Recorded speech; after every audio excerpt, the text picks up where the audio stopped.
All right. Good afternoon, good evening. Saturday night. You know what that means? It's time for the number one watch along in the world. It's time for the Sports4U WWE Watch Along. We live on YouTube for SummerSlam. I'm John. That's Trell. Yes, sir. Nick Freeze will be on the way in a minute. We're gonna have our guests, we got special guests joining us soon, and we're gonna be with you all the way leading up to the beginning of the biggest party of the summer. So if you're watching on YouTube, make sure you subscribe to Sports4U Podcast on YouTube. Follow us on X at Sports4U Podcast. Like us on Facebook at Sports4U Podcast. Follow me at John Watson 0984 on X and Instagram. Follow Trail on X and Instagram at Monty_Ice. And of course, you can follow Nick Freeze on Instagram at 99Gorilla. So obviously we're 54 minutes away until the start of the biggest party of the summer, SummerSlam, live in Cleveland. So right now we're here to do a little preview of what's going on with some of the action tonight. We're gonna have a couple of discussions, and then hopefully we'll get started in a way. Come on, Style Studies, Lay. What's up, Lay? So we're gonna get started real soon. We're gonna have a guest joining us. We're just gonna talk a lot about we're gonna talk some WWE. We're gonna talk about some our favorite SummerSlam moments, and we're gonna make predictions on tonight's card. So make sure you're joining us. Make sure you're joining us tonight on our various social platforms, whether it's YouTube, X, or Facebook. We're live on all three. Trev, biggest party of the summer. Yeah, man. Obviously, it's a big night. It's a lot of big matches. We're gonna make predictions on the card. We're gonna talk some of our favorite SummerSlam moments from past, and we're gonna and then we're just gonna talk. Yes, this is a pay-per-view event. You can watch it's streaming exclusively on Peacock. Relax. I don't say it like McAfee say it. You know how McAfee says it. I do not, sir. Yeah, he's gonna elaborate. Yeah, just feel like this. He forgets some letters. He forgets some letters. So yeah, we're gonna be live in a second. Our boy Dale, who we did a SummerSlam preview with on Thursday, is gonna be on. Kenzie here, what up? Kenzie. All right, so I was waiting here to see him log in with us soon. It's been a busy day for WWE. Who's filling in the third chair? I don't know. Like Nick Freeze will be here. He will be here later on. He'll be joining us. He'll be here. He'll be here soon. So he'll get here when he get here. You know what I'm talking about? Exactly. So where should we start? Where you want to start, Trev? Oh man. Talk about this rundown matches we got today, man. We have 6 championship matches, by the way. Official sponsor tonight, Wingstop, who's the official sponsor of SummerSlam. Shout out to Wingstop. Shout out to the sponsors. We thank you. Kinsey said, "Oh, wish it was me. You should have just drove up. You don't need an excuse." Nah, not today. It's a good drink though, but not today. No, not judging by. I don't think he should be wearing that drinking that with the shirt he's wearing. I don't know. It's a company sponsor. I'm just saying. I'm looking forward to all these matches because each one of them is a primetime match. Like every storyline matters, and this is probably like the first time in God knows how long that every match on this card matters. All right, like I'm not posting that comment. Yeah, it's kind of weird that a woman requests her. No, that's not even. I'm not even discriminating. I'm gonna leave that alone. No. Don't go down there. Don't go down there. There's enough controversy in there as it is, so we're just gonna move on. But yeah, it's just been for the first time in a long time, if not ever. Every match is important. Every storyline is at least a year-long storyline, or it has a backstory. So I like how this card is shaping up and how it came about. in my opinion. Definitely, Kenzie, pull up. You already know, man. Just and we'll let you know what our PLE schedule is looking like at the conclusion of SummerSlam. So, actually, Kenzie, I am planning on celebrating my birthday here on October 5th. So, plan accordingly. So, for those who don't know, Trell's birthday is the same day as Bad Blood. So Trell will be celebrating his birthday today, same day as Bad Blood. So usually, like I said, we would have been at Tom's Watch Bar in LA Live. Shout out to boy Brian. I think he's heading down there right now. Shout out to be he met him actually at the Royal Rumble watch party here, and obviously he hit us up today. Him and one of his homies are going down there for his festivities. Shout out to Derwin too. I think he's probably gonna be there too. Of course, my man Delwin, of course, my guy, childhood friend, is gonna be. He'll definitely. Him and his crew will probably definitely be down there. But yeah, we're right now just we're counting down. We got 50 minutes until the show actually starts, and we're gonna just talk about this card. We're gonna talk about a lot in the next 48 minutes before the action goes live. Mm-hmm. Yeah, this card is stacked. This is a stacked card, so we're gonna have a lot to discuss. I'll let Trail lead it off. How should we lead this off, brother Trail? Well, I'll probably start off with the first time we saw SummerSlam. I know we probably have different years. For me, the first time I ever seen it, I saw SummerSlam was actually '98. Was my first SummerSlam. You had like the rivalry between DX and the Nation, so Triple H and The Rock in the ladder match. Just watched that match the other day, by the way. Which to me is like top 5 classic ladder matches of all time. And then he had the infamous Highway to Hell storyline with Stone Cold and The Undertaker, which there was no heel versus babyface. It was just two guys who fought for the championship, and it was a good one. So for me, that was the first time I ever saw a WWE SummerSlam event.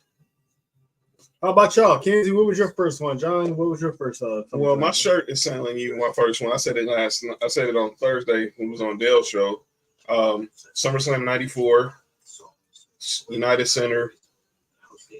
Obviously, the shirt said it for me right here. Okay, it's Kenzie's. My shirt says it all. Undertaker versus Undertaker match, 94. This is the Undertaker on this side. Now, I don't know if y'all can tell which Undertaker is the real Undertaker on the shirt. But we know. But this was the storyline that obviously after the Undertaker lost the casket match at the Royal Rumble with Yokozuna, he went away for months, and we didn't know him. But all of a sudden, people said he started resurfacing. One of those people being the $1 Million Man, Ted DiBiase. And so now, and then Paul Bearer said that wasn't the real Undertaker. And then eventually it wasn't. The real Undertaker returned, and he took out Ted DiBiase's Undertaker and stuffed him in the casket. That build up to that, looking back, was comical.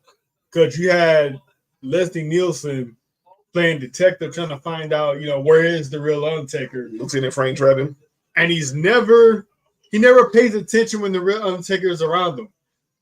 So especially the last one when he delivered the pizza, he wasn't even paying attention. The Undertaker was literally right there. And he was like, "Oh, it's cold in here." He was like, "Uh-oh." And he had the actor, the Benicio del Toro. Yeah. He was in on the case. So it was a fun, how they got all the actors in it to find out the mystery of where is the real Undertaker until he showed back up. So it was an awesome return. But that card I watched, we had Razor and Diesel for the Intercontinental title, and the late great Walter Payton. Late great Walter Payton was his special guest enforcer. Obviously, so Shawn Michaels didn't try any foolery. And it's kind of crazy how this is SummerSlam is happening today. A person who was there was Jared Payton. And who is that, sir? That is the son of the late great Walter Payton. And why do I bring that up today? Today is a lot going on in the state of Ohio. Pretty much, Canton, Ohio is pretty much 30 minutes away from Cleveland, Righteous, which is the home of the Pro Football Hall of Fame. And today was the Pro Football Hall of Fame enshrinement. They had a rain delay. There was a storm delay. We saw that it ended the game on Thursday, and it delayed the start today. Even delayed the start to today's game, to today's ceremonies, and so what ended up happening was they started about 90 minutes later. But what was good about it was today was one Steve Mongo McMichael, legendary Bear, monster of the Midway, 85 Bears. insane defense. Of course, former member of the Four Horsemen, was inducted in the Pro Football Hall of Fame. Of course, Mongo couldn't be there in the present. We know that he's been battling ALS for the last 3 years. He was diagnosed in 2021. And then unfortunately, he lost his ability to speak. But they did something real special. Jared Payton, Walter Payton's son, was his presenter today for his video. And since he could not be in the physical in Canton, a lot of his Hall of Fame teammates and former 85 Bears teammates showed up to his house, and they put his gold jacket, and they had his gold jacket on him, and his sister gave a speech, and the way Mongo pretty much what he would have said 3 years ago had he had this happen before his health challenges. And I can tell you, I was actually listening in the car. I took Sophie to go get some lunch. I'm gonna go back and watch it because I recorded it, but I was just sitting there, like, just in pain listening to that. Because when I think of Mongo McMichael, of course I think about him as the football player for the Bears and the Packers. But then there's another part where, as we're watching SummerSlam, where there's a wrestling connection. He was a member of the Four Horsemen. He was a former United States champion in WCW. Yeah, man. He's larger than life personality on and off the field. And man, it was just, I was sad seeing Mongo. It was painful. It was hard to watch seeing him just laying there. Because as a child, you saw how big he was, how charismatic he was on camera and stuff. And like you said, he was a member of the Four Horsewomen. Oh, not Horsewomen, excuse me. Woo! God. Four Horsemen.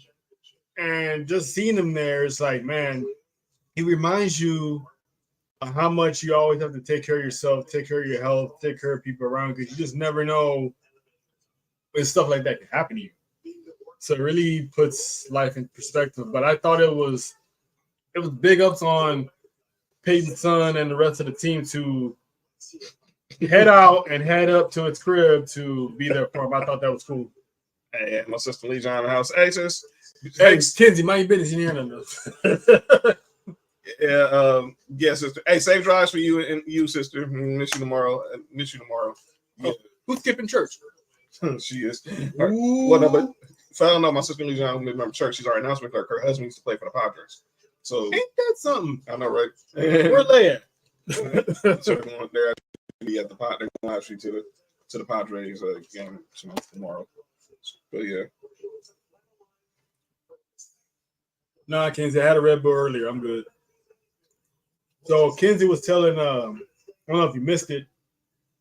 Kenzie was telling the story how he ordered pay-per-view by mistake and his mom caught him. Oh boy! And he told her it was an accident, but she didn't believe him. Got his ass whooped. Kenzie, man, I definitely gotta find that comment. Hold on, that comment is definitely there. It is. I actually ordered it before asking my mom just said it was an accident. I still got a whooping because she didn't believe me.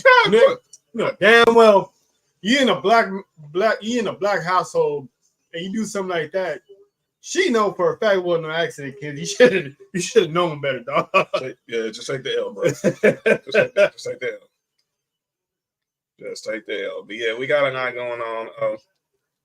Sam, what's good with it, bro? Glad you made it here. But yeah, we're gonna definitely talk about that. We got 40 minutes until start. You see the dog pound is loading. The dog house is loading up right now. They're at Cleveland Brown Stadium. And we gonna talk about, and we also gonna talk about what we saw last night on SmackDown. Talk about it. Yeah, we can talk about that because I know that's still fresh in people's minds. But yeah, it was good. We'll go there right now. SmackDown, how the show opened. Cody Rhodes and Solo Sikoa had their face-off, and obviously Cody is truly poking the bear at Solo.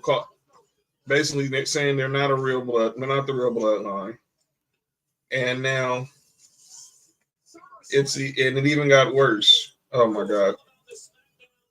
They're showing on the countdown show some of the top 5 moments in SummerSlam history. This is the most hate. Look, I'm gonna give you my favorite moment later, but the moment they're showing right now is my least favorite moment. It's the most hated moment, I think, probably for all of us in WWE history, and it hated because we're fans of both of these people. The number 2 moment on SummerSlam was Becky Lynch's return to the WWE. And we all know what happened. At that time, Bianca Belair was the SmackDown Women's Champion. Opposed to face Sasha Banks. No, it was Carmella. No, originally it was Sasha. Oh, yeah, she walked out. And she no-showed. And then went to Carmella. And then Becky squashed her. And then she squashes Bianca Belair in 26 seconds. That's just wrong that night. And you think about the backstory, and they said Bianca was backstage just in tears. Yeah. Her parents didn't know that this was about to happen. Yeah. But I give Becky credit. She was in a tough spot, and she told her, I'm going to pay it back for you. Oh, my God. Number 1. It's crazy how this is number 1. Real strategic, Triple H and Nick Khan. Oh, the number one SummerSlam moment is British Bulldog and Bret Hart went in London, huh? Didn't they have a meeting last week about a certain event in London? Yeah.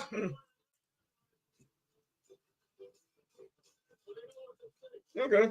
Hey, real strategic, Triple H and Nick Khan. I see y'all. But yeah, to your point, the backlash on that when Bianca got screwed. Oh, what's going on there? What the? got an appearance by the princess of Sports4U. Sophie's good. So come here. Should have went back and watched some Prime Video. Come here, baby. You want to say hi? You want to say hi? You want to say hi to the people to the people on the podcast? Yes. Come here. Ladies and gentlemen, y'all meet my pride and joy. The princess of the Sports4U community. It's my daughter, Sophie. Say hi, everybody. Hi. All right.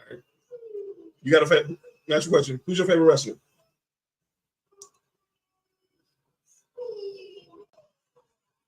Bianca. All right. That's your favorite female. Who's your favorite male wrestler? It's not them. It's us. We're just staring with them. No, they see it's okay. So Bianca's favorite wrestler. Who's your favorite male boy wrestler? Or grown up. When we made. This real quick. Put this up real quick. Don't listen to him. Put it up. Go like this. Go number 1. There you go. All right, go back. There you go. Why did someone do That's Roman Reigns. He's the one. She knows that. She knows. You know. Okay. Diva Queen. All right. Mom's on the way, baby. Don't worry. Yeah, let's see. She looks like a Shawn Michaels fan. Well, okay. Well, I don't know what that means, but okay. I think I know what it means. They need to relax. Hold up, Area 51. Yeah, we're going to Area 51 on the watch along.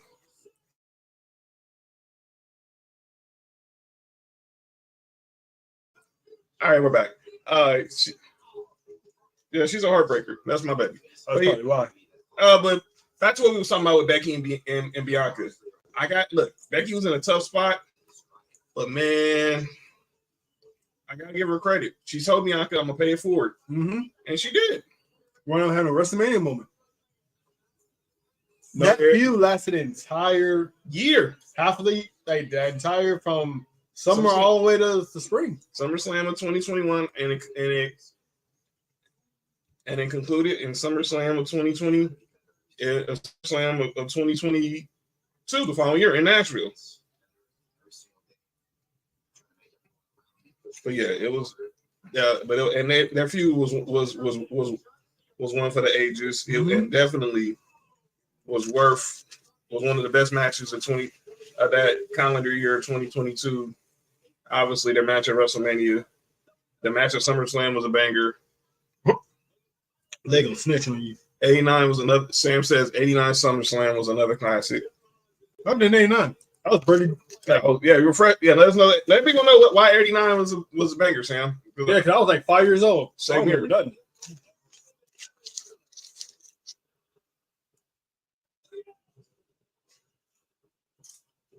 Oh boy. Okay, so yeah.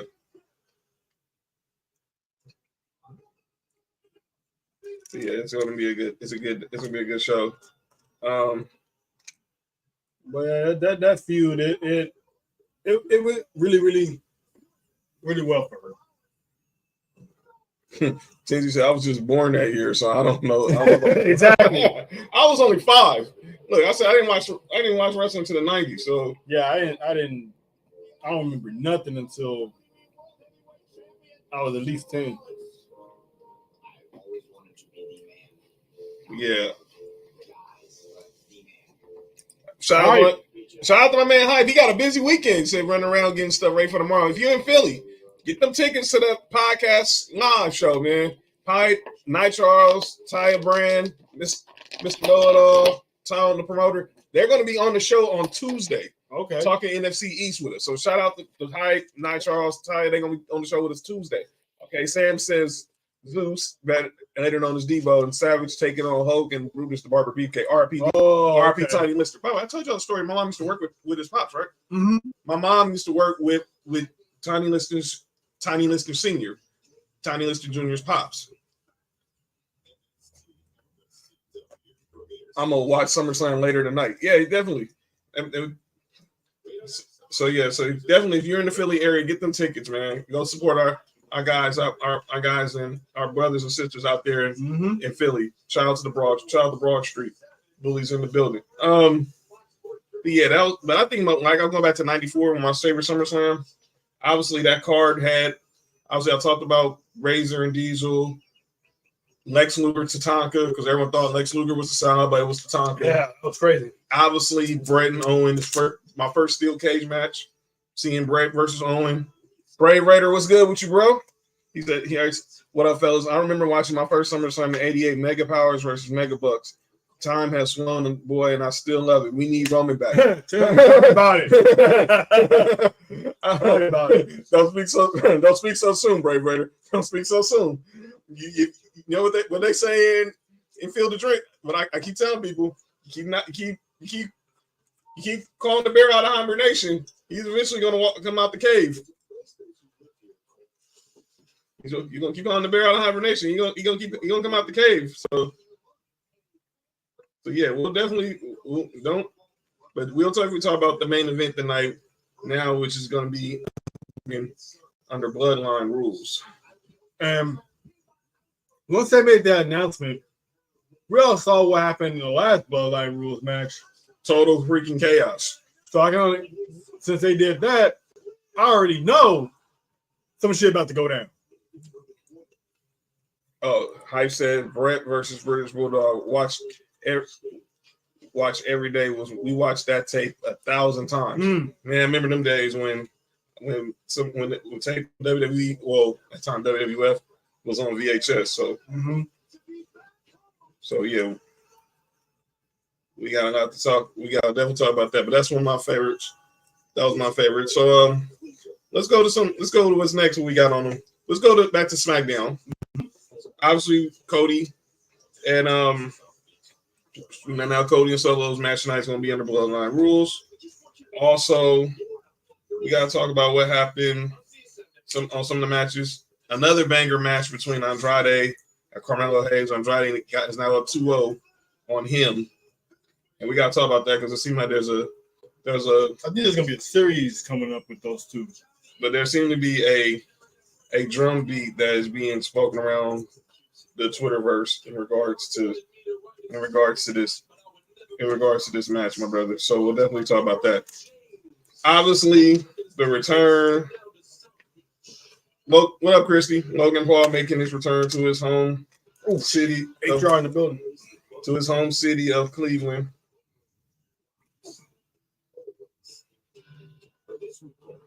Yeah, came back to a not so hero's welcome as he thought he would. What did he, John? Yeah. I mean, you get booed out in your own city. And to LA Knight's point, he's not even from Cleveland. He's from the suburbs. Claiming a city that you don't belong to, that's like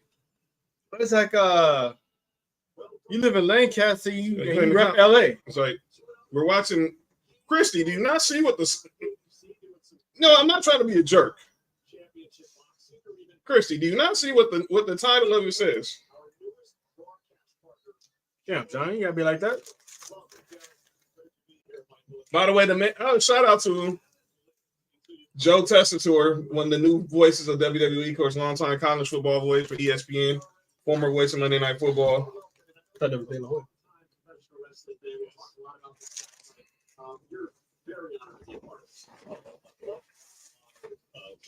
To be a part of this, but this is absolutely not the Washington Avenue Armory in Albany, New York. When I was a little kid, seeing Chief Jay's. But yeah, man, he didn't even come back to a hero welcome, and then having his truck get stolen by LA Knight kind of reminds me of the good old days of the early 2000s. People's rides used to get destroyed, like JBL's ride got destroyed by Cena, or Rock's limo got destroyed by Stone Cold. Yeah.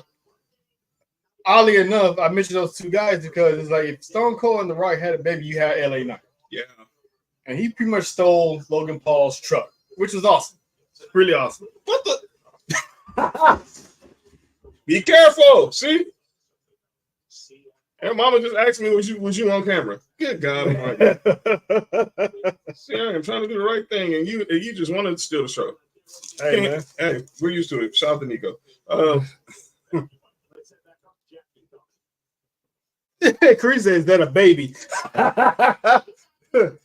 that the baby? She knows. Let her be on the show. You missed it. She's paid by the scenes. I can't afford her budget. You know what I'm saying? Wait till Sports4U gets the check. Then she can be on the budget more. You gonna put on payroll? She'll be on payroll. But yeah. Shout out to shout out to Jackie Redmond. She looks looking real nice tonight. Shout out to Big E, like the suit game. Wade Barrett. I love the color on Wade Barrett's suit. Wade Barrett's suit. Obviously, he always comes with a fresh suit. Yeah. And then shout out to Peter Rosenberg. Did a good interview before on the Countdown show with Damian Priest from Yankee Stadium. Chris says she'll pay her budget. Shout out to HR. Okay. Family. I'm gonna keep that. I'm gonna remember that. Remember, you gotta make her money though. Right. True story. Back in the day when my dad did security, he met the one and only $1 million man, Ted DiBiase. By the way, oh man, that's what's up. That's cool. By the way, his Ted DiBiase's biography just aired last week on A&E. So go watch it along with the wise man himself, Paul Heyman.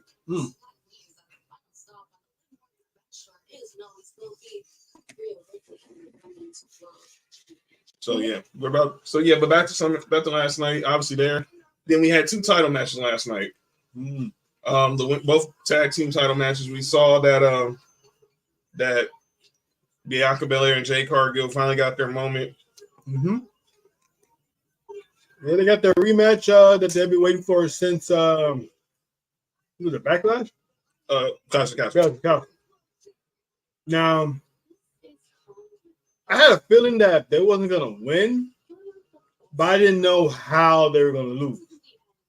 So they lifted the help of one Blair Davenport, which I totally didn't see coming because you, my brother, predicted that would have been Piper Niven. Well, I told you there's no way. When I said it'd be, no, I didn't say Piper Niven getting involved. I said them three would collab with Piper Niven. I knew that was coming. I knew Blair Davenport was going to team up with them because she done started to beef with Naomi. Yeah, but I did not expect to see Blair Davenport pull a receipt last night and screw Bianca and Jade out of the titles. so now you got the mega powers of Wakanda, so to speak, of the big three.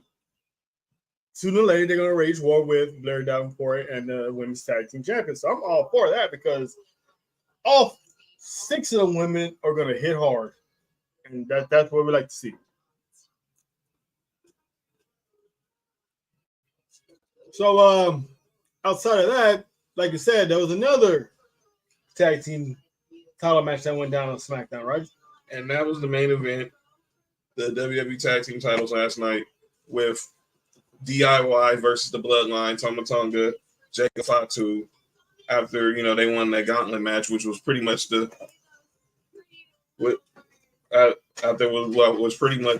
the Street Profits carrying the match. Mm-hmm. It was pretty much a done deal. Kenzie asked a question, when do we see Black Girl Magic collide? I don't know. It's gonna happen. I guarantee the road to that is gonna start next Friday because Naomi still has a receipt coming from Blair Davenport also. So now Naomi's gonna get involved. So that's where that match is gonna happen. And then I think they're gonna drag this out because having Bianca and Jay feud this early, like so soon, they're trying to drag. I'm pretty sure they're gonna drag it towards the end of the year, beginning of the year. Yeah. That's big. That's big money match written all over. And that brings up what I said last night. So the Bloodline, what a banger of a match though. In Johnny Gargano's hometown of Cleveland, and they showed up and showed out. But in the end, man, that Jacob Fatu, you want to talk about a dude who's beyond? He's beyond. He's an XYZ fact. Oh my God. What does that say? Liars. Liv Morgan has WrestleMania 42. He said WrestleMania 42. But I mean, give him 2 years. Give him a year. And hopefully we'll be there to catch that live in Vegas. Well, that's 42 wouldn't be Vegas. That'd be 41 is Vegas. We're going for 42 was 26. Oh, that's going to be at 41. It's not going to be 42. Right. I'm assuming Kenzie meant 41. And I hope it is because I want to see it live. But yeah, but let's talk about how the Bloodline got belts back with Tama Tonga and Jacob Fatu now as the WWE Tag Team Champions. I'm trying. I didn't want to go down this route, but you mentioned it when we was talking about doing a rundown for this show. Mm-hmm. There seemed to be a drumbeat of hashtag Black Wrestlers Matter. Yeah.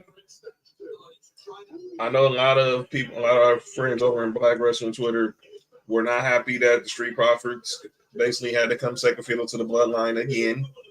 Some people are not. I saw a video. Shout out to Stephanie Hardy from the Hardy Wrestling Podcast. She was talking about she loves Melo, but she's not liking how Melo's being booked.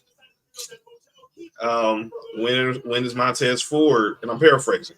When are we gonna see this single run from Montez Ford? Right. And obviously this all really starts the drumbeat from what happened with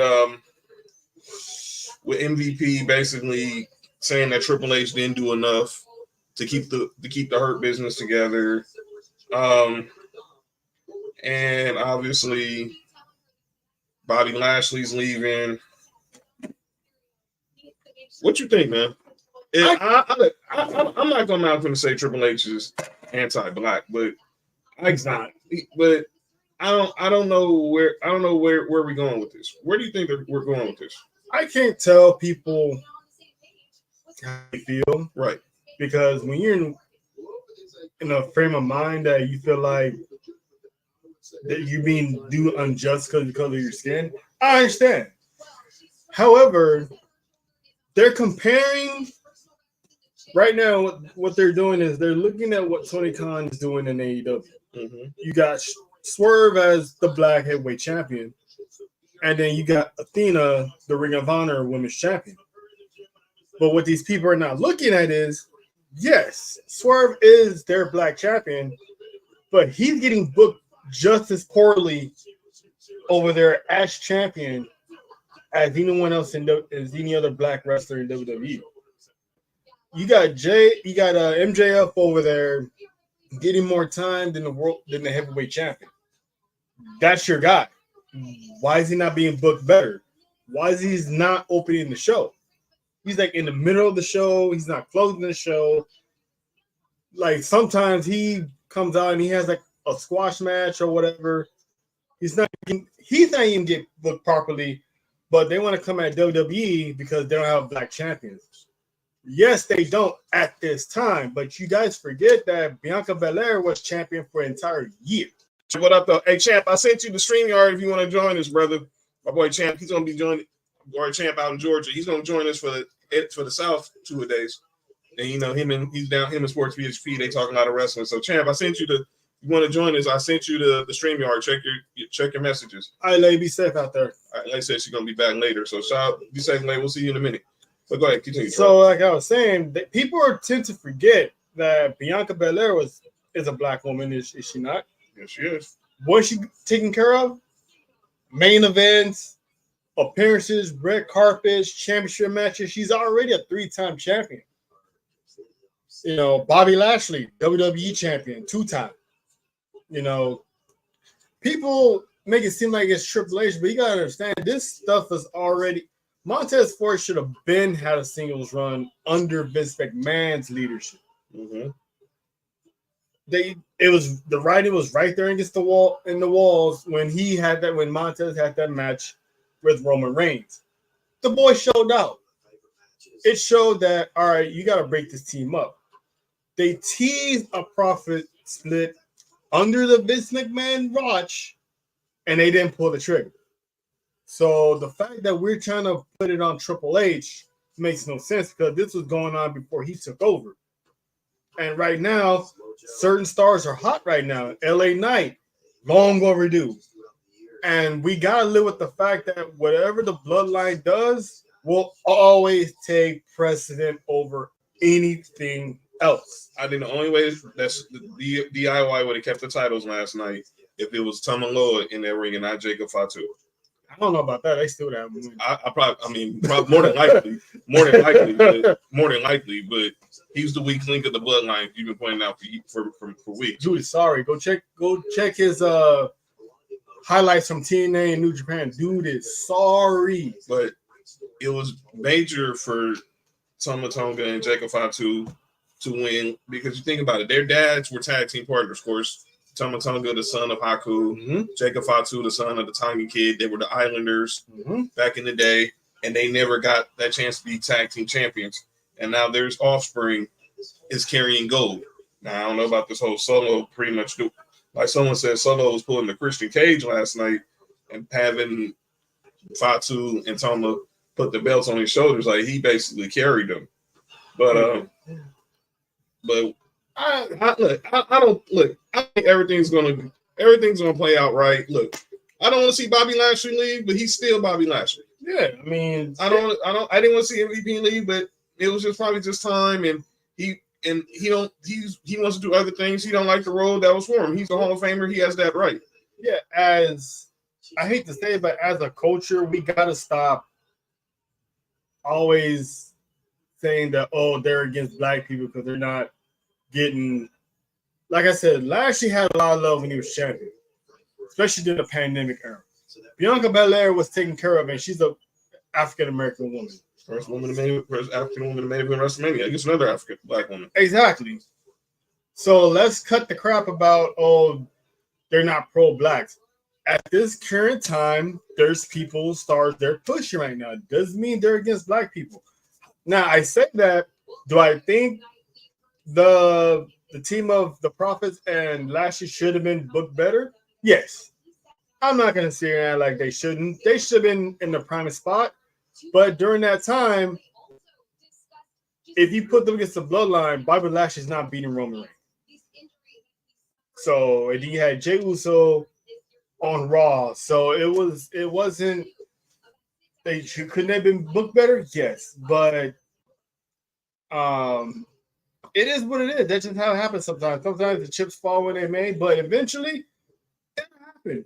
Montez will eventually have a solo run. I hope it's sooner rather than later because there's a whole lot of talent right there. He reminds me of Booker T when he's with the Harlem Heat. Eventually, Booker T went on his own and look what happened to him. I think Tez will be all right. Sometimes you just gotta weather the storm. Yeah. I agree. It doesn't mean they're against black people because Triple H of all people, it's not against black people. Carmelo Hayes, he's in a series with Andrade showing off his skills. So you gotta find where to put people, when to put people. Because if you was expecting him to get a heavyweight championship match off the bat coming into the main roster, then you really don't understand how this works. So eventually, just like LA Knight had to wait, a year, 2 years to get his shot, Melo will get his shot too. So it is what it is. But I'm not gonna sit here and say he's racist, but again, I can't tell people how, especially MVP, Bobby Lashley, we don't know what goes on in booking. We don't know what's going on backstage. They feel how they feel. So it just happens. There's a lot of people who are not black who should be getting opportunities and they don't. So we got to stop using our culture as a forced narrative. I agree. And obviously now they're the champs. They're the tag team champs, and now we move ahead to tonight. We're literally 13 minutes away from the start of the show. What's next on the rundown, brother? All right, so we went through about the controversy of black wrestlers, right? Mm-hmm. Now let's take a detour towards the Samoan culture. We had a legendary Hall of Famer, Rikishi, who was on this podcast and said how his son Jay wasn't being booked so good. I'm not gonna 100% disagree, but I'm not gonna fully say he's getting the short end of the stick. But I think I do feel like they're probably missing. They're not striking while the iron's hot. Mm-hmm. But they was if anyone should have beat Gunther, no disrespect to Sammy, I think it should have been Jay. Jay should have probably at least got another rematch at WrestleMania. But I know they want to go with the Uso on Uso. I thought it was reported that he was supposed to beat Gunther and his match against Jimmy was supposed to be for the IT title, but they elected to go with Gunther retaining. So What up, Bella? that puts them in a jam because what do you do then? You can't have him win anything. I was telling John that they could at least had him win Money in the Bank, and that way the whole bloodline story would have kept him busy until that whole thing clears out. And then he cashes in later on in the year or next year he becomes world champion. Kenzie, what we were talking about, how there seemed to be a drumbeat where there seemed like a lot of people were believing that there's not an unfairness towards the black superstars on the WWE roster. And I think a lot of this stems from, like I said earlier, with MVP basically insinuating that Triple H didn't do enough to keep the Hurt Business alive. And like Trails has said, you got to understand this Triple H booking is different from Vince McMahon's booking. And I've learned that easily within the last year. Mm-hmm. And you can see that from when Triple H took over for SummerSlam in 2022. Uh-huh.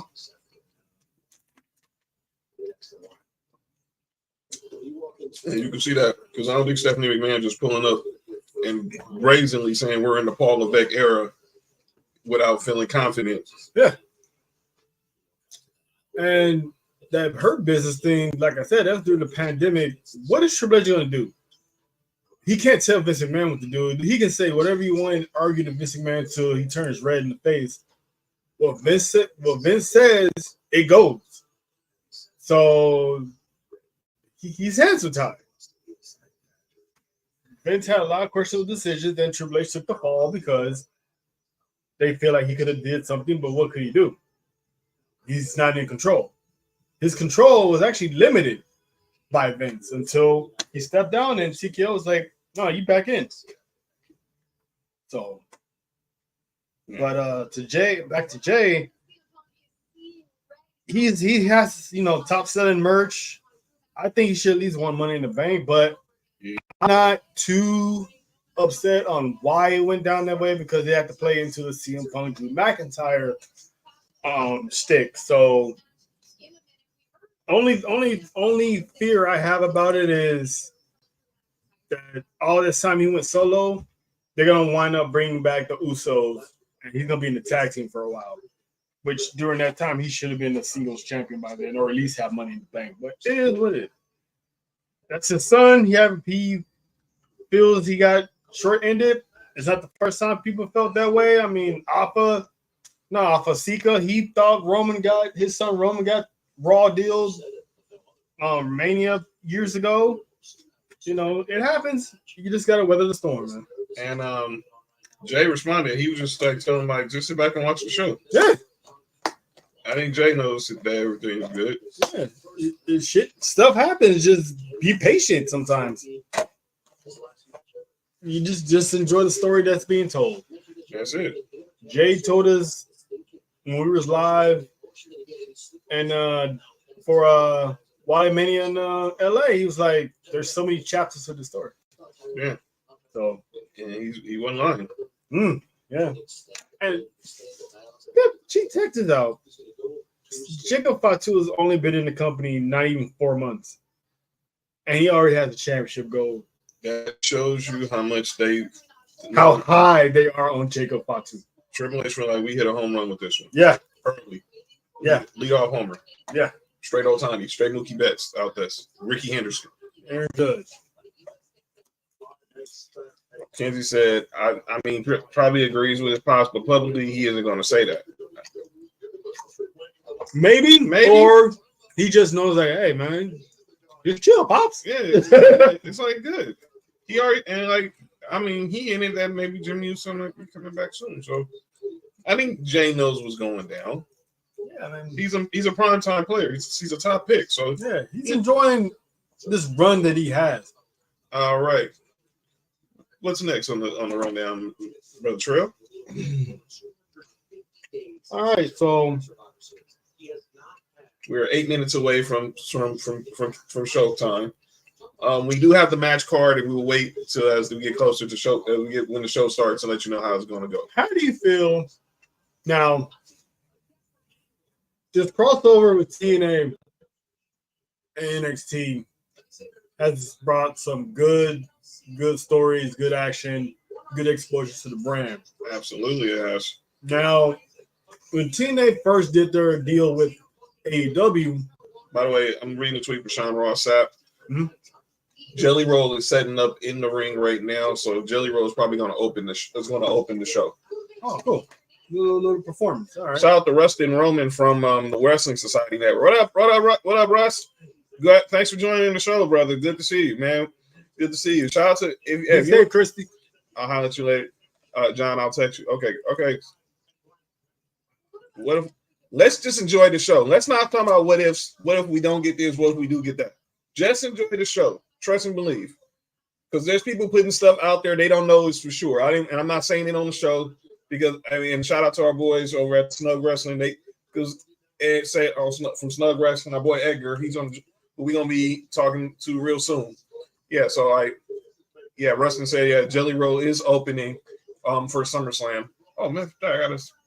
I mean, we don't get Roman tonight. Trust me when I tell you, it's not gonna be the end of the road. It's not gonna be the end of the road. It's just sit back, relax, and when he eventually does come back, it's gonna be a banger. I 100% agree, my brother. I 100% agree.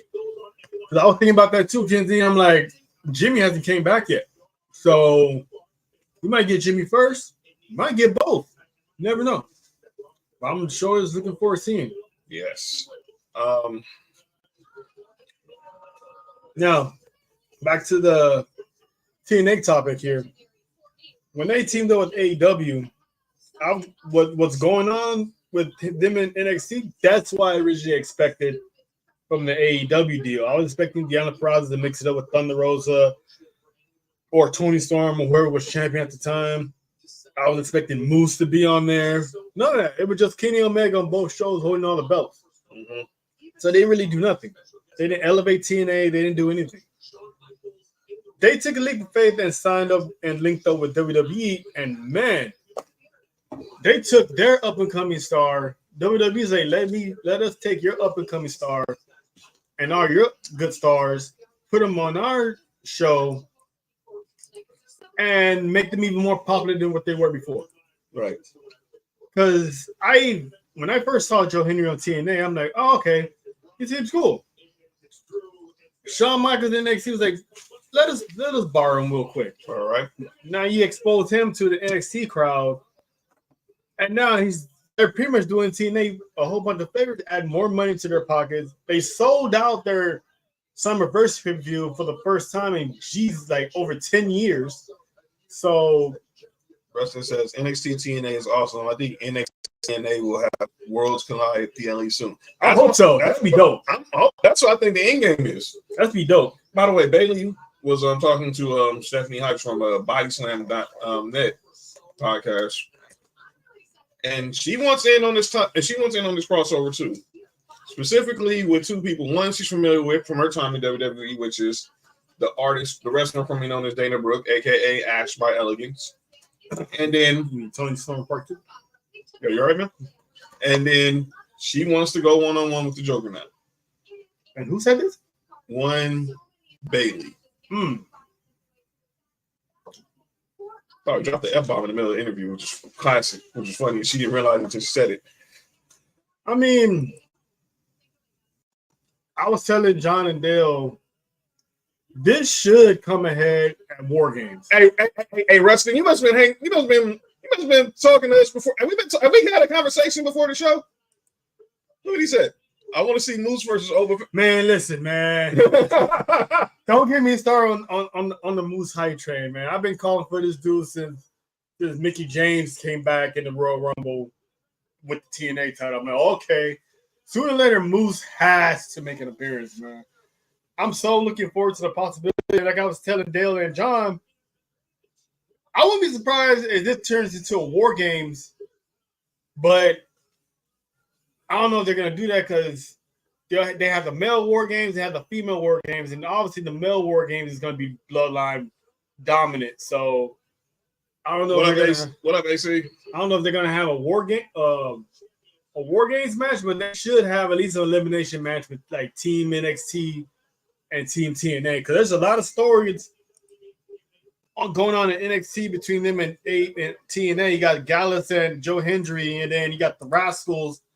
So ain't no telling how that's gonna play out. So hopefully we get more. Am I the only one that can actually see Solo winning? No, you're not, but we'll save our picks for later on when that match comes up. It's big. It's a big night. Mm-hmm. It's a real big night. What do you think about this crossover, John? You ever really got your thoughts on this? Man, I'm loving it. Look, I watch TNA all the time. I've never been so engaged in ever. And what they've been doing, obviously, it all started with bringing Joe. Obviously, starting with the moment Jordan Grace was in the Royal Rumble. Mm-hmm. And then you fast forward, her and Roxanne Perez meet at Battleground. Mm-hmm. And it was just a good show. A good show. It was. And now you reunited the Rascals. We're going to get MSK's finally going to get their match. And I was saying on that, I can see MSK winning because Wesley is the current NXT star, so they'd be able to pull that off. Mm-hmm. So I can see that going down. But my thing is the only NXT, are we ever going to see the main roster mix it up with TNA, or is it just going to be like, the main roster's too big for them, they just keep them in NXT? We just got to wait and see. as Jolie Rose is in the ring singing "God Bless America." That's a song I hear, the official theme song for SummerSlam. And we see the 11th missile defense battery in Turkey. Turkey. My girl Tamika, what up, Tamika? Rustin said, "Who will Seth be wearing tonight? Which clothes designer? Gucci Prada." You never know, man. With Seth, man. Yeah, the wings. Yeah, shout out to Wingstop, official sponsor of SummerSlam, and we got our wings tonight. So yeah, shout out. And now he just has the air. Oh, it's 4:00. And it's time. And it is officially showtime. It is now time. Well, it's gonna be good, guys. Trust and believe. I predict this is gonna be a good SummerSlam. This is Triple H's second SummerSlam in charge, and last year was fire. What? Technically, wouldn't say be his third. No, because the first one it was already written. Triple H just added in EO. He added in Dakota. Got you. So it was already done. Because that stuff happened literally. Speaking of the man of the hour. Oh, here he comes. The Cerebral Assassin's in the building. The man who is making all of this possible. Yeah.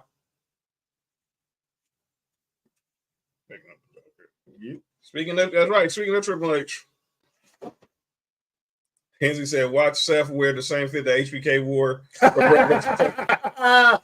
Yeah, I can see that. Some outlandish outfit and he's going to screw somebody over, and it's going to be reluctantly.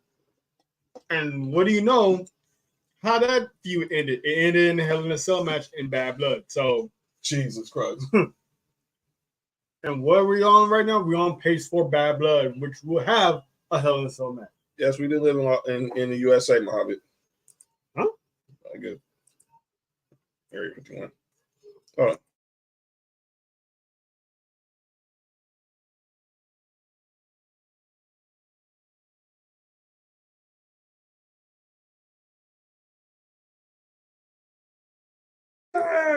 No, we don't show. We're not showing on live TV. That's gonna get us That's gonna get our page suspended. Go watch on Peacock. Sorry. Yeah. Go watch on Peacock and go find a third party. But we don't do that. We don't do that on here. Wrestling said, "What tonight SummerSlam going to like?" Well, no, actually, we don't know. Next year's going. It's the 2 night. We know it's in 2026 in Minnesota. That's when it's gonna start. We don't know. I think next year will still be 1 night. Yeah. As he's out to just introduce Jelly Roll, as he now, after he performed God Bless America, is gonna hit this crowd with. Probably have to get rid of him. Yeah.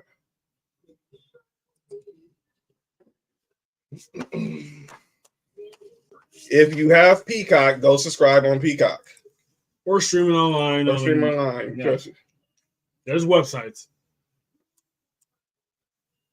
Yeah, do not come in here flooding here trying to get clout. We'll make this a straight block party.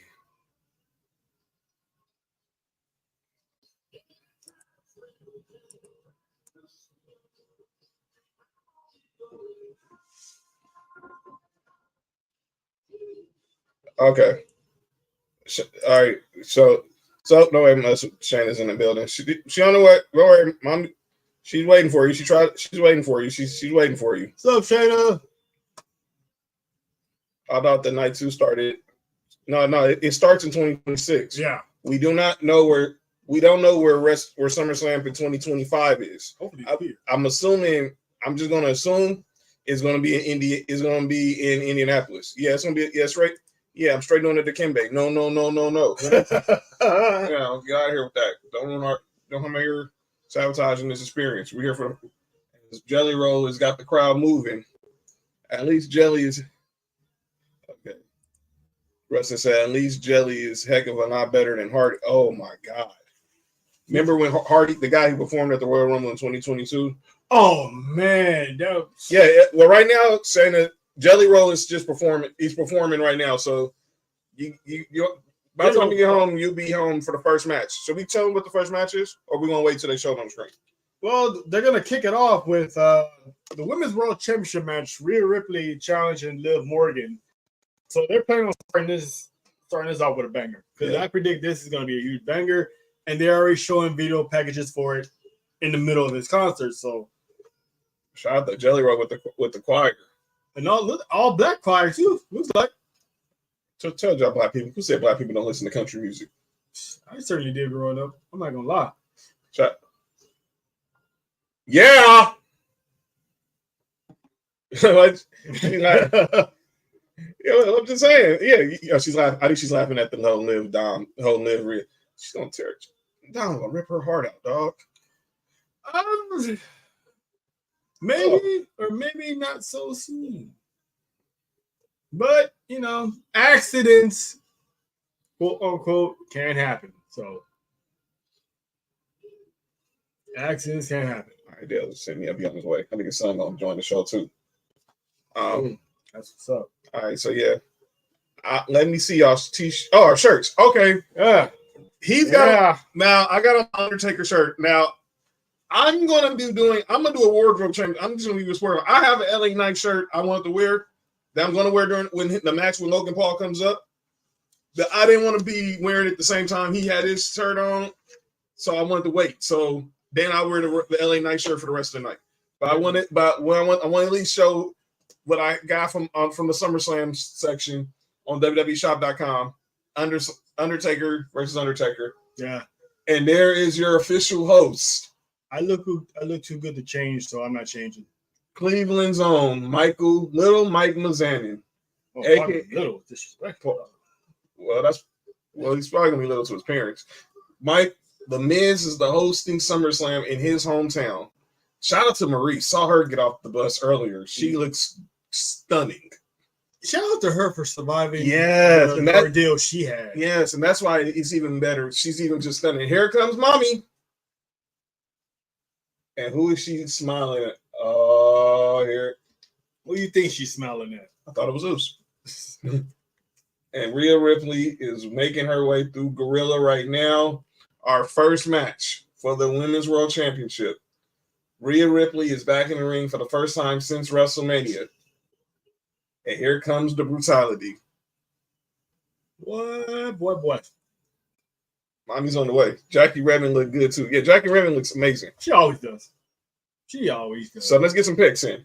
All right, everybody, get your picks in the chat. Who do you got tonight? You got Liv or you got Rhea Ripley?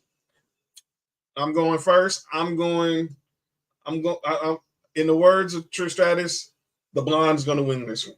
Oh, so you picking Liv, huh? I'm going Liv. I think this first. I don't think we get a title change fresh out the belt, out the gate. Kenzie saying Rhea. AC saying Rhea. Hold on. So AC's in here. All right. Shout out to AC. He says Rhea. Yeah. Based on what I was saying a couple of days ago, I'm gonna also go with Liv. Rustin, he's saying Liv with Dom turning on Rhea. Okay, that's interesting. Hey, Rustin, man, me and you got to talk, man. By the way, shout out. He said Liv. He's saying Liv turning on. Yeah, he's got Liv as well. As Rhea Ripley is walking to the stage. And the fact that he's out here with her already goes to show that it's already setting up to be something. Who knows? He might cheat and have her win, and then I don't know. And you see Rhea Ripley's accolades: 5th Women's Grand Slam champion in WWE, competing in her 2nd career SummerSlam. Vacated the Women's World title with Liv Morgan. Injured. By the way, shout out to Rhea Ripley. She was the commissioner on the Ultimate SummerSlam for today that's available on Peacock and on the WWE socials. Sam Roberts, Ryan Popolo, Cass, and here comes our guest. Here comes our co-host for the night. And they made the Ultimate SummerSlam card for the 4th straight year. And joining us, we was just on his podcast on Thursday, member of the Sports Talk with Friends community. He BS and Beer Media. He's a diehard Saints fan like Trail, representing the 504 by way of Arkansas, and the host of the Best of the World podcast and many other podcasts. Our boy Dale is in the house. Dale, what up, though? Yo, what's up, everybody? All How y'all right, doing, man? good, man. Good. Thanks for joining us for the show, man. Let's go ahead and go out the gate. We got Rhea versus Liv to kick off the show. Give us your prediction. I'm going with Liv here. I think Okay. Liv is gonna continue the revenge tour, and maybe we get the split between Dom and Rhea right here. We'll see. By the way, they're doing something. They're bringing the ref cam in. Oh my God, they got a ref cam. That's right. Now, see, They I got heard a little this was VR supposed to be- experience, huh? Yeah, I heard this was supposed to like wait until Netflix. That's what I read, but apparently we're breaking it out early, huh? Maybe they're doing like a little test run to see how it goes. And here comes. That's gonna be awesome if something happens. They need like a referee's point of view, and they zoom in on that for like they missed the count. They got the 1, 2, 3 wrong or something. And here comes the champ. Hey, did y'all see how she was looking yesterday at the watch along? I'm just seeing how she looks now. We ain't got to tell me twice. Oh man. Okay, we go. I'll be right back, gentlemen. All right. I'm gonna have to go back and. All right, Dale, how you feeling about this show, man? Are you hoping there's gonna be some a fire of a show? Oh yeah, for sure. I know it's gonna be a good show. What do you think about like these sets now? I think like Triple H is really like dialed back on the sets, just trying to get more fans in the building. Yeah, I like that because he wants to get more people in, so he can sell out arenas more. Because the more seats that are not blocked, the more people can get in on it. So if you make the set smaller, you have more fans, you sell more tickets, you have a bigger revenue, and so I like the whole. Oh, I missed the set. Yeah, but over the years, they gotta be changes sometimes, and I do miss those sets too. But I guess if you start having these events in football stadiums and baseball stadiums, there's so much you can only do with a set, especially for sets like SummerSlam and stuff like that. So I guess they're trying to cut money on that and use more for where they need like fireworks or some CGI stuff. Who knows? But yeah, I like sets like this, especially in pay-per-views. Mm-hmm. I like it. But I'm with you. Those old sets from back in the day, like the Bad Blood, the Backlash with the hook coming in, stuff like that. Yeah, I do miss those, but I like these big arenas. WrestleMania set reveal is always a big deal. Yeah, but they stopped. They stopped doing that even in the Vince McMahon era when they had pay-per-view. They just looked normal. It was a normal generic entrance. So Vince was already cutting costs on that way before Triple H did it. But with Triple H, it's like we're gonna make it smaller to fit more people. So yeah, that was his logic behind it all.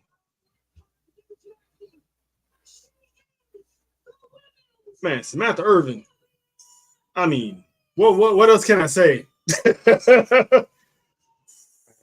about Samantha Irvin? Hey, how you doing? Good. Let's say hello to the people. Ah, okay. You one of those, huh? But yeah, what more can I say about Samantha Irvin? She's broken the internet multiple times, but I'm surprised Twitter has not shut down. As in the words of Bernie Mac and House Party, Ricochet, he's a lucky man. I'm telling you. Hey, that was definitely a trade up when he right from he the time. was with kind of Zero before, right? Yeah. Oh, he upgraded all right. For sure. And she already had kids, so yeah, it didn't matter. Kids didn't matter. Mm-hmm. All right, so it looks like right now Liv is playing the whole Tom and Jerry bit. running from Rhea, and here comes Rhea, obviously taking the Tom bait. I mean, come on, Fish, you know better than that.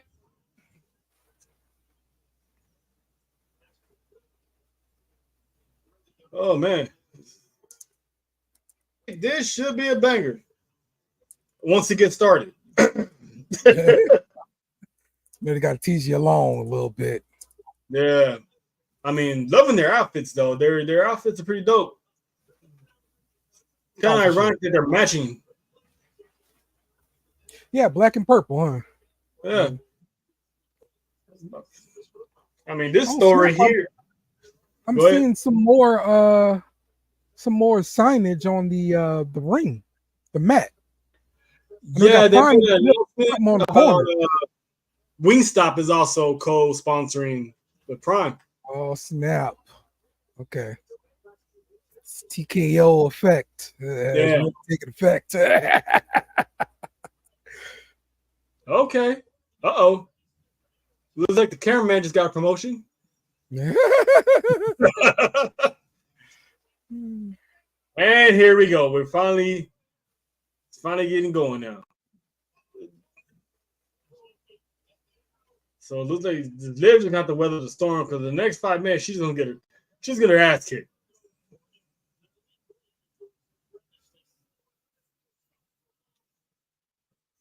I'm actually a big fan of this rivalry, man, because the backstory on this, how they used to be friends, and then one turned on the other, and then they wind up they were pretty much exchanging injuries.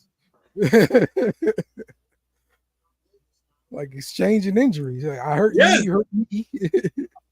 Eye for an eye, shoulder for a shoulder. Exactly. Okay, so now she's teasing Liv by kissing Dom again. I don't know. I just have a feeling it's not going to end this way. Oh.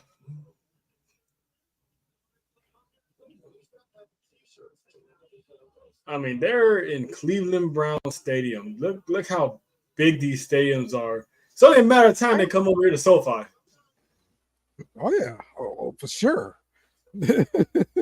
Everybody wants to come to SoFi. Oh yeah, it is nice. I went to WrestleMania. Nice. It's really nice. Kinsey say just missing an octagon. Yeah, pretty much. Yeah, right. Like this is the true feeling there of the takeover, you know, TKO, whatever. So you're gonna get the nads now. Yeah. So let's see here. Rusty's like, how does the green shirt guy always get the front rows? I always wonder about these people that you always see in the front row at these pay-per-views, like the Brock Lesnar guy. There was another guy who looked like Jesus. He had like long hair. You always saw him in the front row. That rep guy too on the corner. Yeah. My guess is maybe they're CEOs of a multi-million-dollar company and they got season tickets. I don't know, but I know they rich as hell. They constantly in the front row. Yeah, for sure. They ain't no normal Joe Schmo like us working 9 to 5. So I know they gotta be a CEO. I argue with my son about green shirt guy. I was like, man, he gotta talk like the reckless Triple H to get his tickets. You know, like yeah. He's not going to Ticketmaster, you know. like literally the same seat and the same camera angle. It's I always wondered that.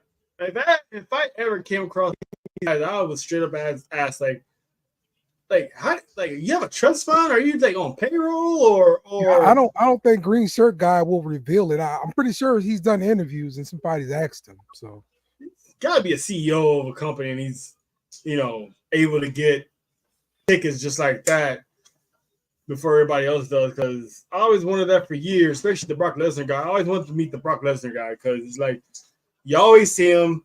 It's the same shirt. I wanted to like, does he wash the shirt? Does he have multiple sets of those shirts? Thank you. Multiple shirts of that same. It's just insane to me. It's just insane to me. I don't get it. How we feeling about the match so far, gentlemen? I mean, so far so good here. You know, they're involving Dom in the match, so I like it.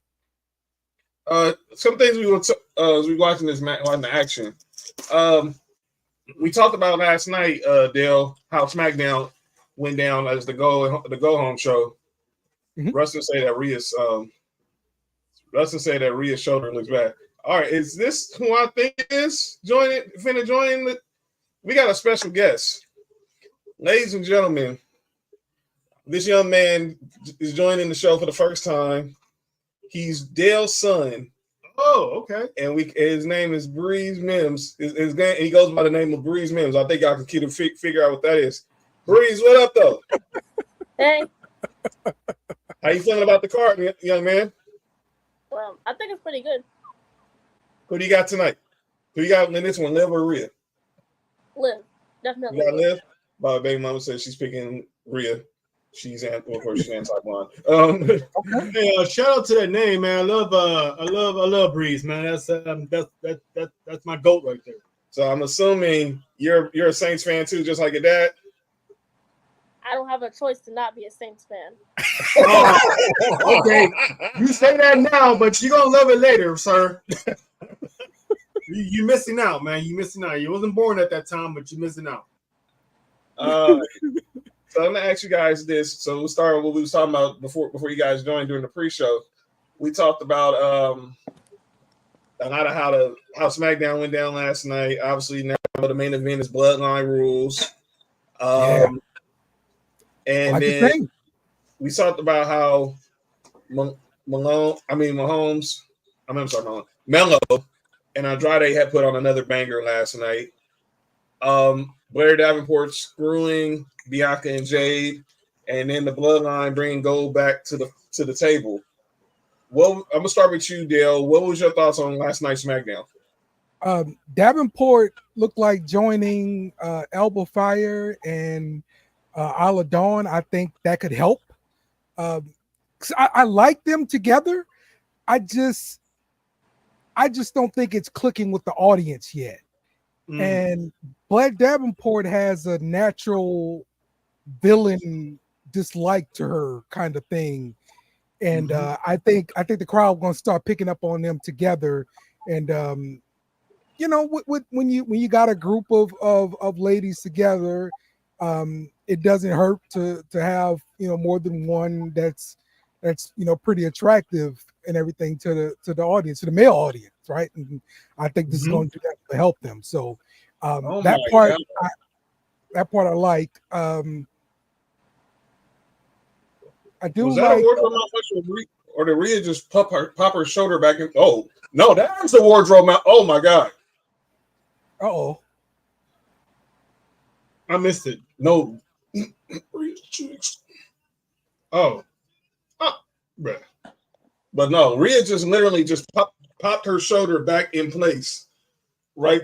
Just through the announcers, bumped it on the announcer, but pop her shoulder back in place. What about you? What about you, Mims? What did you think about SmackDown last night? I can't watch SmackDown because Peacock is always like a week behind. Oh, okay. SmackDown. I got you. The Bloodline. Okay. The Bloodline edition at the end I thought was pretty good, and also always like to see Jacob Fatu doing his moves and everything like that. So them winning the championship, you know, good stuff. I'm wondering, are we just, is Tonga Loa really hurt? I think it's because okay, it's just a costume.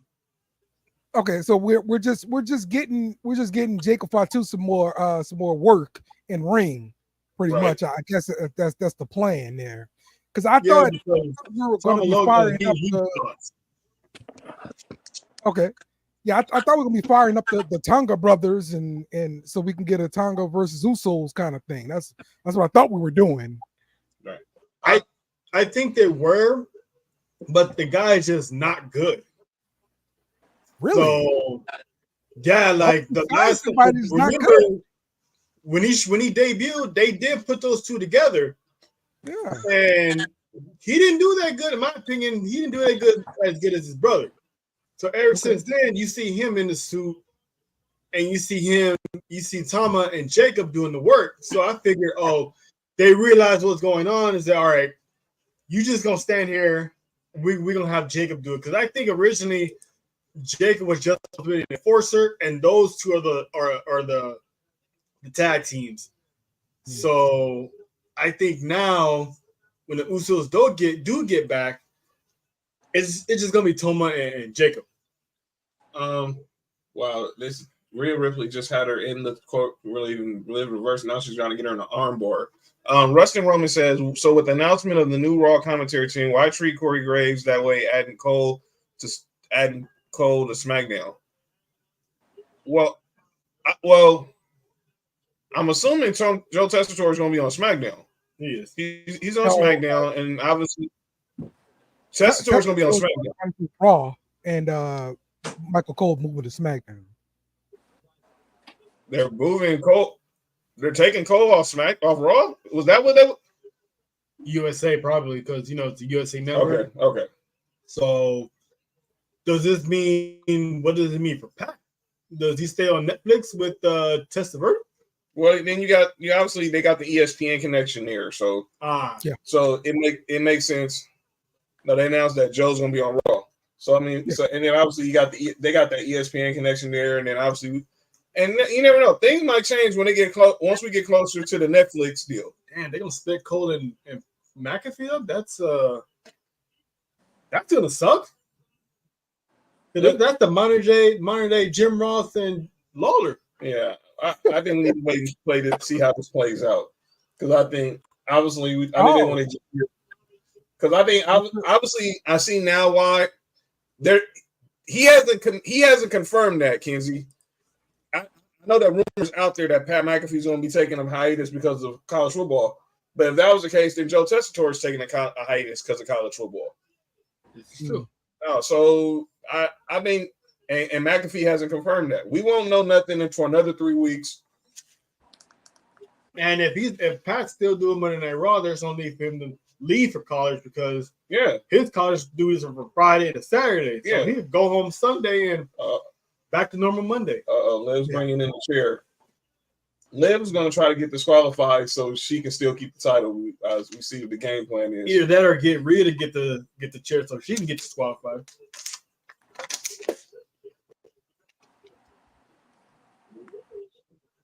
Oh, I saw the dude in the front row got my shirt on.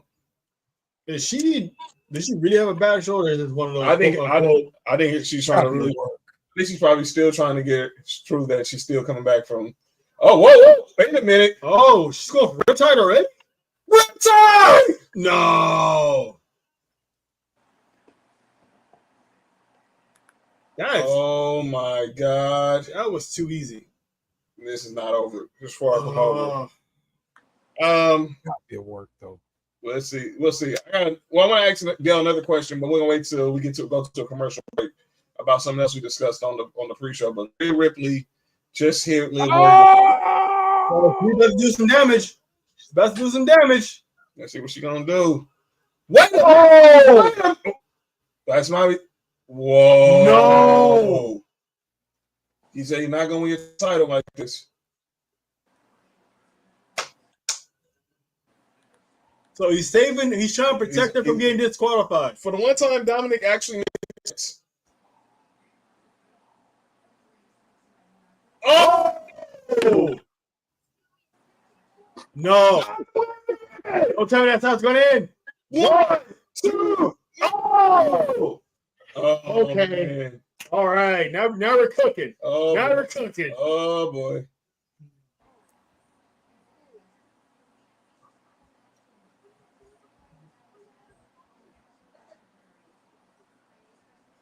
It's a good match to start it off, man. This is really good.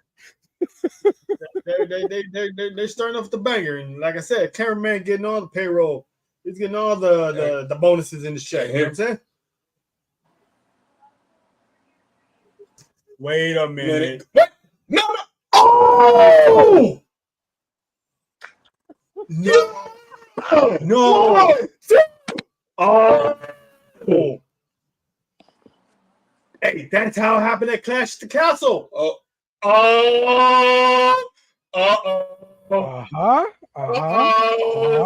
You see that look on that man's face? Oh man! Latino heat strikes again, baby. That's like Clash at the Castle when she beat Becky the same way, literally the same way. Dude, you freaking mom. Shout out to the ref cam.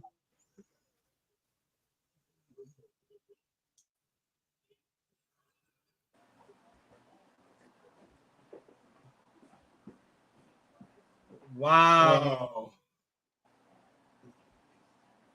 The exact same way. Right on the dome. Liv retains, baby. Liv retains. Oh, Bad Blood is gonna be something, man. What is going on? Oh!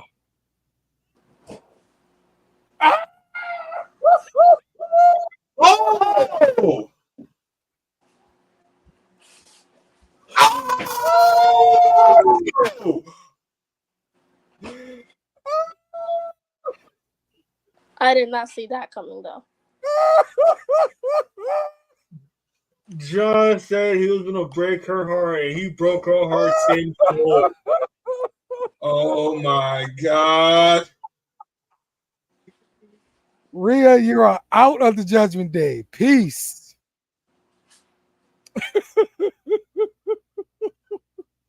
Yikes. Yeah. You are out of the Judgment So Day. the Blondes always win. Y'all gonna listen. The Blonde wins. Yikes. Yeah. Oh my goodness. Dominic, you Yes. freaking genius. Yes. Absolutely. Wonderful. 10 out Pat of just 10. thought it was a piece of shit, by the way. 10 out of 10. Knocked it out the park. Everybody in Cleveland off, really? Wow. I thought it was gonna be Finn. That's insane. You thought it was going to be Finn? Yeah, I thought it was Finn. They never like expanded on that ever. Oh my God. Wow. Oh boy. What?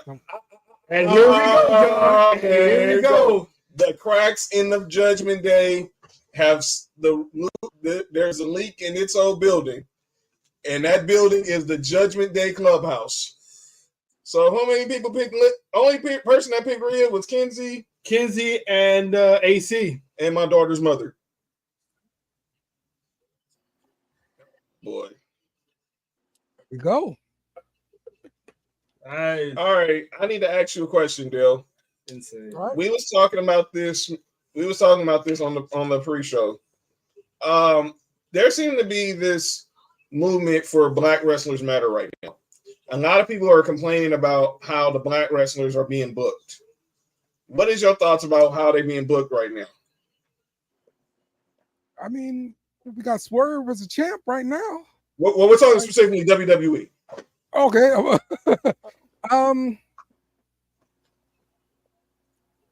Well, let me see. I guess you got a point in WWE. Apollo's definitely a guy who's not going to win a lot of matches. You've got, it's man, wow. I hadn't really noticed, but since the letting go of Bobby Lashley, that was the only guy that was kind of in a prominent role. The New Day maybe, but New Day's on a downfall. Really, we really look at it. Yeah, but as far as the New Day's been on top for years. Mm-hmm. Yeah. So it's like they can't be on top forever. Just like the Usos are Exactly. not on top right now. Exactly. I think you're getting more of the Hispanic wrestlers, but Obafemi, boom, there you go. Kalani Jordan. They're killing it in NXT. Yeah. Jada Parker. Jada Parker. Yes. They're booked very well. Bobby is on the Street Profits have no heading. Bianca and Jay need the titles back. I don't think they need the titles back, AC, because I think eventually they will have to drop them anyway, because I think eventually Bianca and Jay are going to go separate. Because look, for people who think that there's no long term, there's not going to get the Bianca and Jay thing is not going to be long term. It's not going to be long term. Triple H and made a very strategic move, putting her with Jade, because he saw how green she was when she got to the PC. Everything Tony Khan chose to ignore. We see her beauty. We see her athleticism. We see her physique. She's a goddess. She's a goddess. She has a body of a superhero. That's why they call her Storm. Yeah. But she was, but she was very green in the ring. She was stiff. Yeah. She wasn't. Her footwork wasn't coordinated. She was just pretty much a powerhouse, and that's only going to get you so far when you have the skills and you have everything else that she has, which is through the roof. That's only going to minimize her talent, which pretty much what Tony Khan did. That's why they had her have that long streak as a TBS champion. When you put her with someone like Bianca Belair, who was new, who obviously was new to the business, like she was, but she kind of caught on quick and used her and caught on quick, and Triple H saw that. It helped. And you got Naomi, who's the ultimate teammate. She's the Chris Bosh of WWE. She's the ultimate, the ultimate glue person for the big three. Yeah. So just those names alone, I think they're doing fine with the booking for black wrestlers. I don't have any problem with it. Because I think a lot of people were saying a lot of people wanted the Street Profits to be the ones who take the belts off DIY, because they basically went through pretty much almost every team in that gauntlet last week. And then obviously some people don't like how Melo's being booked since he's been drafted to SmackDown. This rookie year. I mean, but like I said, we talked about this the other day on your show. Some superstars' first runs aren't first run, like when we saw a first run, it's like first year or two in the biz, aren't the same as their runs 2-3 years down the line. Yeah. Yes. I still think Carmelo's going to be a blue chip prospect. I still think we're going to see a Montez Ford. He's getting plenty of TV time. Yeah. And so, that's what it's fine. And that's what you want is a whole lot of TV time, because you get more exposure. People know who you are. Yeah, you might not be wrestling all the time, but you're still on camera. And they brought back his barbershop gig, little gimmick and stuff, where he's doing his interviews and stuff. Yeah, you gotta give some time, man. He can't walk in and be the champ right away. Oh shit.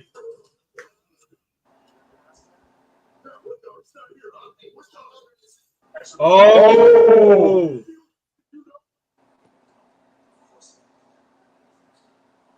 Somebody's gonna know what's so freaking.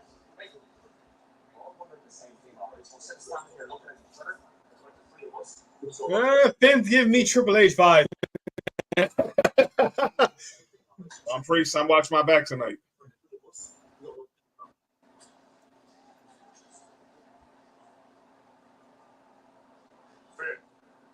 Oh boy.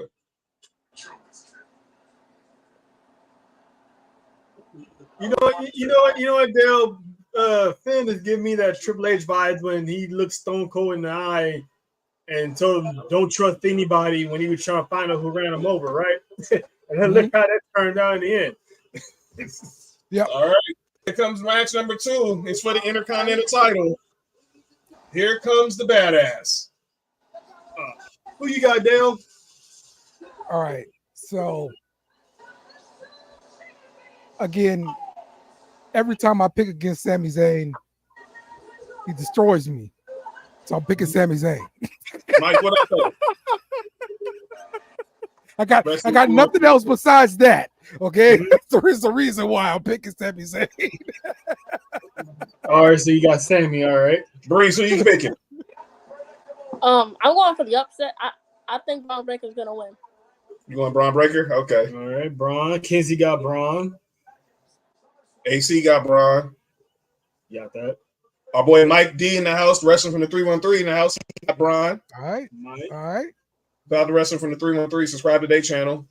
You got John. I'm going Braun this time. Look, I'm going Braun. I think this is the night. The Has dog. anybody the dog- heard anything about dog is in the? a dog pound. Has anybody heard anything about the Sami Zayn comedy show?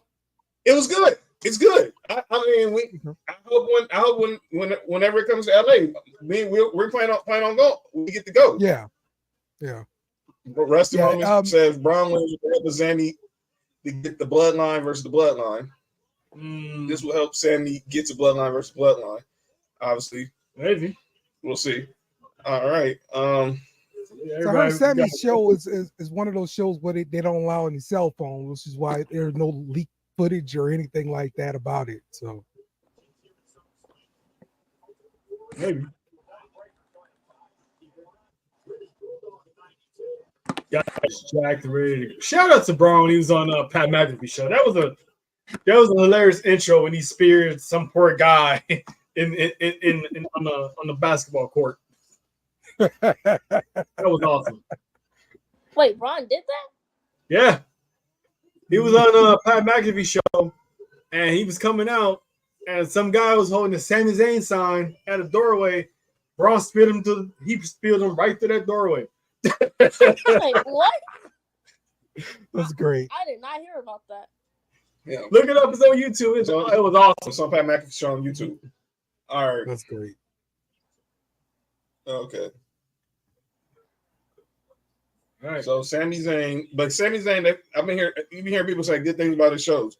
Oh, here's a good question from Rustin Roman.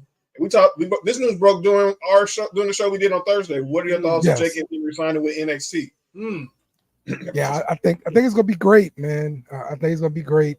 Just listening to Mark Henry's interview before the news even broke. He was talking about the wrestling mind his son has at such a young age. So if you got that kind of mental for the game, of course you gonna pick up the physical traits. I mean, look, he's Mark Henry's son, for God's sake, so he's gonna be fine.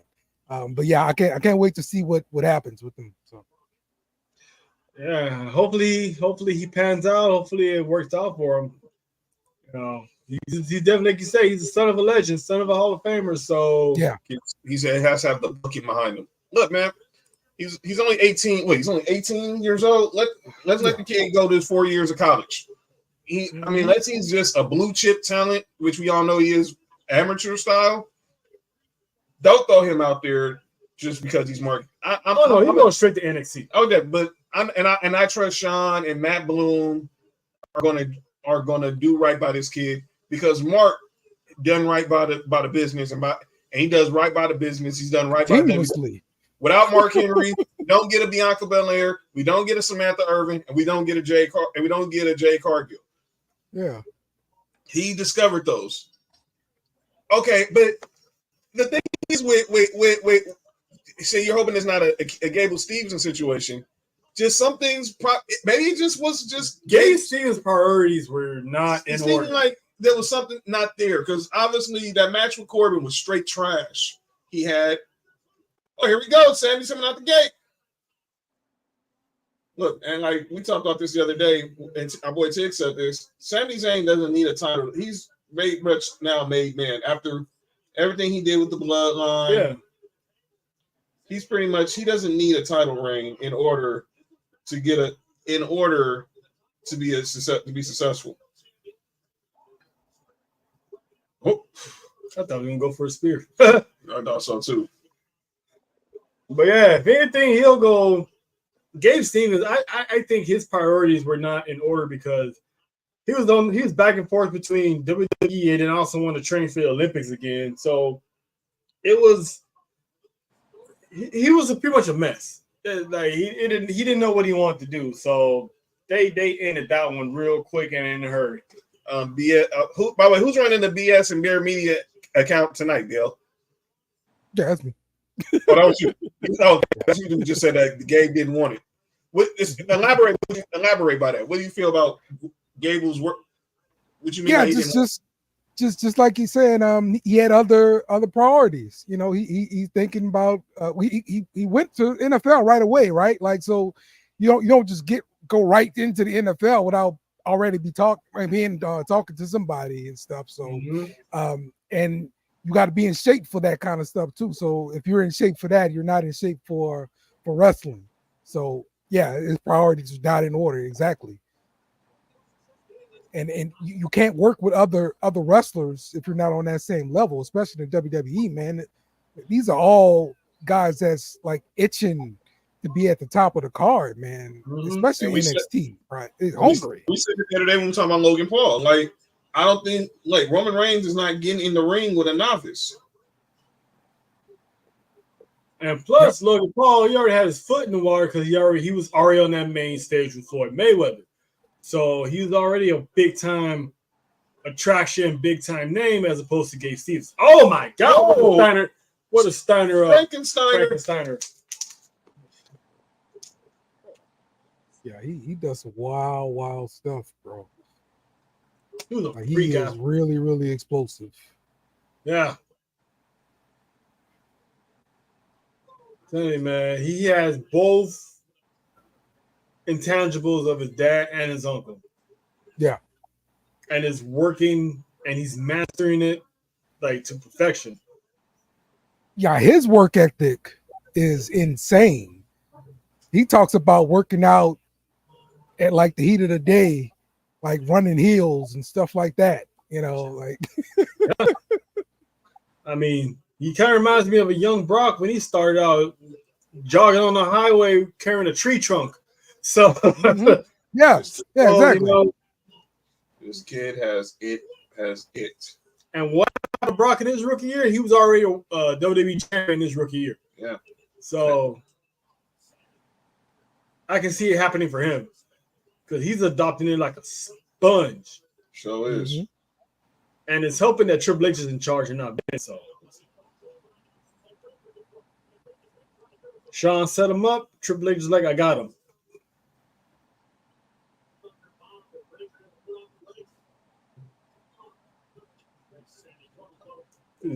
Oh, all right. Sami Zayn, longest. Whoa. Oh, woo. Wow, it looked like a botch, but damn, lucky that Braun Breaker has a. Oh, whoa. Hey, fellas. Is he going to his dad's well? Not yet. I thought he was going for the patented Rick Steiner Bulldog.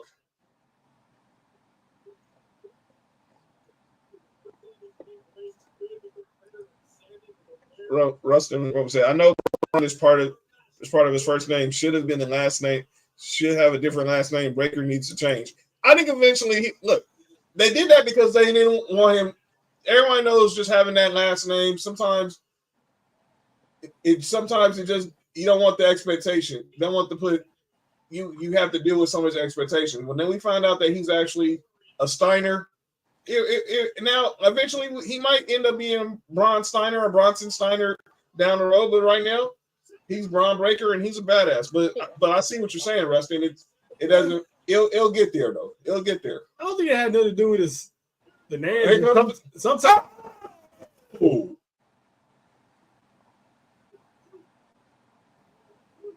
This dude is slowly having the best spear in wrestling right now. Uh-oh. Yeah, what are you doing? I'm just making sure we get in traffic, you know.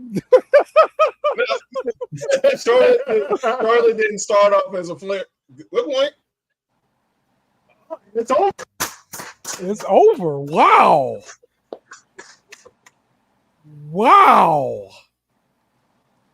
I mean, we all knew the inevitable. They need to stall it out. They need to make this look like a Braun Breaker just strut.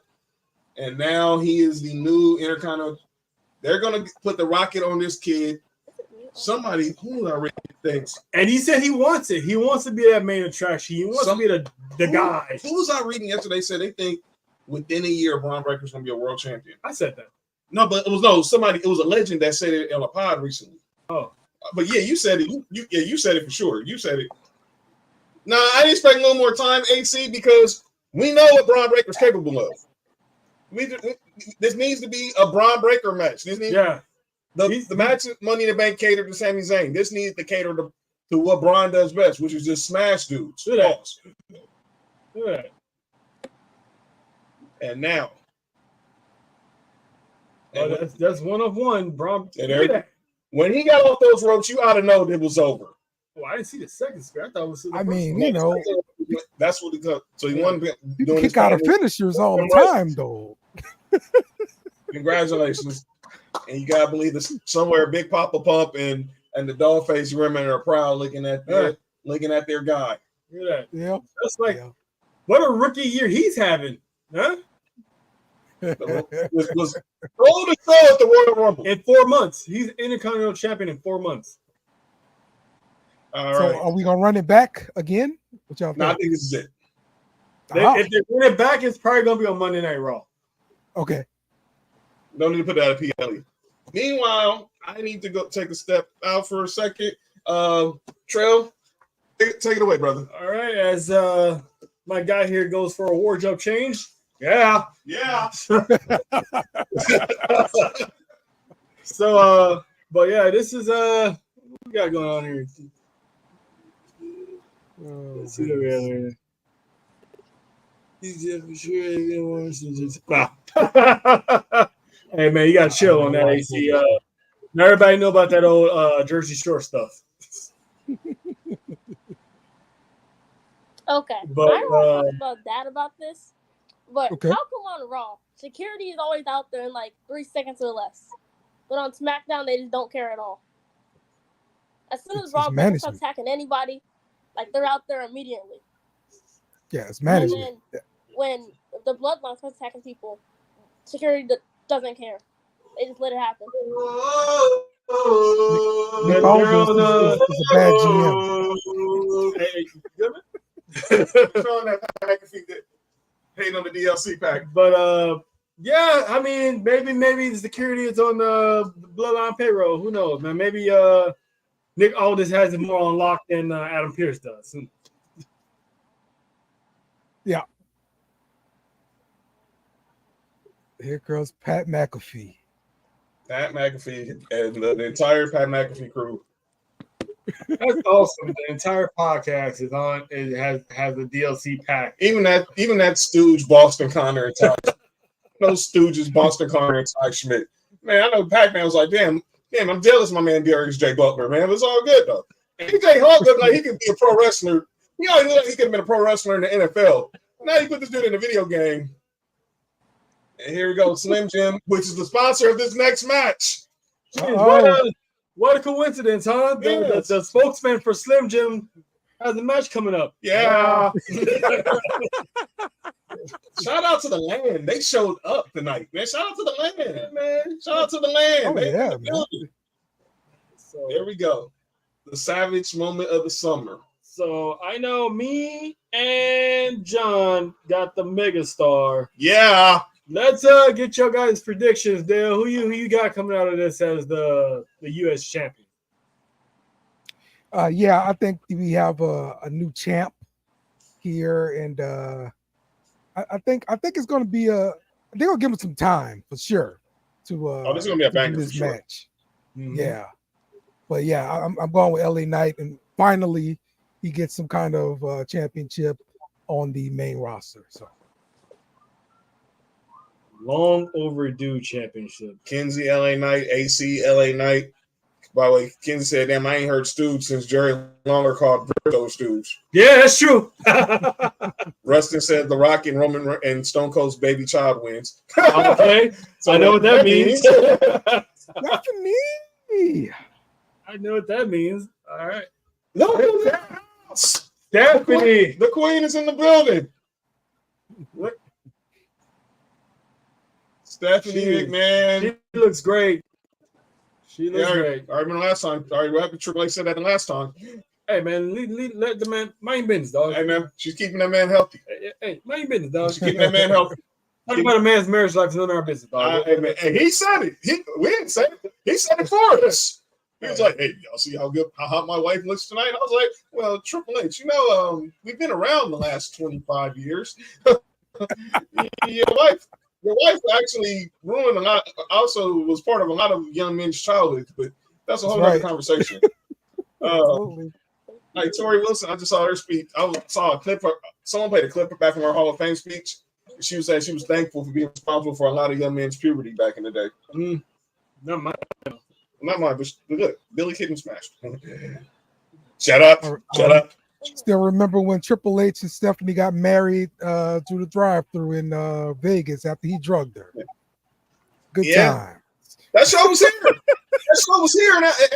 was at the Honda Center. At that time, it was called the Pond. Yeah, Kinsey. It's inevitable. Shane McMahon, was some way, some shape, or form, will be involved in All Elite Wrestling. His role, I have no idea. It could be an advisor. It could be an actual character. Who knows? Just keep him out of the ring. Yeah, Breeze, what did you think about Shane going to AEW? He's gonna die. This kid already knows this kid already knows, man.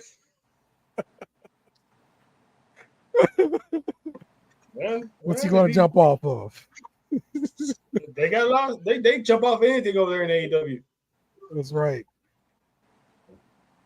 So be hanging out with Darby Allin, huh? Pretty much. Rustin says Shane buys AEW, Steph buys TNA. There we go.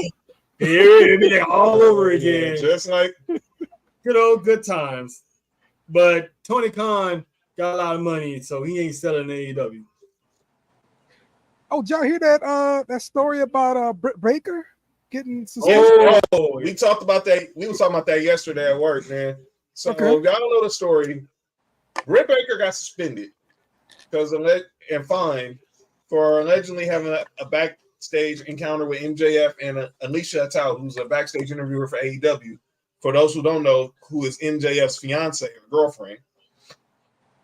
And Britt was venting her frustrations to the crew, to all the girls in the locker room. But unfortunately, and Alicia was one of them. And then went ahead and word got back to MJF. They had some words exchanged. And obviously, we all know there. What did you make when you saw the news about it, Dale? I mean, look, it's more AEW drama for sure. Like, I don't really understand how things get so out of hand back there. Because I mean, look, this is sounding more like the brawl out or whatever, right? So it's more stuff like that. But now it's from the woman point of view too. But I really wonder if it was like some kind of creative difference or something with her being an interviewer backstage or something like that. Still, it's still too much for there to be drama at work. Look, I work with people, who I don't like, lazy people get on your nerves, but there's never been like big drama blown up where I get fired, Yeah, go complain about this is why like everybody else. Right. This is why I said that hopefully with their rival Shane McMahon, he'll try to show Tony Khan how to restore order in the back.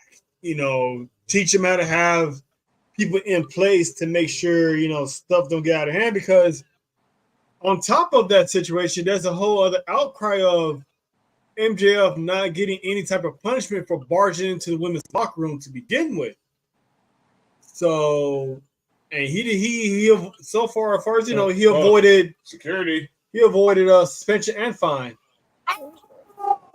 King God Kelly. Oh, that's what it is. Kinsey, there's your answer. Kinsey asked earlier, do we get an MGK cap? Cleveland is definitely in the house. Hey, LA Knight, you go call Cleveland. We're in the house of the Browns, right? Nah, hell with that. I hope we got Eminem on the phone. Well, can't. Unfortunately, Dirt, stop it, man. Stop it. Hey, man. LA, go get Slim Shady, man. Unfortunately, Sim J has some plans out here in the city. By the way, the Hot Tua girl is actually is in the audience at SummerSlam. Hey, she get free wrestling tickets. Let her be. I'm happy for her. I'm not hating on her. If she needed a date, she could have called me. She called me. So Logan Paul, 6'2", 220, 273 days as Intercontinental Champion, which is the longest reign in WWE history. Now United States champion. How many times? Title been in WWE. Really? Yeah. When did he win it again? Crown Jewel last year. Crown Jewel last year over Rey Mysterio. Oh yeah. I'm with you, Mike. Let's go and get these predictions. We already met it. Yeah, Mike said. Yeah, we all. Mike, who you got? LA Knight or? He said LA Knight wins the United States U.S. Championship. Yeah.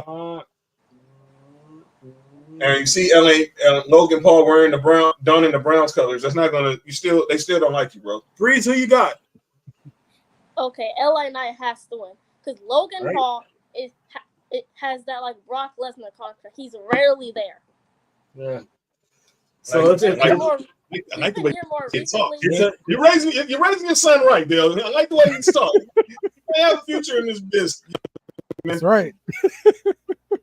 MGK, my mom thought it was cool shirt. Oh, that's funny, AC. And this is a clean choice. A unanimous. I think we're all just done with the Logan Paul's only defending. This is only his third title defense since having the title.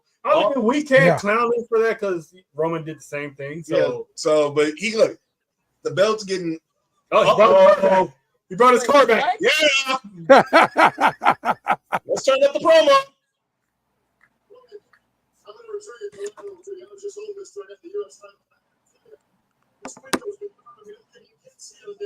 Oh no. Oh. What was that window made out of? It's not regular glass. Hey, take notes, Jack Perry. We don't need actual glass. Right. Oh no, we destroyed a window. LA9. Yeah. A promo, right? Paco, what's up with it? He said bye-bye Prime. What's up, Paco? Thanks for putting up, brother. Hope everything's good with you. Good to see my man Paco. Paco, I'm shocked you're not there, man. Yeah, what's up with that? Our boy Paco stays in Columbus, man. Why you ain't in the land, dog? Yeah, for real. Yeah, they in your team's house. Come on, Paco. Yeah. Come on, LA. Bring us back to the city. Yeah. This crowd is going to riot if he loses, which I don't think is going to happen. Kid, he's stupid. I thought he was bringing out Logan's wife. That would have had that. Nah, he ain't doing that. That woman's pregnant. Okay, understandable. It happens. Life be life, Paco. You still got the Browns though. Just like that's a buster move. That's a buster move. Max ain't even started yet. I like his gear though. Logan Paul, that is. If this is not a dead giveaway, as we just said, the LA Knights walking out with the title. This match is sponsored by Slim Jim. Joe, who they sponsoring? LA Knight is the new Macho Man Randy Savage. He won the SummerSlam Battle Royal, which got him the Slim Jim endorsement.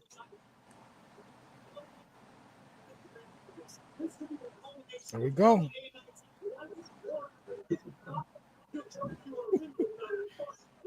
I think Logan was like, yo, throw me into the prime bottle. You know, I just thought about this. The prime bottle are there more than Logan Paul. Look who's ringside. Yeah, MGK. No, who's behind MGK? Oh, You see who I see? You saw who's behind MGK? I saw her last night. Wait, hold up. Now I gotta rewind. Now. Wait. Oh no, it's not. Oh. Rewind. Anna Johnson is ringside. Here's an Easter egg, ladies and gentlemen. I saw it last night on SmackDown. Anna Johnson is ringside.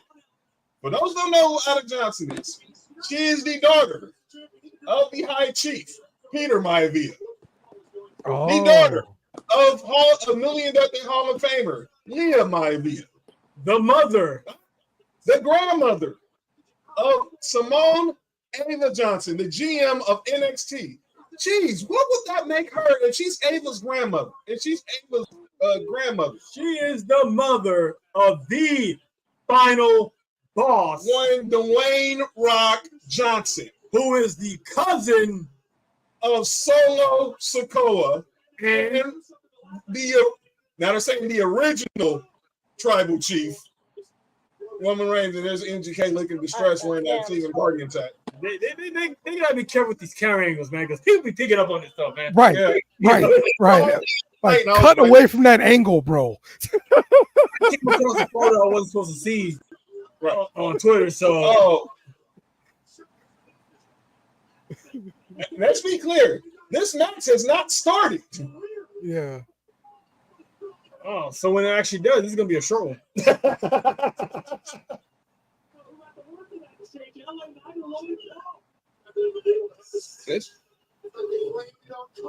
This as Jelly Roll has made his way ringside. Braun Breaker's title win made ESPN. That's what I'm talking about. Former Kennesaw State running back.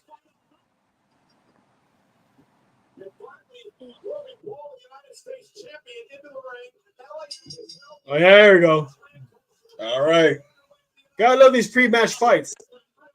That's right.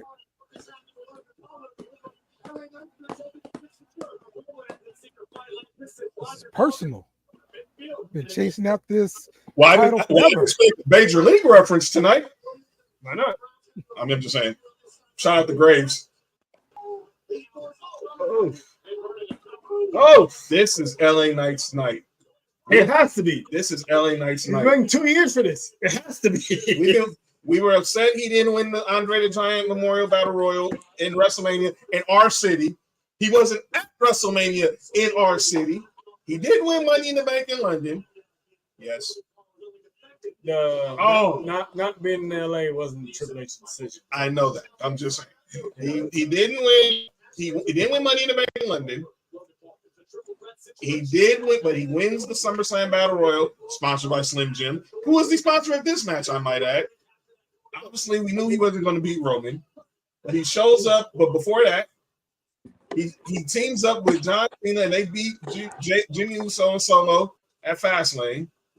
He beats The Miz at Payback with John Cena, special guest referee. I have a question. Yes. When LA Knight got to the main roster, he was a heel, correct? Yes, he was. How many wins did he get? He was still Max Dupree. Still, how was he good? Not that good, right? He was losing matches most of the time, right? Yeah. And it took him 2 years to get to the spot, right? Yeah. Let's relax on Carmelo Hayes. The Carmelo Hayes will be just fine. It happened to LA, and he's a white guy. So let's chill. There's plenty of time for Carmelo. He's the future of the business. He's going through the same way LA Knight went through.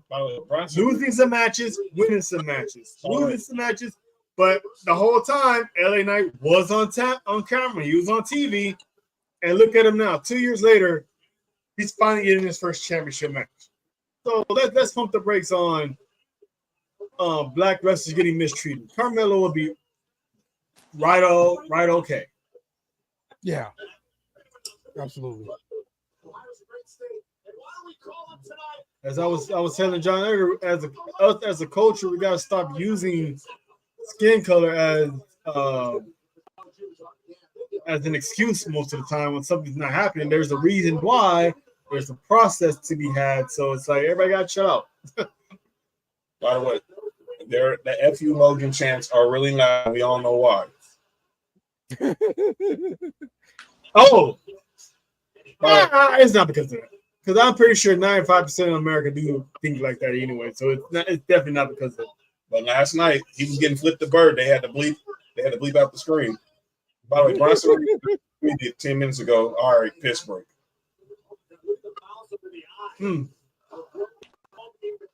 So Ed and I getting dropped to SmackDown. So you going, yes. Bronson Reed getting traded to SmackDown. I'm interested to see how this roster is going to shape up come October because you're going to have Raw and SmackDown on the USA Network. Can't you remember Bianca Belair's gimmick with undefeated? I think is losing is Carmelo's gimmick because he don't miss. That's the only thing. Well, if he didn't miss, why the hell did he lose to Braun Breaker? Why the heck did he lose to Ilya Dragunov? Why did he lose to Trick Williams on the way out the door? Twice. People want to push the narrative where they think it's convenient. It's like they're not thinking of the overall. Bianca was still doing her thing in NXT, but she just didn't win the title. At that time, Rhea Ripley was pretty. Uh-oh.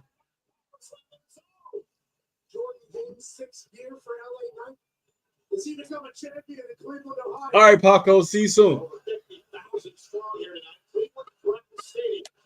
It's all company. It's all good. It's all good, Paco. Appreciate you pulling up, guys. Appreciate you. I know you got company.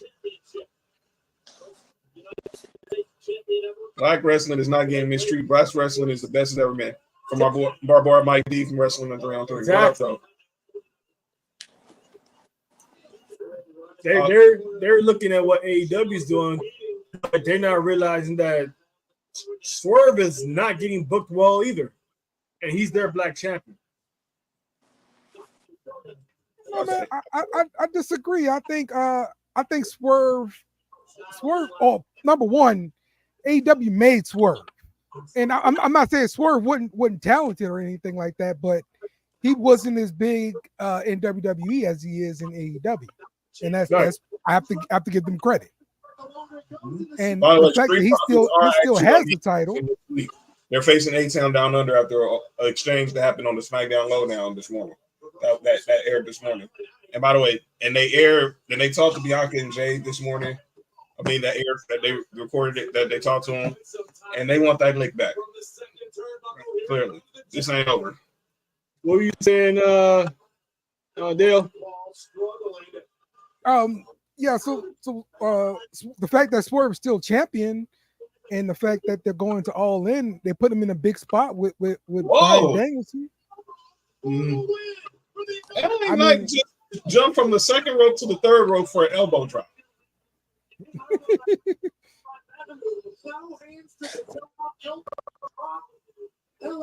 It's just Swerve could be done better because especially when he won the championship, he didn't even get a coronation ceremony. He went straight to work, straight to a match. That was it. Yeah, Mercedes wins. She gets fireworks. She gets pyro. So right. But it's different because like he's not a heel, so he's doing a workhorse kind of champion thing. That's what it is. Gosh, flying. He's 40. That's why, John. Who's 40? That was a good elbow. I think you're talking about LA Knight. Yeah, LA Knight is 40. I think LA Knight is turning. He might be 40 already. Might be beyond 44. Might be older than 40. But his time is coming. I thought he was like 45. Like that. That was better than. Oh yeah, that was better than Tiffany's, by the way. I think his head hit that stanchion. Monet with the dollar store stripper. With the dollar store stripper. Hey, let me get on the CEO. There's the replay. Oh my God! Springboard, reverse moonsault. He hits it, but then his legs. Okay, his leg. Okay, so that's what. So good. No concussion issues. Remember, Logan Paul did have that knee injury during his match with Roman Reigns. and still went through it. No. Rip the BMT.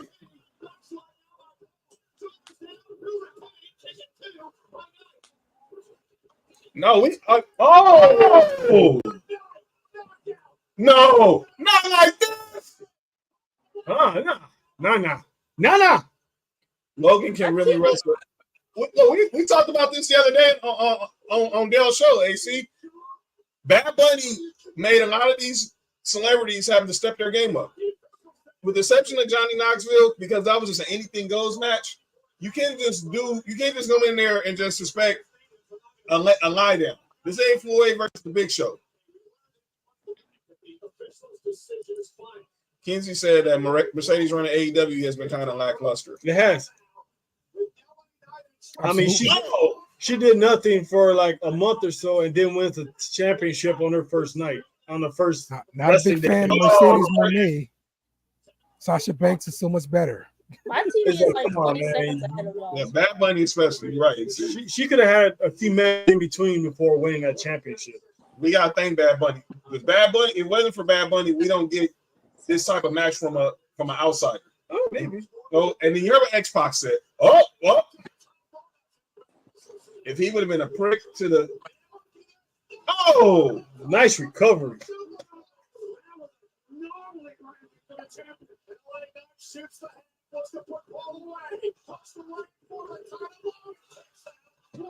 Come on, man. This is a good match. There goes the impulsive crew here. My TV is like 20 seconds ahead.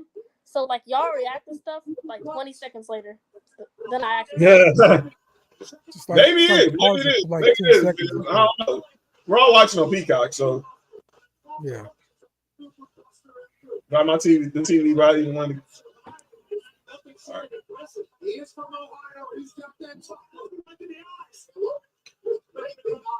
Right. Or as LA Knight said, nice. Ain't you from some? Here come the brass nuts. Here comes the. Oh. All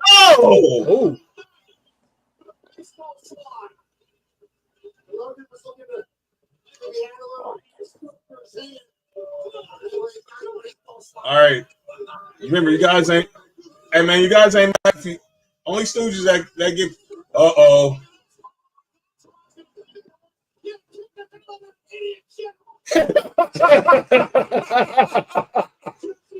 Also, well, actually, never mind. I was gonna say, how come they let him jump over the barricade? But he was in the entrance. Yeah, where's Kevin Owens when you need to put MTK through another table? Oh shit! Yeah.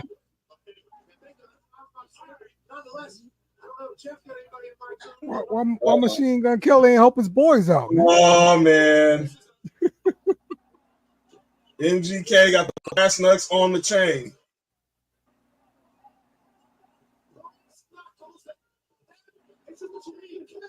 Why you got it on the chain though, dummies?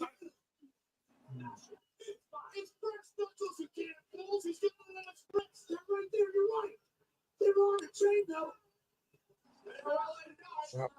Perfect.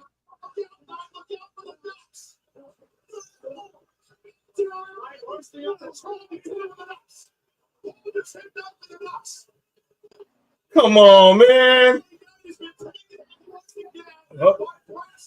Oh man. No! Let's go! 1, 2, yeah! There we go. I just want to say, go. I was just sitting here waiting. Was his foot on the rope? I was just sitting there waiting for it. I'm like looking at y'all like, when's it gonna happen for them? Yeah. Hold on. It's like I'm just sitting there like, when they gonna see it?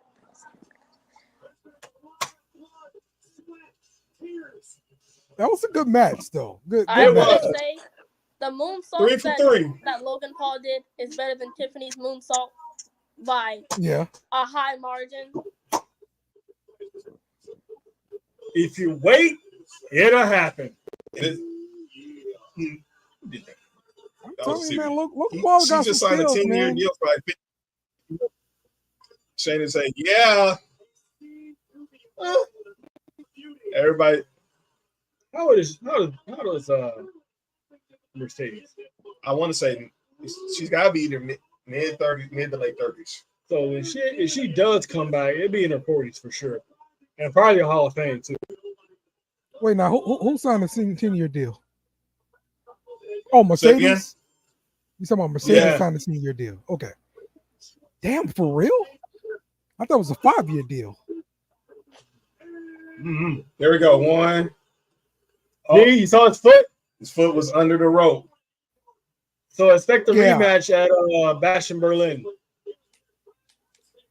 Yeah, Logan Paul steals everybody moves. He calls himself Mr. Steal Your Move. He posted the clip of him stealing the buckshot lariat and everything. So yeah. he does not shy away from that. Yeah. And LA Knight's gonna win that fair and square. Yep. All right, Dale, you got something you said? Hold on.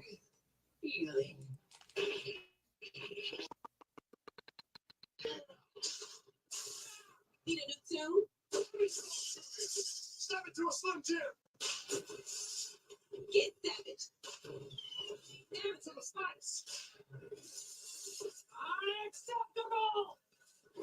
Yeah. Oh, I'm gonna let Dale post that. Hey, post that. I want you to go ahead and post that, Dale, because I'm not that savvy with posting clips on the stream. Okay. Let me go. But yeah, I saw that earlier. I was funny. But post it. I mean, save it for that match. Let's save it for that match. Okay. We'll save it for that match. All right. Okay. But yeah. We got a new champion. Real quick, shout out. Oh yeah, we talked about this earlier. Shout out to Steve Mongo McMichael being inducted in the Pro Football Hall of Fame. Of course, we all remember the Four Horsemen, but before he was a Four Horseman, he was a member of the '85 Bears, Monsters of the Midway, and obviously he couldn't be in attendance publicly because he's been battling ALS for the last 3 years. And all I didn't know he was battling ALS. Oh, he's already at the point where he doesn't have a voice. Dang, that sucks. I hope he banked his voice like Steve Gleason did. But he's been bedridden, so I think his condition is worse than. At least we know with Steve Gleason, he still can be in a wheelchair and he's operating to the point where he still has it's a sponsorship. Operating with the mobility with his eyes, but no, he's still he's Mongo's bedridden. Yeah. But they were able to put the gold jacket on him. They had a lot of former teammates there, and it was just a beautiful situation. It was just a beautiful situation, and his sister read a speech that he pretty much had prepared like 3 years ago when he had got diagnosed. It was a beautiful celebration. Okay. Oh, look at that, man. Now they promote black grooming products. Oh my goodness. Come on, y'all. I was wondering why Apollo and Baron Oldest Manscaped? Oh my God, no Oldest. Oldest! No Oldest. That lasted way too long for me. No Oldest. Oh my God, Oldest. Yeah, you keep that, pal.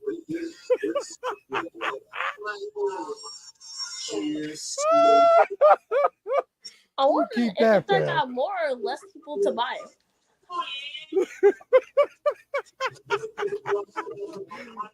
This is funny commercials, bro. You're into a commercial.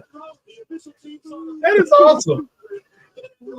That's awesome. But congratulations again, LA Knight, your new United States champion. Yes, indeed.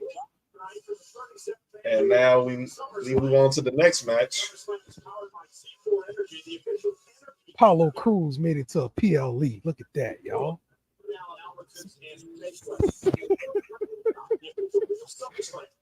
Everybody talking about the booking.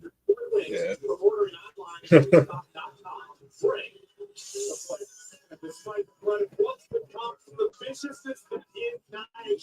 Up next, the WWE Women's Championship is on the line. Bayley versus Queen of the Ring, Nia Jax. Okay. And you forgot about that. That could be another reason why Rock's mom is in the house. She's in the family. Well, I kind of thought about that too. Yeah, Yeah, her and Nia are very close. Her and Nia are very close. That's her second mother. Yeah. Finally, I'm interested in Bayley's title reign. What do you feel, Mims, about Bayley's title reign? Tell us. Okay. Look, half the time I just skipped through it. Like with the going against the Piper, I just didn't even watch that match. I just skipped it. Or I didn't even pay attention to it.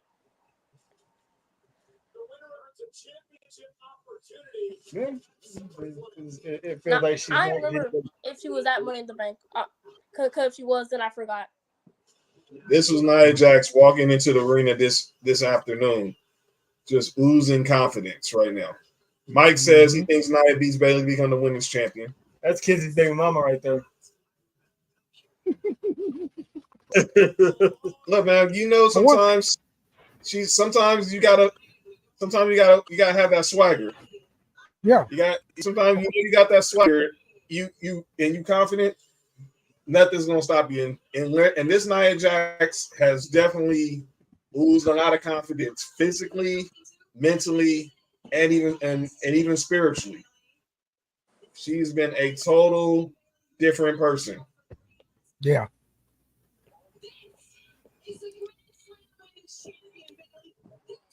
Absolutely. I think. Yeah, we know. All right. Rustin said, "Think Bayley caused Tiffany tries to cash in." We'll see. Oh, we think we have an actual cash in tonight. As I the new briefcase. We did see the new briefcase. To hold it for longer though, like because women already always cash in so quickly. Yeah. I think they're gonna stretch it out a little longer. Yeah, I think they gotta stretch it out. Yeah, I'm picking Nia to win, new champ. Hashtag ain't new. All right, I got Nia too. I'm actually gonna pick Bayley because I think Bayley's gonna exercise that demon. Dale, you think you got Nia? Yep. Okay. I'm not even gonna ask Kenzie. I already He wants to marry. He's ready. He wasn't getting engaged. He'd be traded off or not. He wasn't engaged. He'd be traded off or not. No, that's his hall pass. Hey, yo, see, who you picking? Got, obviously, yeah. We know, Kings. We know you're picking Nia, dog. That was rhetorical. Kenzie, Rustin. Rustin says Bayley. Okay.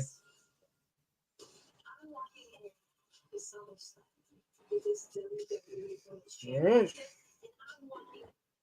All right. Shout out to Nia for having the crown on that SummerSlam picture. That's right. Yeah. Still gotta show the crown. Ain't gotta wear it around every day like back then with the stupid capes. Yeah. You just hold the title. Yeah. Brock Lesnar didn't wear no crown or cape, and he's a former King of the Ring winner. Well, yeah, we all know the real person who started that trend. One Texas Rattlesnake was like, no, not really, because Real Regal had it. Well, Sheamus.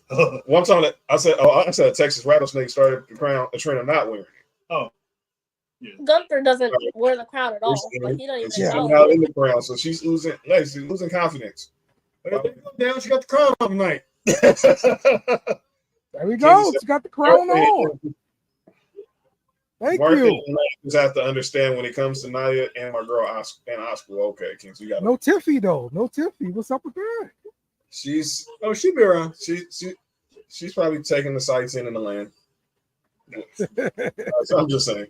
No, she's somewhere backstage. She does me. You never leave without the hired gun. But I didn't realize that her and Nia are like real life best friends now. Yeah, TikTok videos are funny. Yeah, Okay. Social media. So now we get ready. So now getting ready for this big match. Nia obviously she's been. This is a match. You can argue this is probably the biggest match in Nia's career since her WrestleMania match against Alexa Bliss when she won the Raw Women's title. Yep. I like how the crown matches. Right. Show fit. that crown, girl. Yeah. And that's not the same crown she won at Queen of the Ring I either. got like some Game of Thrones type stuff. Yeah. Show that crown. I know. Auntie is probably what she's seeing. Yeah, she's definitely there. Obviously, she shows they're always together. Hey, it's another title, man. Just walk around with it. Yeah, we all love some Nia Jax. Don't we all love some Nia Jax. Shout out to the 619. Mm-hmm.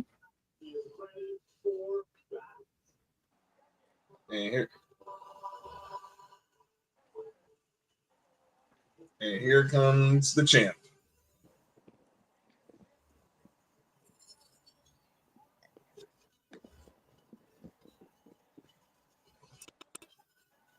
Oh, the Macho Man theme going. Oh yeah. Well, that's obviously we all know that's some of the inspiration behind the hugger Bailey. So she's mixing the hugger with the role model, which you can't deny. That's another one who's now in her moment feeling her confidence. Bailey Nick, she's like a tomboy. And obviously she go through the knee injury, she comes back, and she's definitely embracing who she is.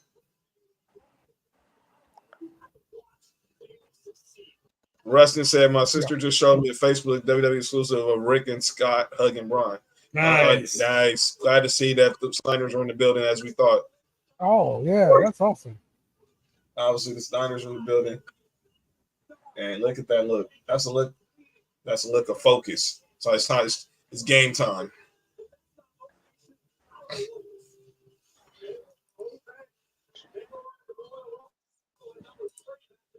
Entered the Rumble at number 3. And now, here she is.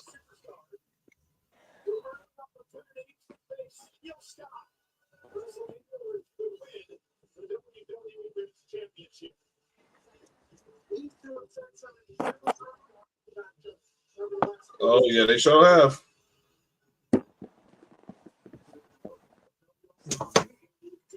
This should be good. I'm not expecting a banger out of this, but this should be a decent one.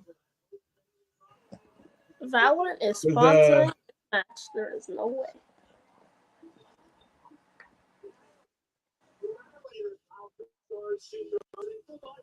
She straight got the whole queen, the whole elegance look with those jewels on the outfit.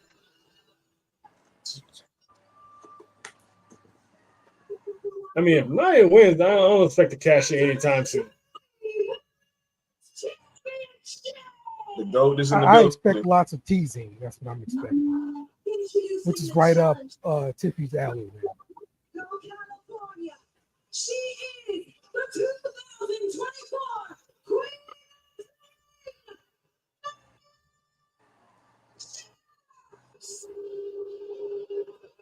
With someone who just embraced just being a heel. She's female Yoko. From San Jose, California. She is This is a West Coast matchup. It's SoCal versus NoCal. The 619 versus the Bay. 619 isn't. That's San Diego. Yeah. 619 San Diego. The Bay. I think their code's in the Bay. But San Jose's repping the building. By the way, this is the video that we're talking about. You see Triple H talking with hugging Braun Breaker backstage after he just became the Intercontinental Champion. What up? I don't know. Do we see a Tiffany cash in? I don't know. Nah. I doubt it too. She just got that new briefcase, and she probably want to at least design. When these guys get these new briefcases, they like to show it off for a while before they cash it. You gotta sell the briefcase. We just saw that with Priest. Oh, and Nia's a Chargers fan. I'm sorry for her loss. Yeah, you gotta sell that merch, man. What'd you just say, Dale? You gotta sell that merch.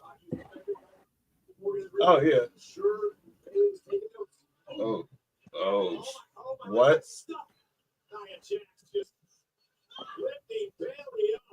I agree, Mike. Samantha Irvin's the GOAT. Wednesday, Oh, yeah. She just made Wednesdays. She makes everybody's Wednesday now.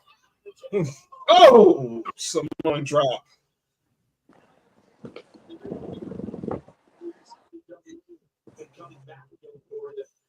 Jackson return is better than ever. I agree wholeheartedly. And the issue is this is something that a lot of us can relate to.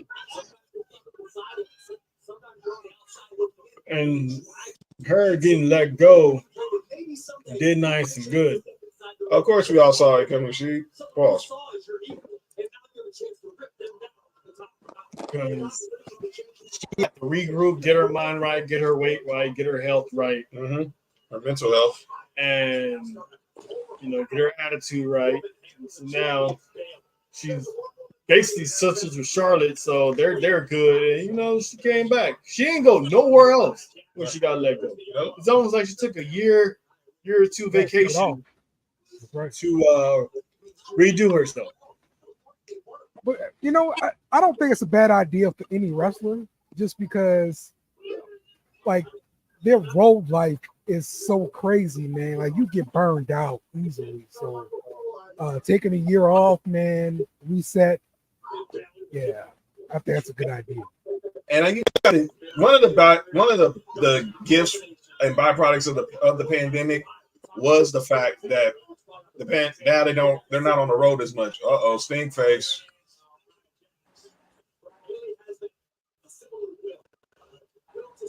Hey, Kenzie, you good? I know you ain't say nothing, but you good? Kenzie.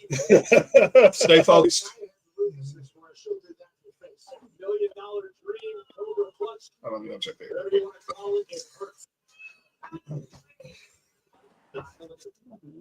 So far, being a bad guy. I'll tell you that. Yeah. Now you loves being a bad guy.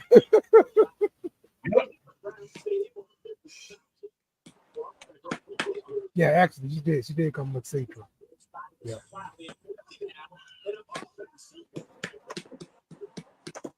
Oh man, so far so good.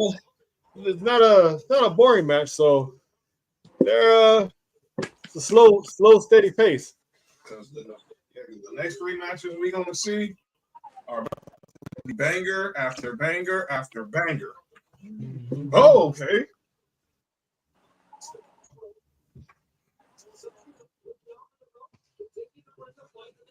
See, both these girls are not Michael around. and Bruce Buster. Yeah, okay. Does she ever hit that leg drop on the apron? She's definitely up there. Never actually seen someone ever do it with that move. You always miss it. Think so. Because it just happened on Raw. For me, it just happened.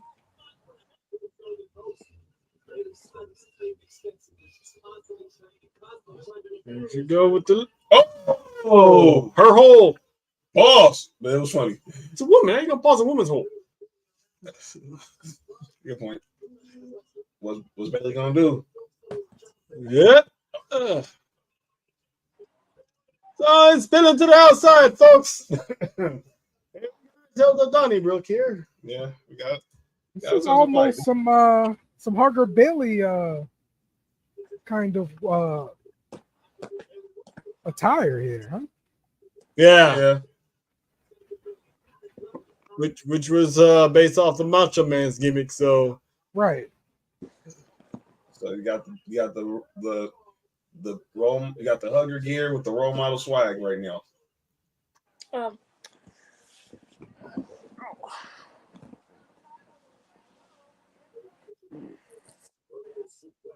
right.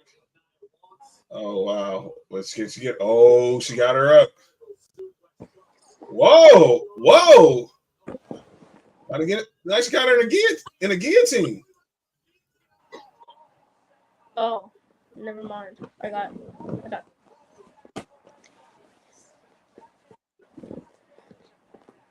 And neither has Nia. The history these people keep bringing up, I love it. It's great storytelling. It is. It's a part of the story.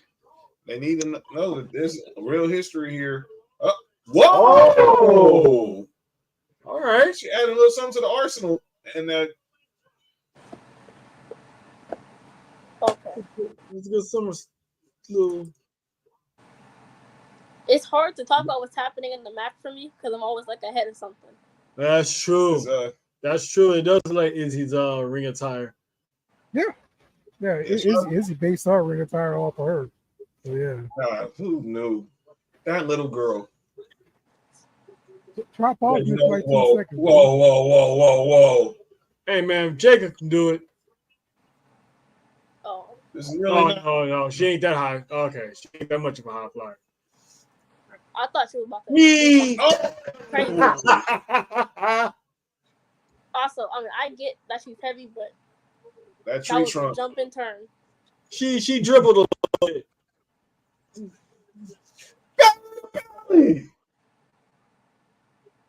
That belly of the belly looked terrible. I'm not gonna lie. Yeah, she ain't getting that. The fact that she lifted her alone is an accomplishment in itself.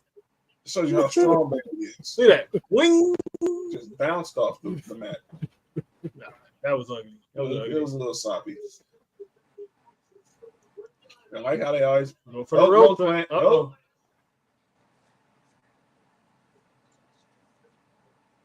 Oh, nice reversal. Oh, sit your ass down.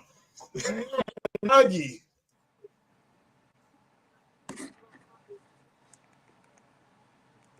I know she called. I'm pretty sure she called a certain someone from Huntington Beach. Uh-oh. There's no way that she's hitting it on the first run. Taking too much time. Oh, she hit it. The first person to kick out of the Annihilator. Easy. I mean, she don't hit the leg. All right, Kenzie. You have to Relax, Kenzie. Oh. Yo. It's good false finish. Oh. I was watching Olympic basketball earlier because she's dribbling the hell out of Bailey. Puerto Rico did. Ugly for Bailey. She has more fight than Puerto Rico did. Well, Puerto Rico had fight. They just lost it. Yeah, badly. Shout out to KD. I'm so clumsy, huh?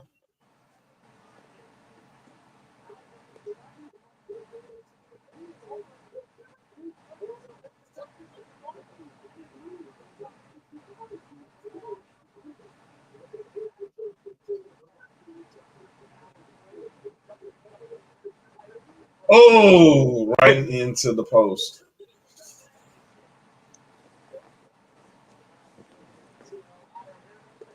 Man. Let's see who's gonna capitalize on this, man. Who is this referee? Like this guy showed up like the last PLE. I wasn't paying enough attention to even look at it. Where's Jessica Carr ref bay at? Maybe she graduated. I mean, maybe he graduated from NXT or something. Who knows? Probably. Bailey Punk. Oh! Sleeper! No! Oh! Is there a referee school? Like, they teach you to, always hate the good guys? Yes, they graduate from and they Chase choose U. the frailest people possible? Yeah. I'm pretty sure there's when you get hired, they teach you the tricks of the trade of being a ref. Yeah, a lot of those guys train in NXT just with the wrestlers, like straight up. Mm-hmm.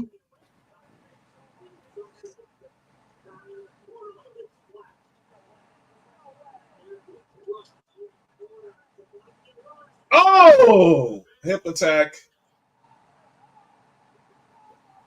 Now we're gonna do another annihilator. Okay, something happened on my teeth fun. that I You don't gotta want to get- say it. Oh, kiss auntie.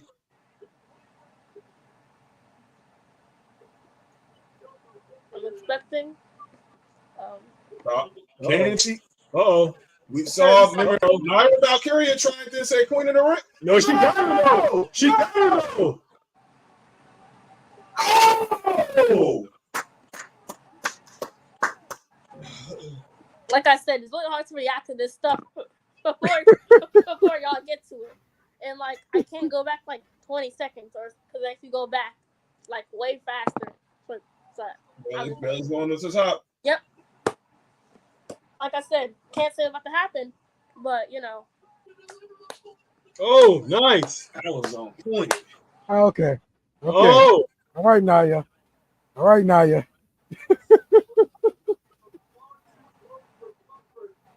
Okay.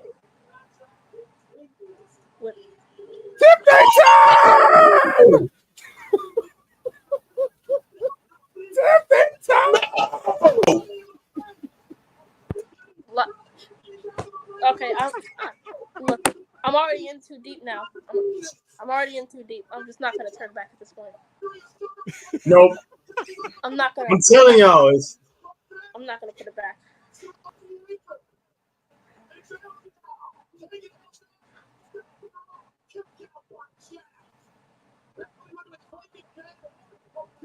Rushing out here. The champion is delivering a barrage of offense to a down challenger. Here comes Bailey again.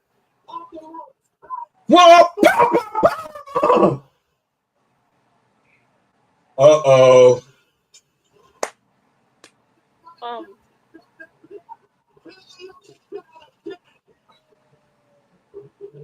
Oh, no. This is time! oh, she said, nah, son. 1,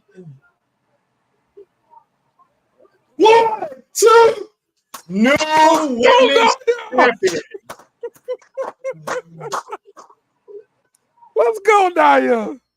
And new, baby. And new. Oh no. Reese, Oh no. Reese, that message for you. Rustin said pause it for a second.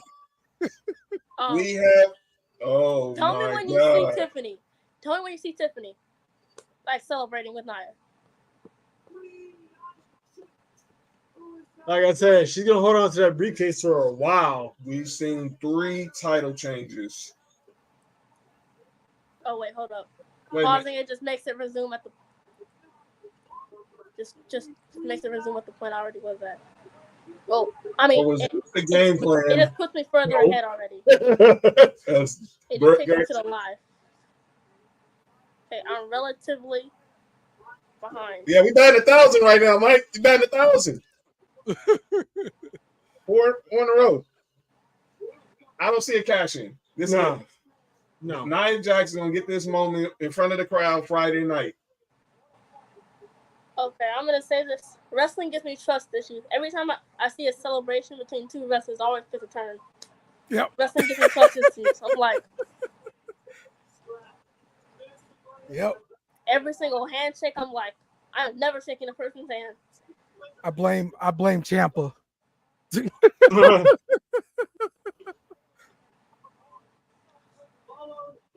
Also, I don't understand why would you run directly to the ring when you're cashing in?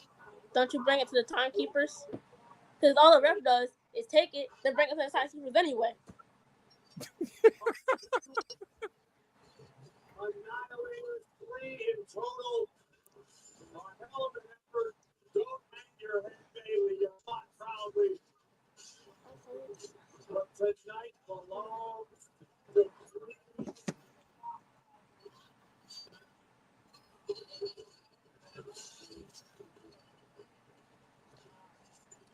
Let's go. Going over to Auntie. This run is better than all the runs she's had. That's her mom right there. Okay. Oh, okay. So they're not right over to Auntie. Yep. But she's at a lot of shows. She goes to a lot of WWE shows. Yeah. Congratulations, Nia Jax. Her 2nd world title. And this one's gonna mean something. Okay. And it's the major one. He said, I blame Triple H and Stone Cold for the trust issues I have with wrestling. I blame Daniel Bryan and guys on Triple H. That was so sad. Oh my gosh. That was so sad. By the way, this is the footage of DDP and the Steiners the moment when Braun Breaker became Intercontinental Champion. Tuesday night. It's good to see Scott Steiner in the WWE building. Yeah. Hey, anything's possible. Yeah. Those long Hulk Hogan's not around.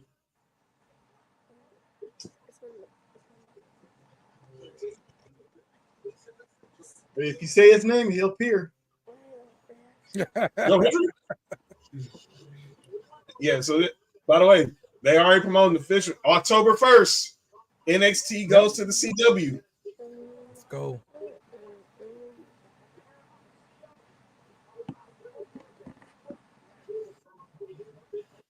NXT is still a really good show every week, man. I'm telling you, on a week-to-week basis, they do a pretty good job, man.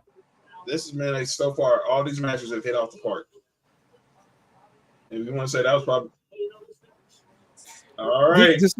This reminded me of the whole Black and Gold pay-per-view era, right? Mm-hmm. All right. Now the match a lot of people we've been waiting for. Drew McIntyre, CM Punk with Seth Rollins as a special guest referee. I'm definitely blaming the Daniel Bryan and Triple H for my trust issues. When Randy Orton cashed in, I'm blaming that.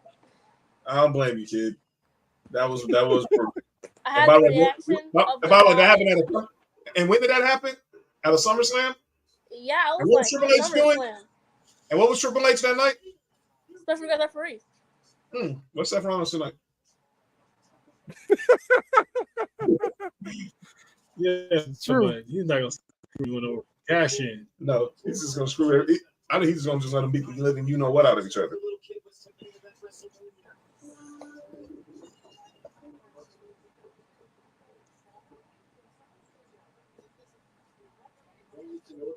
Oh, here's that Drew McIntyre before the event video. Oh yeah.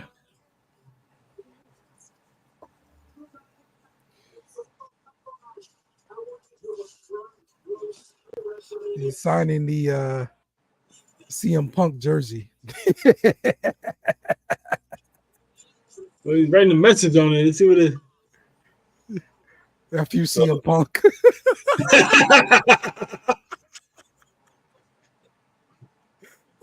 That's great. Undertaker was SummerSlam with Shawn was the ref. This story is playing out just like. Yep, that's what I said too. Yeah, that's a fair point. Like, Shawn could care for either one, even though he probably had more respect for Undertaker than anything. It was just there because he sorely hated Bret Hart and Bret Hart baited him. He was actually honestly trying to call it down the middle. Seth Rollins, he could pull a Stone Cold when Stone Cold was referee between Taker and Kane. Didn't care for any of them. Thumbed them both. It was like your winner, Stone Cold.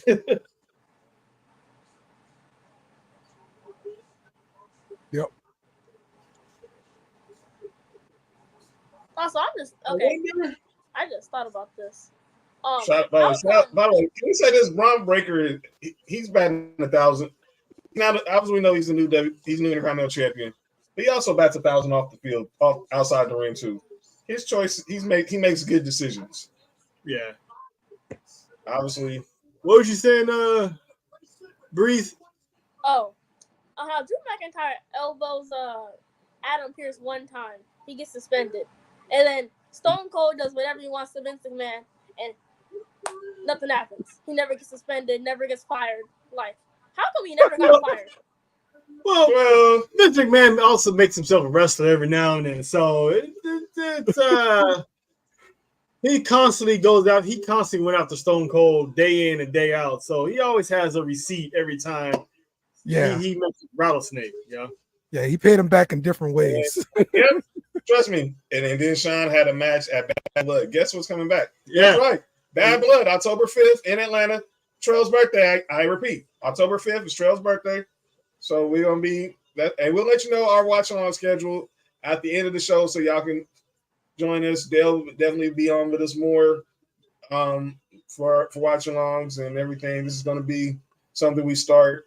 Obviously, this was Trail's vision a few months ago, and we waited till Money in the Bank last month to start it because obviously with all the international pay-per-views fresh off WrestleMania. Yeah. Logistics wasn't working. And here comes the ref. Hold up. I know I'm about to get a text from my daughter's mother about whatever this dude is wearing. My cell phone just came out right now, so I'm I just got new. I wouldn't be surprised if that Hell in a Cell match at Bad Blood has all three of them. What the heck is this? Because at first I thought it was just gonna be Punk and McIntyre, but now you throw Seth in there, they just might put them all three in one cell match and just let them go to war, you know? What is this? What is that? I don't have your bankroll, so I can't judge, man. That reminds me of that one peanut butter candy that was stripes. Dale, you remember those from the from the 90s? The little small candies like with the black and white stripes, peanut butter in the middle. No, I don't remember these. Oh, what was that? Oh. Yo, is he really finna officiate with a robe on? Oh, goofy. I'm kidding, dog. I know he's got the designer referee shirt out under the. He said they called the peanut butter bars. He said they're called the peanut butter bars. Yeah. Okay. No, I never had those. Yeah, that would be G if he's officiating with the VR glasses on though, because that's part of the ref. He got the VR. Yeah, the peanut butter bars, Kenzie. Yeah. Those things, man. He's dressed like those.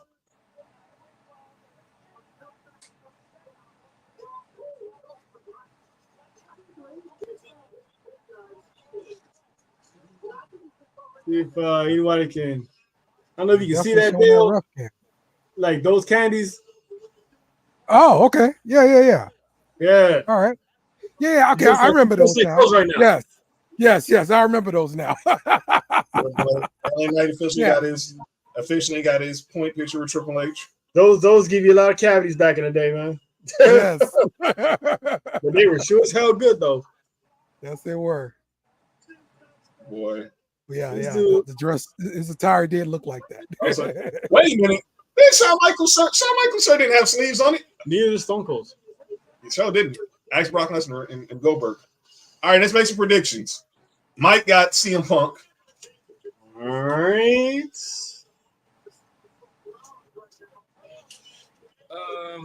I am gonna take. I'm actually gonna take Drew on this one. I think he's gonna accidentally screw CM Punk. I could be wrong. Okay. He said his son looks like eating like a zesty zebra. And That's a good gum. Leave that gum alone. And Kinsey got CM Punk. Punk. John, you got Bill Brooks.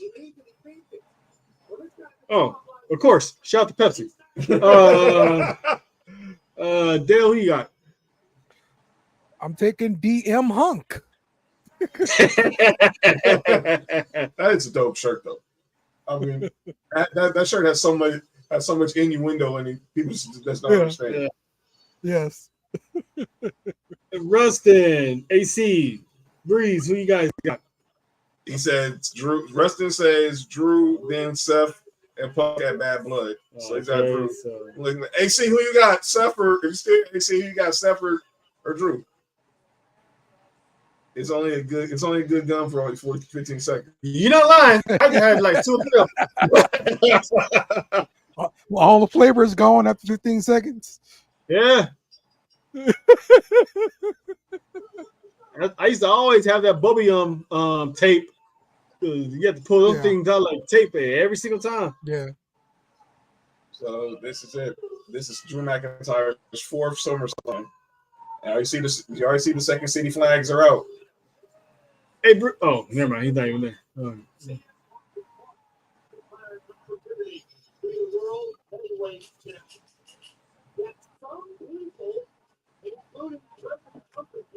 seem to always make excuses for why McIntyre is so furious. When McIntyre looks like this, Got the little shredder cufflinks.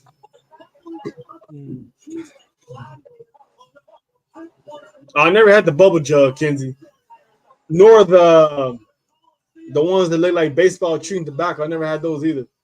I had those a lot. Yeah. Yeah. You make a big, fat wad of gum with that crap. Gum, jaws be all hurting and crap. Yeah, I was interested in baseball like that as a kid, so I never wanted to be like them and got one of those. Cause I seen them, but I just never, I never got them. Mm-hmm.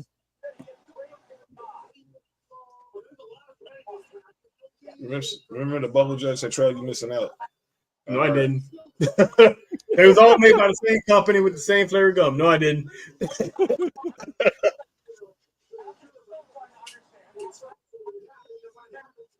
Actually, got a pack of those probably in my my little drawer here because my son was chewing. He was really annoying. I took it from him.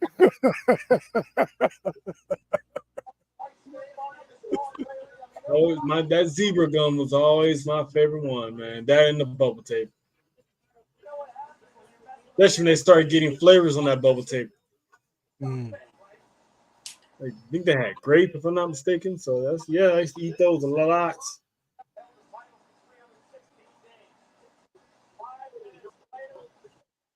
Oh, I like the color scheme on that one, that little mealing green. Right.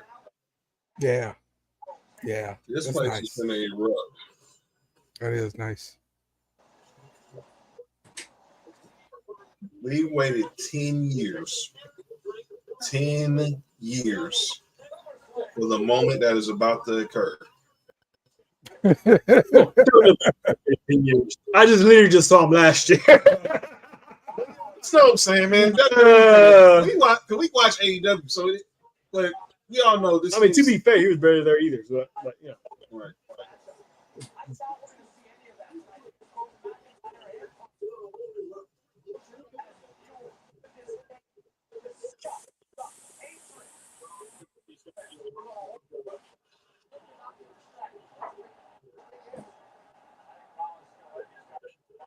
Wow.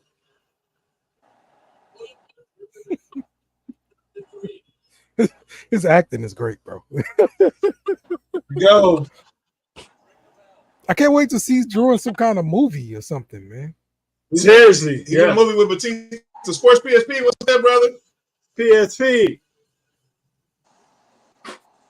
Hey, Dale, you was mentioning the set. Look how they kind of have this set looking. Looks like a concert stage a little bit. Yeah. They've done this is the most they've done since WrestleMania for sure. At these stadium shows. So I do like that part, but I still miss my big stage. Give me the big set. Give me the big set. Yeah.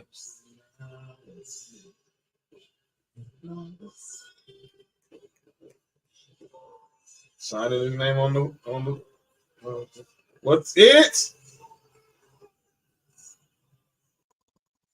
The best in the world. I just might get that hoodie. Well, please believe I will have some CM Punk drip when we go to Mania. That might be where I got the name for the podcast from, you know? Just I wonder. I wonder. I'm saying, huh? Best in the World podcast. Oh, what's the CM? Yeah. That WrestleMania 39 stage was way better than WrestleMania 40. I wonder why, Kenzie, because we was in the building. Goddamn right. LA did their thing. First singles match in WWE since 2014. Obviously, his first match since the Royal Rumble. He's 4-4 all time at SummerSlam. Yeah, he's lost to Lesnar. He's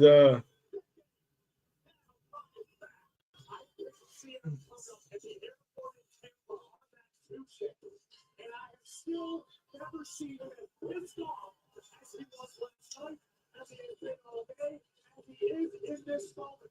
CM Punk is ready to fight until his heart stops, if that's what it takes. It's a long time. Best in the world. Lucky to be here. CM Punk says, This is gonna be good. This is gonna be good. This is gonna be a straight fight. So, do y'all believe it's going to be a triple threat match next up? I do. Between these three, or okay? I do. It's definitely be Bash Berlin and Bash Berlin. No, Or Bab. Oh boy. Here we go. Oh man. Can you say I was at SummerSlam on Iowa Pac when Punk fought Jeff in the TLC match? Yeah, that was the Tournament Taker. I missed that night because we was at. And unfortunately, I missed that night. I went to the SummerSlam Fan Fest the day before.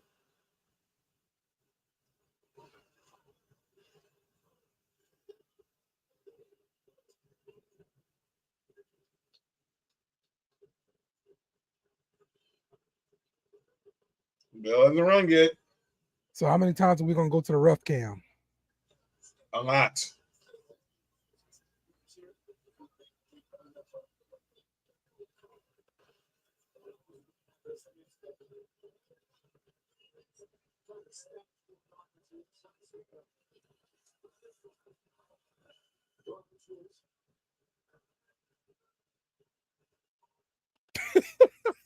Come on, Sean. I mean, Seth. Yeah, you all right? Oh, Breeze, who'd you picking in this match? You gotta take yourself off. Wow. Seth got the ref cam. Yeah. Here we go. Who you got, Breeze? I think it's gonna be CM Punk. Okay. Shout out to Kelsey. Hey, everyone. Where's my self-awareness? Let's let them see our now. Oh, here we go.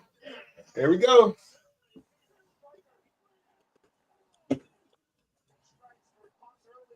That's a DQ. I thought Well, he was disqualified. there's not gonna be any DQs tonight, man. Nope. Ain't no countouts. This is gonna be a straight bloodbath. Here we go. Whoa! Sounds like he almost had him in a choke. Oh.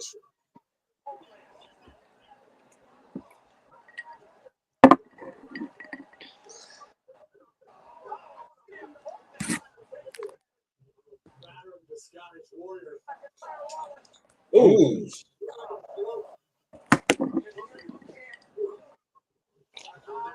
Good. Now it's nighttime in the land. So far, Seth Rollins is really just kind of just letting them do their thing. Yeah. Surveying the field, just keeping law and order, let them rip each other apart. Yep. What he's gonna do.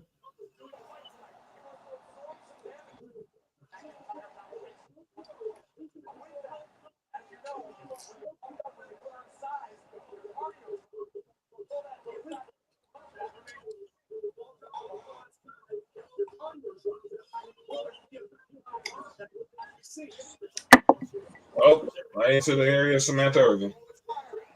We get no high fives and nothing. So, okay, all right, moving. Not hurt Samantha.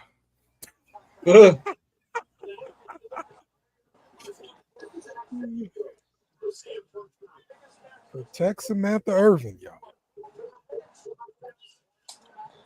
Yeah, I'm not high fiving you today, Punk.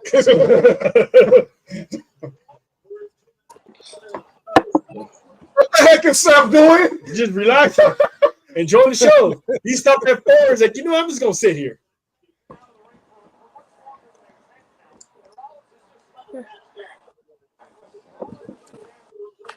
No, I realize referees could technically do this, but they never don't. Never do. Yeah, referees get fired doing that too. Yeah. Yeah. You gotta have some type of order, but this is one of those situation where the rule book is going to be thrown out the window tonight. Yeah. Like in the next Now it's time to shoot. These final 3 matches.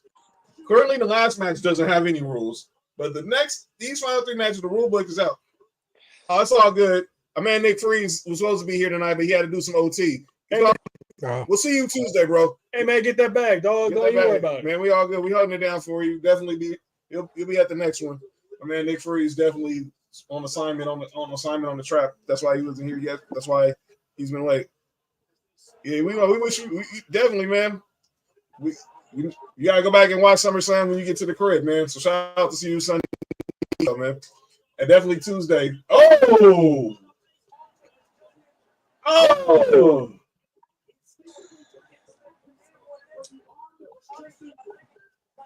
Yeah, so shout out to Nick Freeze. Shout out to Mark, everybody. Will the announce table be broken in this match? Say it again, Dale. Will the announce table be broken in this match? We'll see. I guarantee it'll be gone by the end of the night. We know that much. Oh, Bree said they saved him for the bloodline. Okay. Maybe so. It might be gone between Priest and Gunther. We just don't know, but definitely it'll be gone between now before we get off before the show. Oh no. You think you do it? All right. No.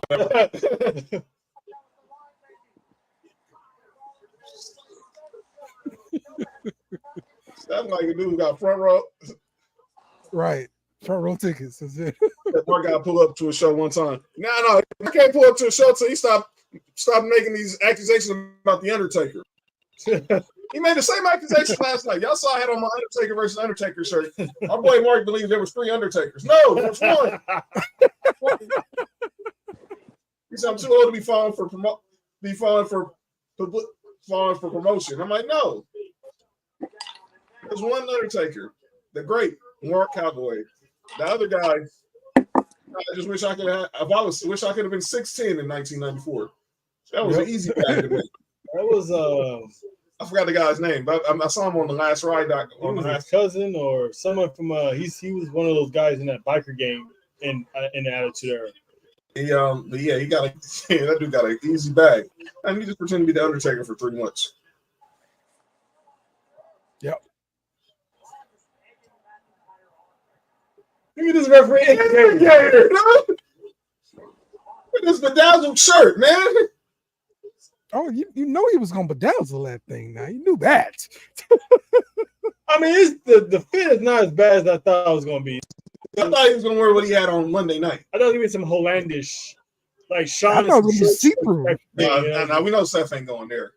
No, I thought it was gonna be see-through. Definitely, the sleeveless shirt doesn't shock me. Oh yeah.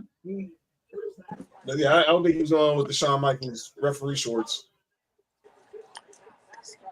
If somebody gets spit in the face like Shawn did though, the Seth gets spit in the face like Shawn did. Why the heck does the color look like that? Oh, okay. Something was wrong with that camera. Because it was like pink. Okay.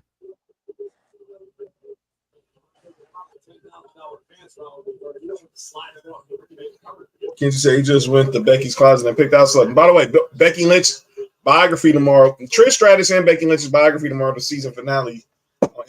So check those out if y'all want to tonight. Go watch them on the end. Seth's closet is definitely bigger than hers. Yeah, I was about to say she's been jealous of his drip more than anything.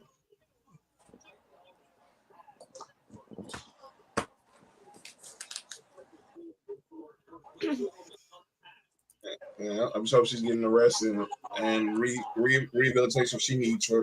And she'll be back when she signs that pen to paper. Sit down, power bomb.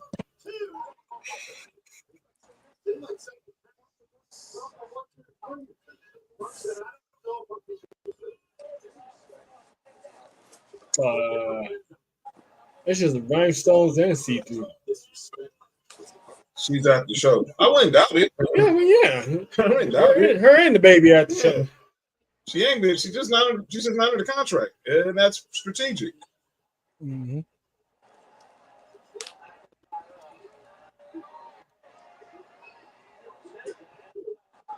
Hey, where's McIntyre going? Oh, go get a chair. Let's see if Seth Rollins is gonna allow this or.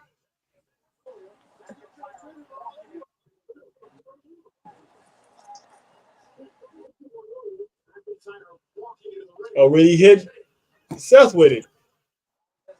There's no prediction with Drew McIntyre.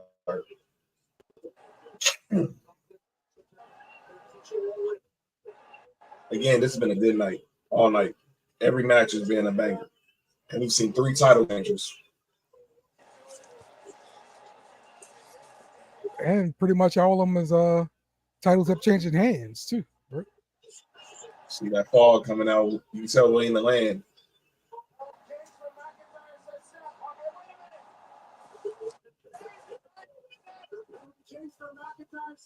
Whoa! This is going to remind me of Another reference. No! You and right when he mentions Shades of 97, huh? This is an interesting question from Kenzie. This is reminding me of special guest referee. Wow.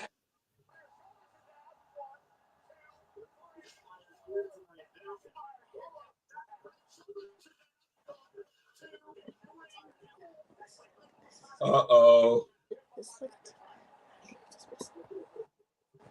Battery pack on the ground. Ooh, yeah. This is a good question. What you think about this question, guys? Who's the first to be the first $100 million wrestler? Roman. He's already got Roman's the Jordan. Not there already? Right, well, if Cena's not there, or if Cena is not there already. I thought Brock was already there. But right now, I'm gonna go Roman. He's got the Jordan deal. Hey, Roman, I'm still waiting on them bloodlines, bro. He's got the Jordan deal. And shout out to Cody for saying that Jey Uso should get a deal with Nike on some Air Force Ones. Oh, for real. Yeah.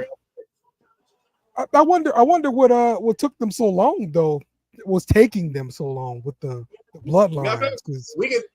I'll send you a video from years ago where Sam Roberts had this whole debate about the whole wrestling and sneakers thing, because this all was prompted when the Young Bucks went on sneaker shopping on Complex.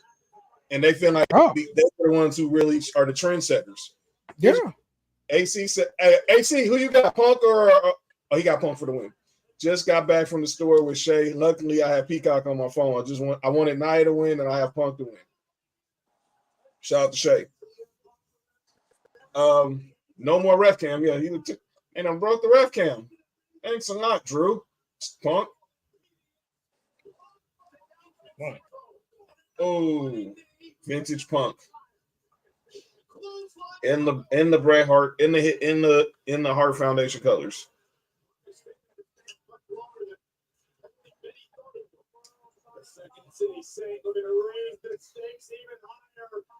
So glad to have him back in WWE. Yeah, I agree. He's probably not going to count. Now we see can we convince AJ Lee to make one little cameo. Oh, he's still on it. 1, 2. By the way. Oh, and the kind of ice. Honestly, I thought that Well, we know Charles Rob. We know Scott Armstrong will be here.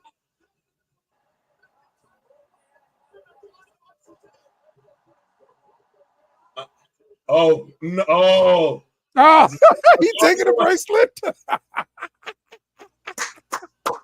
Okay, thank you for perspective on it. I don't know, man. You just out the ball for that bracelet, bro. Hey, man, you don't mess with a man's family, and you don't mess with a man's dog. Claymore! Told you.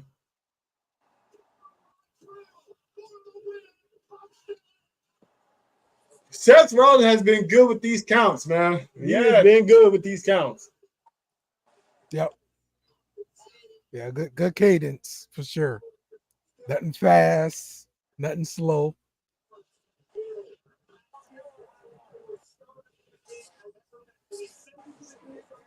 Whoa! He's not stealing it. He's just getting out the way. But that's gonna come back and that's gonna come back. Roxanne Perez said she'd love to have a match with AJ Lee. Oh yeah. I mean, there are a lot of the female wrestlers have said that. So, yeah, definitely got to bring her back at least for just a little bit run. Well, I see they had her. What they did on the Ultimate SummerSlam today, and had her in a fantasy booking with Trish Stratus and Flair. Mhm. Hey man, hey Dale, you ain't right, dog. Dale. Stephanie believes, man. Never say never. Stephanie believes. That is so stupid. We'll see that guy on Tuesday when he takes down Joe Coffey against Gallus. I'm not gonna say AJ Lee's never coming back. Is he?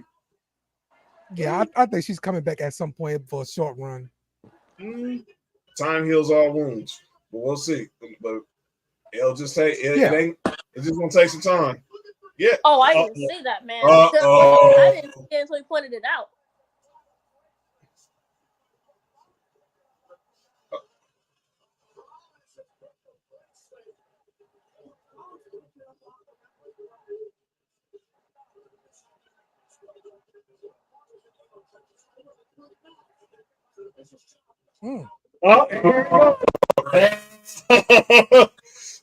Oh, it's gonna be a 3 count here. Guaranteed gonna be a 3 count, and he's not gonna be there.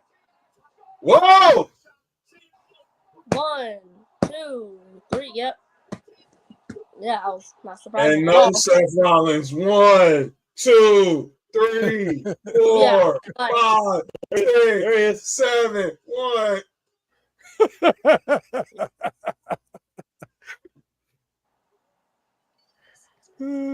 Boy, wrestling is predictable. I saw that coming. Like, it's gonna be a 3 count here. Wow. No one's gonna be there.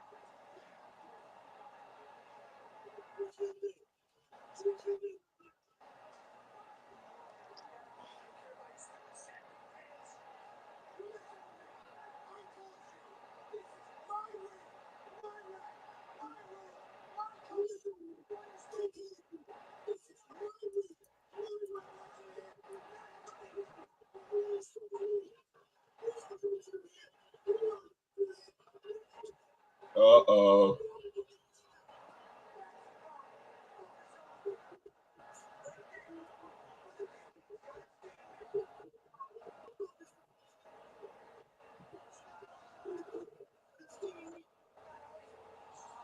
Well, he's trying to keep his cool, but it's like it's bowling over.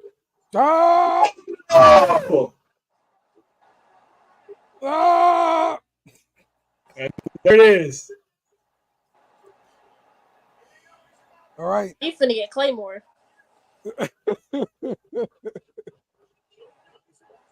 3. Oh wait, no, sorry. Oh.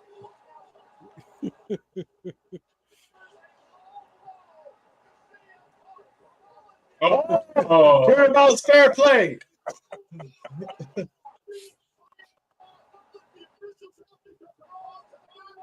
Claymore to the face, and nobody there to count. Oh no! Oh no!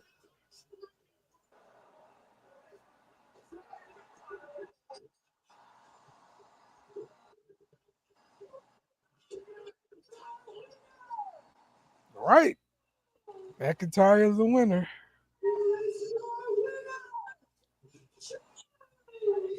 Yep. Whew.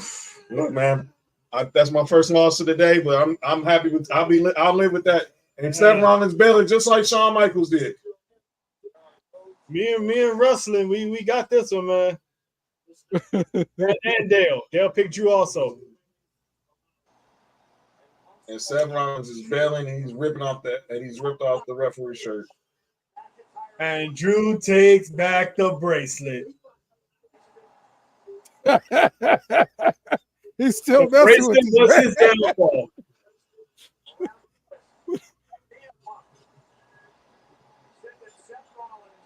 Oh no, kids! It's not gonna be Seth the Punk. It's not over yet. He still got the bracelet. They're gonna run this back at Bash of Berlin. And we get Seth and Punk, and we get Seth and Punk at Bad Blood.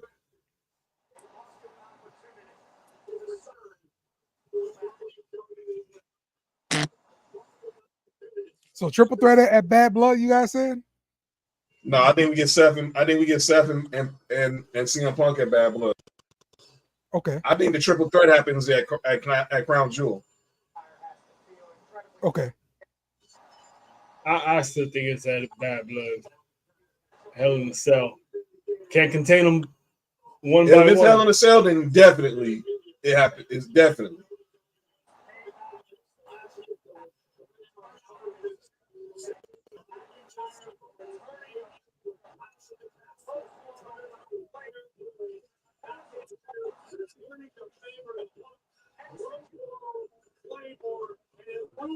Drew McIntyre gets his vindication.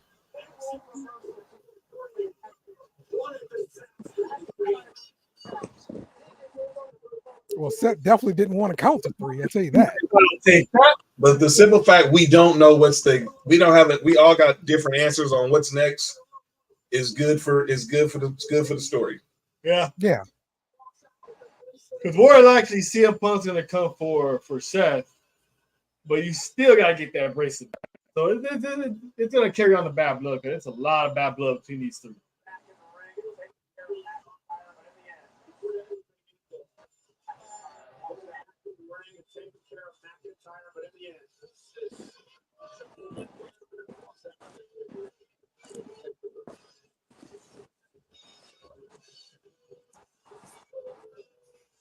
Here we go. How's it going? Another banger. All these matches are on point. So we got some more backstage pictures here. We got Triple H taking a picture with Nia Jax with the new title there. There's the point. There's the point picture there. Shout out to Dale. Yeah. And I know we got LA. I know he took the picture. I saw the picture of him at LA Knight. We done had 3 title changes, and we could possibly about to see 2 more if possible. Yep. Imagine this. A clean sweep of title changes. Except for the first match. Oh, yeah. But yeah. Total change of the guard, though. But I don't see Solo winning, because eventually you got the Tribal Chief coming back, and you're gonna have him beat Solo, and then have him hold the title again for the rest of the year, all into next year when he defends against The Rock. No, we still gotta have Cody versus Orton. We still gotta have Cody probably versus Kevin. So Solo somehow does not walk out champion, because we need a Cody reign. So The Rock has said he wants Cody for the WWE title, so Cody's gonna be champion for a while. Yeah. Yeah. This year so far, and we have now 2 matches left. Yeah. Caption for this picture is Jey Uso saw that Rhea Ripley is single now. By the way, we just reached the century mark on the stream. We got 100 live viewers between Twitter, YouTube, and Facebook. Shout out to everyone watching. We are at the 100 between Sports4U and Sports4Friends Media. We have officially got 100 viewers on X, YouTube, and on Facebook. Let's go, man. And here's the video of Rhea Ripley after the match. Uh-oh. You made mommy cry.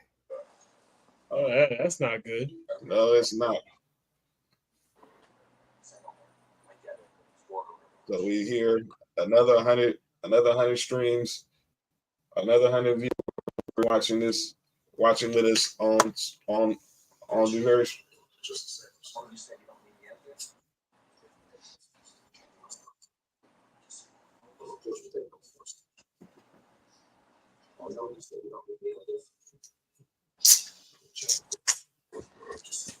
I wouldn't trust him, Priest.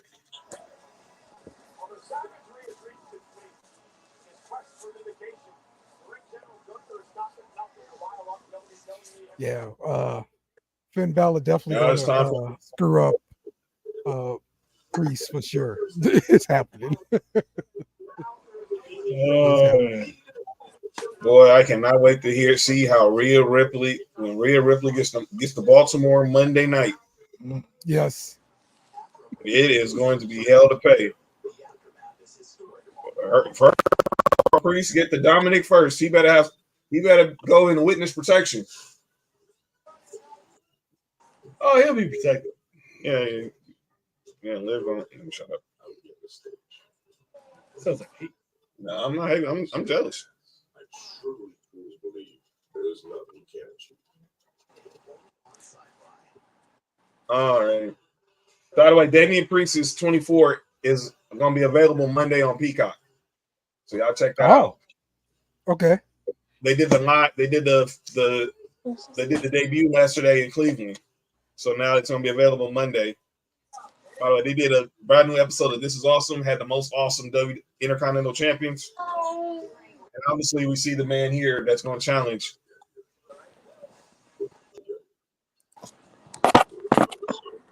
Kind of funny how have founding members of Bullet Club, Jacob and Finn in WWE, along with first members AJ, Cody, and the OC. Let's not forget the Tongas too. Don't forget Tama Tonga. Mm-hmm. Cody made that reference. Like, man, you got a history a lot of people don't know about. Right. All right. It's prediction time. I thought this was a cool. See who you guys have. You guys got Gunther or Damian Priest? Dale, who you got, sir? I'm going Gunther. I think Finn Balor is going to screw up Damian Priest some kind of way, and we're seeing Finn Balor. We're seeing Damian Priest and Mommy get put out of Judgment Day. So this is what we're witnessing. All right. So basically the Terror Twins getting screwed. The Terror Twins getting screwed tonight. I hate to say it, man. I love you, Priest, but I'm going Gunther. We're going in general. Huh? This is going to be the coronation. Look, man. Kinsey got Gunther. I just see a pattern. He went away after he lost to Finn Balor. After he lost to Mike got Gunther. Kinsey got Gunther. He went after he lost to Dragunov in NXT. He went away for a minute. Came back briefly. He challenged Braun Breaker. Lost, but then went up and then got the call into the main roster. What happens later? He 2 months in, he's defeating Ricochet to become the longest reigning Intercontinental Champion. Loses to Sami Zayn, comes back, wins King of the Ring. He goes away because he knows it's better for him that he understands that less Gunther is more Gunther. Now, tonight's the night. He gets this will be the 4th title change of the evening.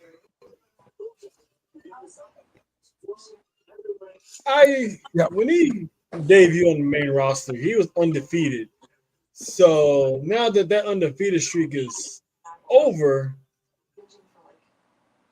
I have Priest walking out as champion, but it could be maybe like a disqualification. Gunther wins by disqualification, but he didn't get the title because maybe Finn tried to interfere on his behalf and cost Priest the match, but not the title type of thing. So, and then Gunther goes into Germany and gets crowned there. Get that crown achievement in Germany as opposed to walking in this chain. That leaves the German crowd happy, so that makes sense. I like where you're going with that. Breeze, who you got, Breeze? I think Gunther's definitely gonna win. All right. Like, I definitely think Finn's gonna mess up Damian Priest. Okay. AC, if you're still in there, who you got, brother? Wrestling, who you got? Mike got wrestling got Walter. He said Walter will always Walter. Walter will always be Walter. So I'm guessing he's going with Gunther.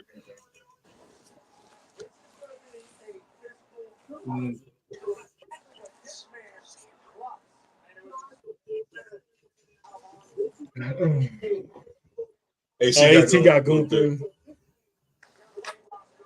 Yeah. Hopefully I'm wrong, but we'll see. I'd say Fit Gunther beats Fat Walter. Mm. They matched up together. Mm.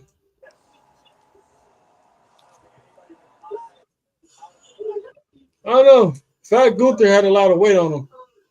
He did. Walter had a lot of weight on him. Sure did. Vince is like, nah, let's slim you down, big fella. We need you. You got the look, but we need you slim down, big fella. Y'all look good in them suits.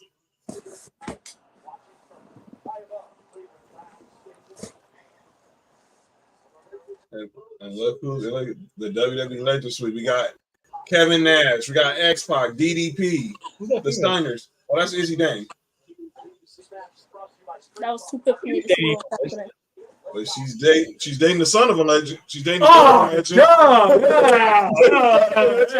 Yeah. She's dating the son of a legend. Yeah. Okay. All right, poor Cora. Shout out to Cora Jade. Anyway, Yeah, she's alright. Gunther and Jokic got to be related, according to Kenzie. And here comes El Campeon. I think his reign has been pretty good Right. for the world title. Say it again, Dale. I think Damian Priest's reign has been pretty good for the world title. Yes. Look, but this will be his big victory, though.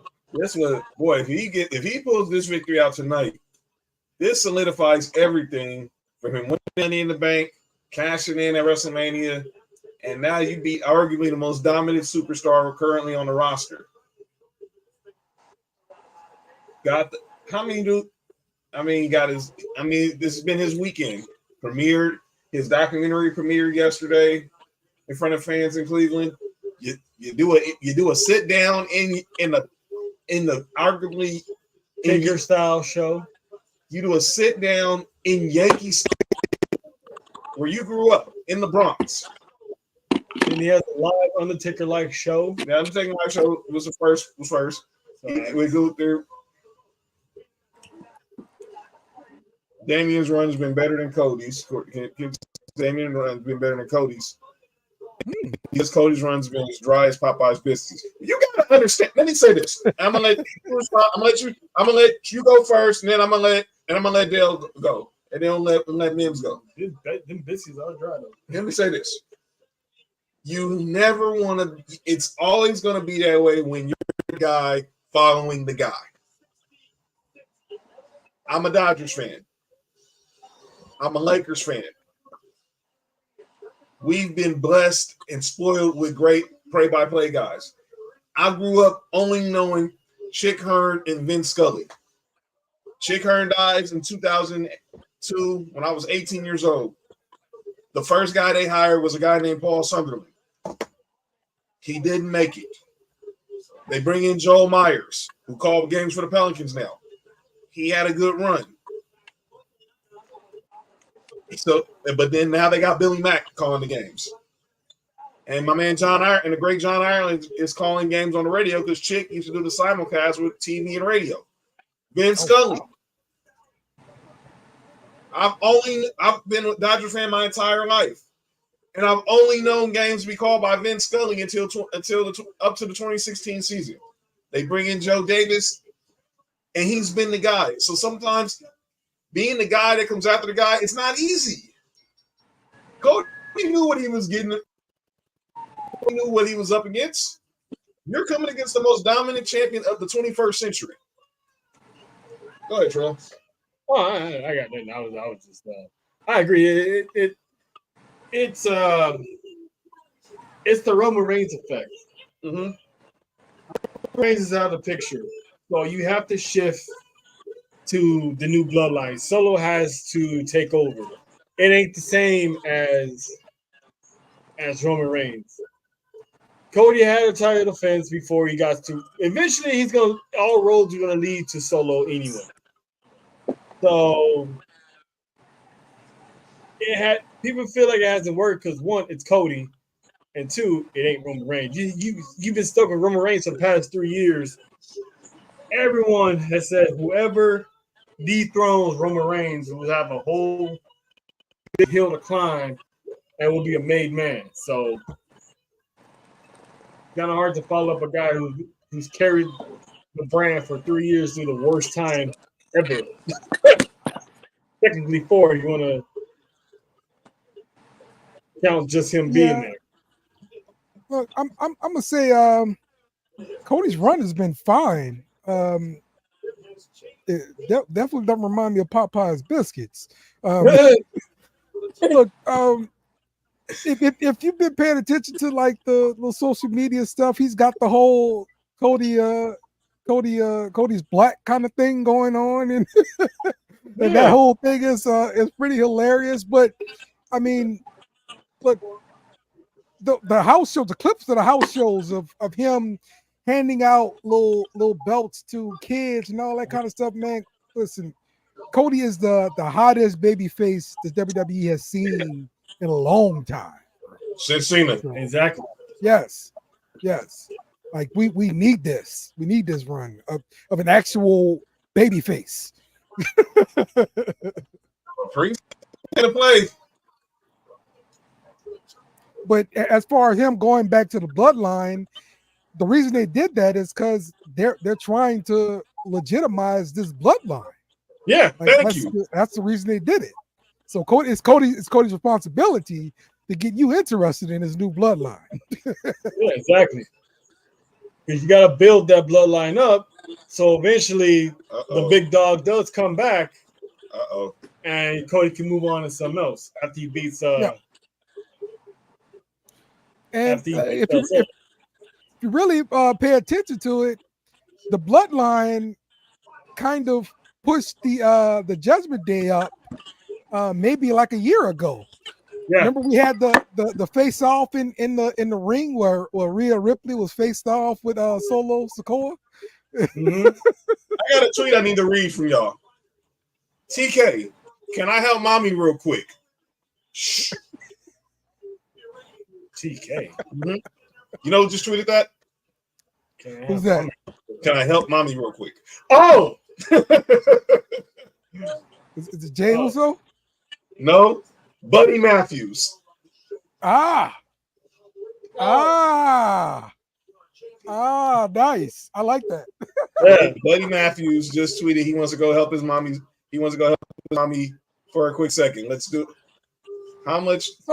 So real quick, I did hear where he reportedly wanted out of that contract to get to the WWE, but TK responded. A bunch of money to make him stay.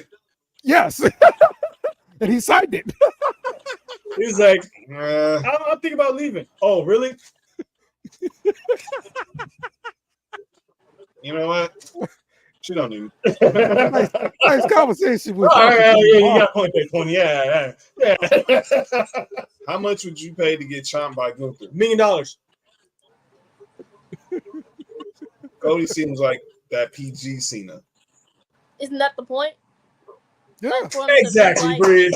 Exactly, Breeze. You telling that old man from Bakersfield what's up? Yeah, exactly. That's the point. Damn, kids, you just got eaten by 12-year-old. That's the point. Eaten by 12-year-old. Clean cut, good guy comes to save the day. Dale, you doing a good job with this kid. Like he's cookie cutter because he's meant to be like Cena. That's why he's cookie cutter. Exactly. He fits the bill where Roman did not. Exactly. That guy got rid of them stupid contacts too. Yeah. This is going to be a straight fight. Guys like Sheamus or Drew McIntyre in the room and Gunther, it's going to be a fight. Damian Priest is going to be no exception. Yeah. This is going to be a straight brawl. But if I'm Priest, you better have an eye in the back of your head because something tells me Dirty Dom ain't done playing after Judgment Day right now. No, he's busy after Morgan. Or effing Morgan. Sorry. Kids is the same guy that wants Cena to turn heel like all the time. Like and that ain't happened. We now know that will never. We know now that happened.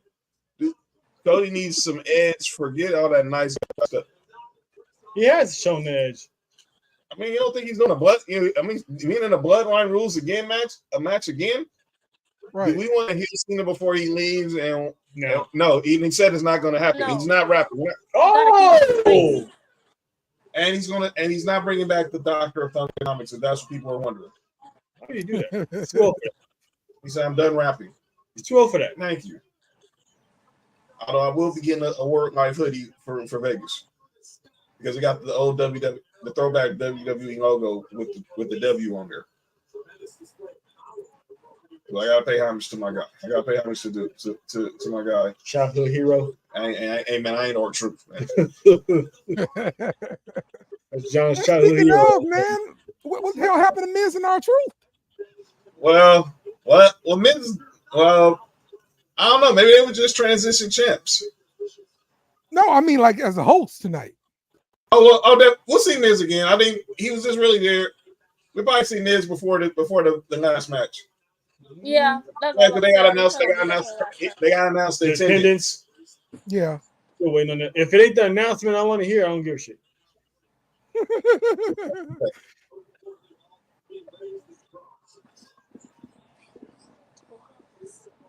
I'm right. My brain. Ticket sales. Oh. Yeah. By the way, we haven't seen none of that. Yeah. What's taking that announcement so long? The bisexual. Hey, can we not go there, man? I have to go there, man. I'm in Priest's. Damn, Gunther's bleeding. Wait, what? Nothing. Does Cena get number 17? I hope not. Although I did hear. Ooh, Jesus. Wait, I heard been reports of who one of his opponents is going to be on the farewell tour. Yeah, Punk, Orton. One of these guys in the ring. Wait, what? Don't feed him, Cena. Too old to be getting fed too. Oof. Oh, here we go. Yep. Oh, roundhouse. Yep. Oh. Bam.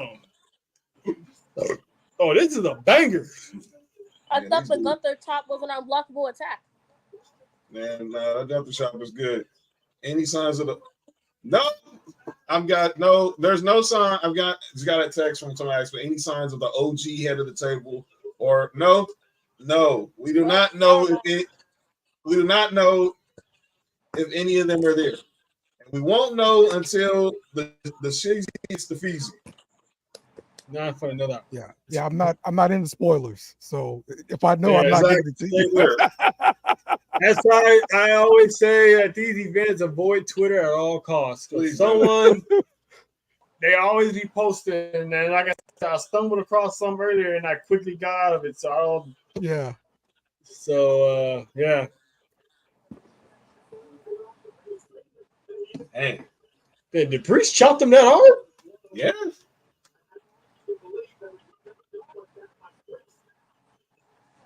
He's like, all right, this street trash. This street trash can fight. Burger after burger after burger. You think we get another performance from Jelly Roll?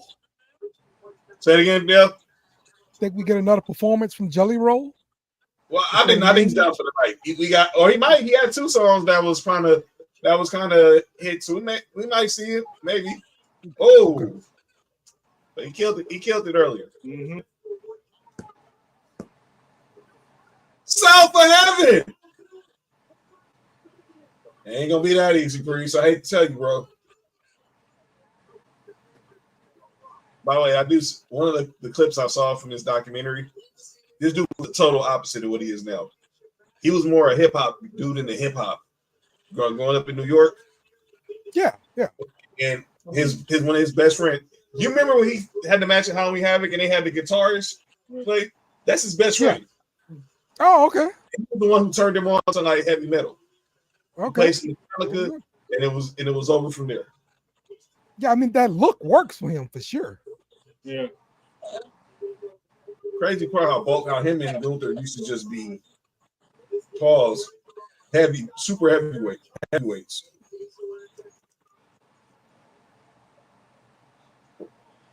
His transformation still trips me out because he really put in that work. Yeah, absolutely. He lost to Braun Breaker and took off for a minute before he made his debut. And I started seeing the transformation started right before he left NXT UK. Yeah. Here he goes. Ooh. Little nice lariat. Another one. JBL will be so proud. I mean, what are they doing with Vinci? Did he get released or? He got drafted to SmackDown, but he's on ice after he got attacked by Ludwig. Right. Yeah, he's legit. I think he's legit. He legit got a shoulder injury. Ah, okay. But he did get kicked out of Imperium, and that's what I'm saying. Right. We haven't seen Kaiser in a minute. We saw Kaiser's lady, but we ain't seen Kaiser.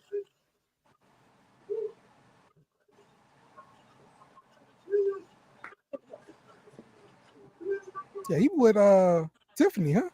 Yeah. I can't believe you didn't know that, dog. Be so No, jealous. he's in NXT at the time. How am I supposed to know that?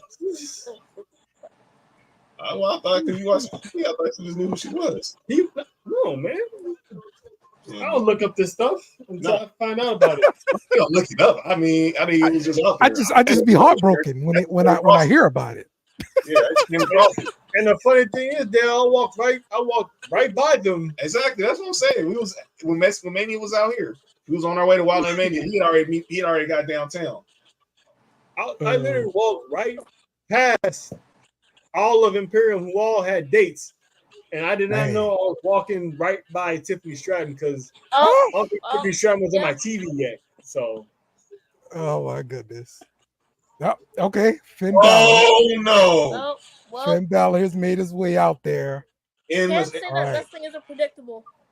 He is definitely there to screw Damian Priest.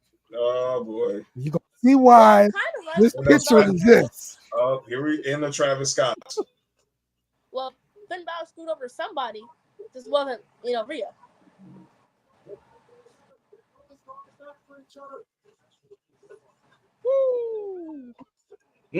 right in the throat. Grace looks worn down right now. Did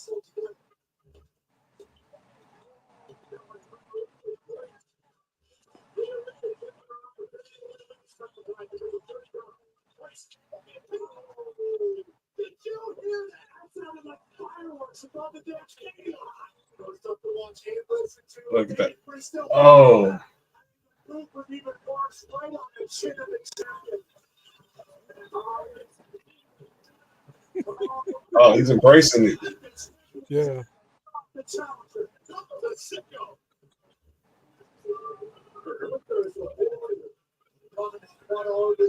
His moveset is basic, but it's really effective. Like it looks so believable, and he's trying to be a Greco-Roman wrestler, but using pro wrestler moves.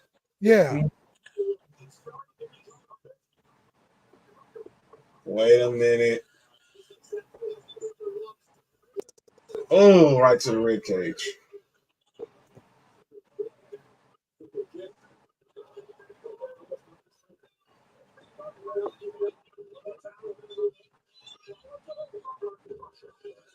Oh.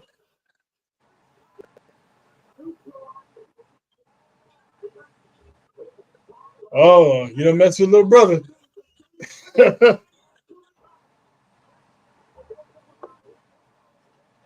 Oh, we about to have a Hulk up situation. Oh, now here it comes. Oh! Oh! Straight from the BX. Another one. Oh, so for the edge. Oh! Hey, yo! How he popped up?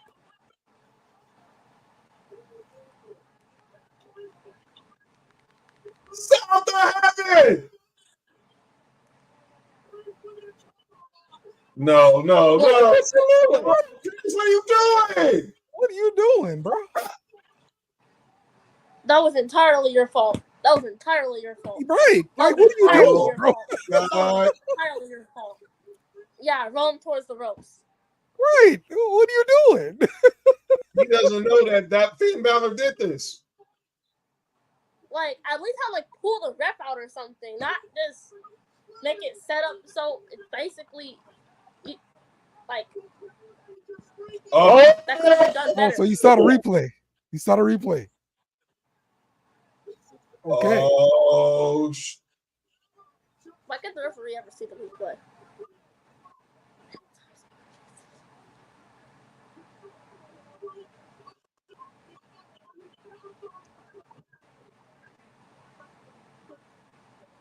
What? No. Where you going? Sleeper! There we go. He's standing there. that's the only way you're gonna get Priest to lose. He ain't tapping You gotta out. wrap your legs, man. You gotta wrap your legs, bro. Oh no. Put him in a body triangle. There you go. No, nah, like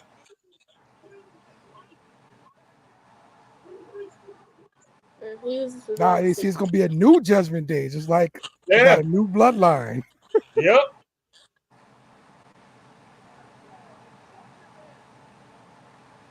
oh no. Oh yeah. Oh, easy. Hit some limbs already. Ah, you got him. Oh, focus. No, Bomb. It's a wrap. Imperial Bomb. And back Yeah, to back to the sleeper. And he's no. Oh, this is it. He out. He out, No, ref. this is it. He out, ref. There's no way.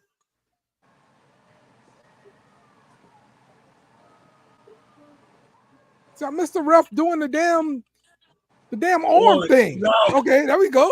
There we go. Wow. The Judgment Day has taken a new turn. Officially taking a new turn. So you're gonna have Carlito, JD, Finn Balor, Liv Morgan, Dominic Mysterio. Tweeted less than There you go. That's your new Judgment Day. Which I saw it coming. We did.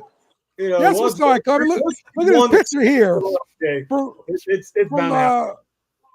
for one of the previous episodes, we got this already before. We got Damian Priest choking out Finn Balor there. Yeah. So we knew this was gonna happen.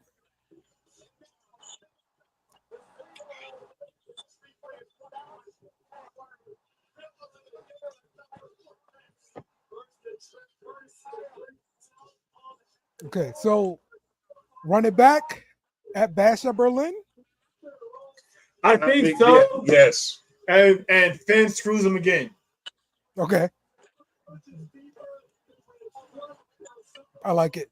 Because he never got pinned. He got choked out. So so Finn Balor screws him over again, and then Bad Blood, you got Finn and Priest. I don't know what they're gonna do with Gunther at the time, but it's a whole new era. So now we get the old Judgment Day shirts on sale. Yep, the new Judgment Day. As my boy just said, our boy Mike just said it. Just a second. Man, it is weird seeing Gunther happy, like smiling. It is weird. It's like So both the King and Queen of the Ring, the first year with the King and Queen of the Ring championship stipulation, both are successful.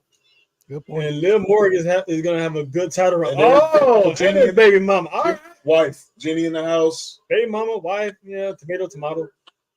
Or as y'all know, Jenny from NXT UK, the fashionista. Really? Yeah. okay. I'm just gonna rant here. Like, I hate how some like villains nowadays can't win clean. Like, Let's be prepared I for think a my dominant hero- reign. Right there. There it is. It's okay if a villain doesn't win clean. It's still okay. They're bad guys. But like, It's not gonna be. Roman is seen as It's like, not gonna be at impossible. Berlin. Give that bad blood because we know the history. I know everyone wants Ilya and Gunther in Berlin for the cultural reasons, but man, the history with them two. I don't even think it's happening in bad blood either. You think Crown Jewel? I think it's probably gonna be like later on in the year, if not the beginning of next year, because that's gonna have to simmer. That's gonna have to. Yeah, Ilya is not on that level. It's gonna be one of those yet, where snap. Here comes Ilya. You know, Ilya hasn't won anything lately, so he's gonna have to rack up wins. Yeah, right. Ilya is not on that level yet. He is not on the main event level. If they do it, it's gonna be a bloodbath where Ilya just dies.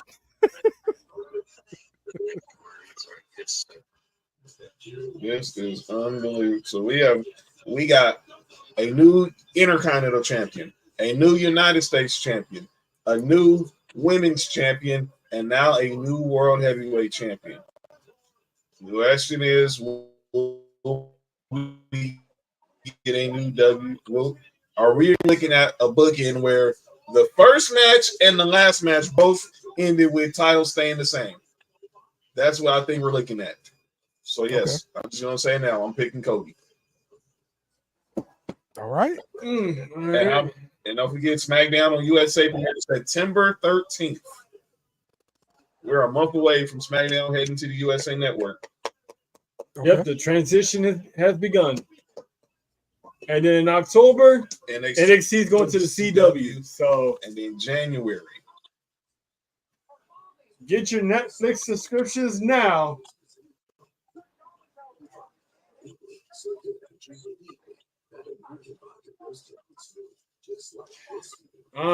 Finn is rebuilding the Demon. So Priest versus the Demon, that would be crazy. And this is early, and this one. And look. Super slow-mo in a beautiful fashion. And Dirty Dom would steal a chair from Mommy whenever she was about to unload on Liv Morgan. Dirty Dom would tell Rhea, you can't hit her with a chair, you won't be able to win the title, you get disqualified. So you thought that Dirty Dom was potentially looking out for Mommy in a big return, in a big go-on.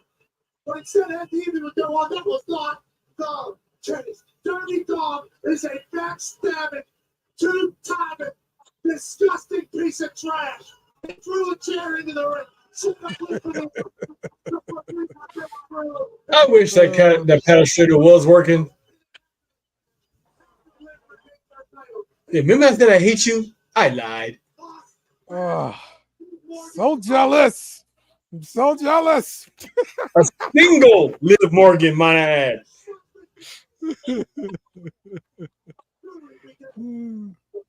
Now he got to go home to his real mommy and explain it was just a storyline. No, his wife is enjoying them checks. I'm telling you. I hope they sat down and have a long talk about that. Hey, we just got married. You need to understand something here. I gotta keep this train rolling. Well, that's the Haktula girl. That's true. No, what Kenzie's saying. Y'all gotta turn this. I actually seen channels that I follow get copyright strikes.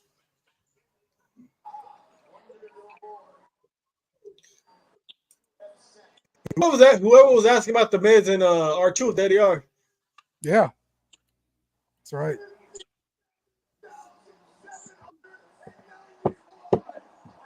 All right, I got Cody. John got Cody. Dale, you got Cody? Yeah, I'm rolling with Cody. Breeze, what you got? Cody. Yep. Let me coil on the board here. AC, Tig, Wrestling. Who you guys got? Mike, who you guys got? Does the bloodline bring the big gold back to the crew, or just Cody survive? 57,791 in attendance tonight at the dog pound.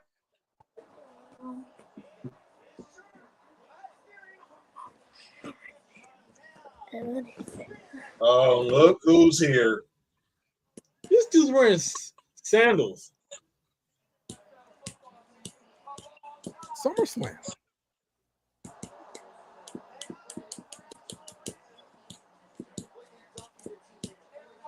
He's probably at the beach there, on the lake, whatever. We wearing flips. We got on flip flops.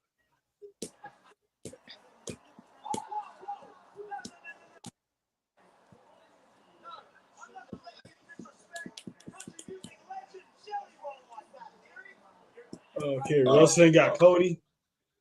Here we go. Yeah, they start bashing the Browns. Kansas, who you got, man? Kansas AC. Guys got Cody or Solo? Oh.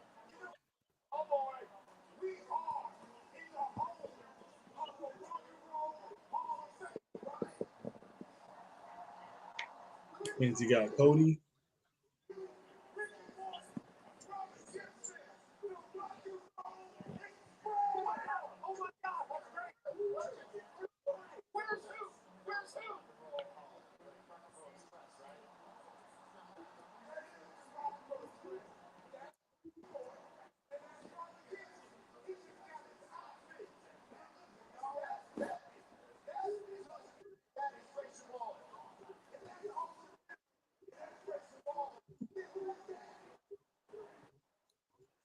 You may call him the Rock and Roll Express. What's General doing?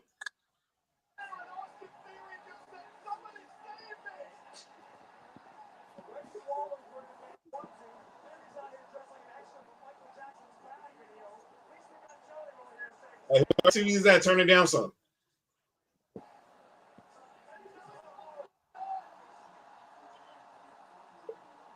He's a guy.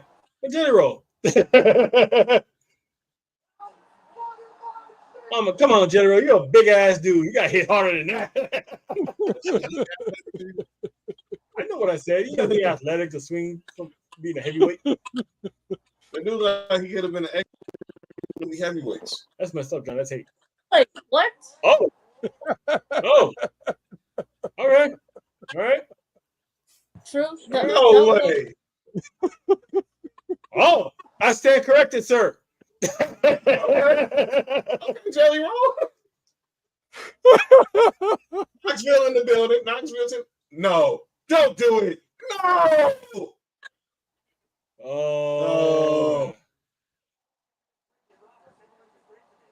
The Jelly Roll shuffle? No.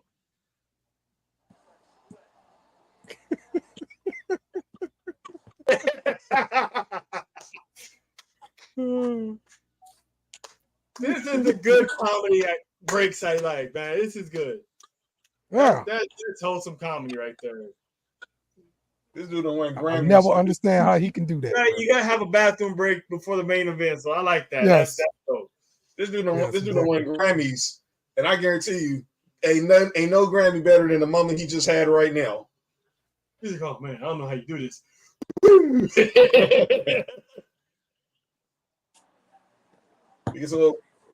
You gotta get some barnyard flexing in this remix.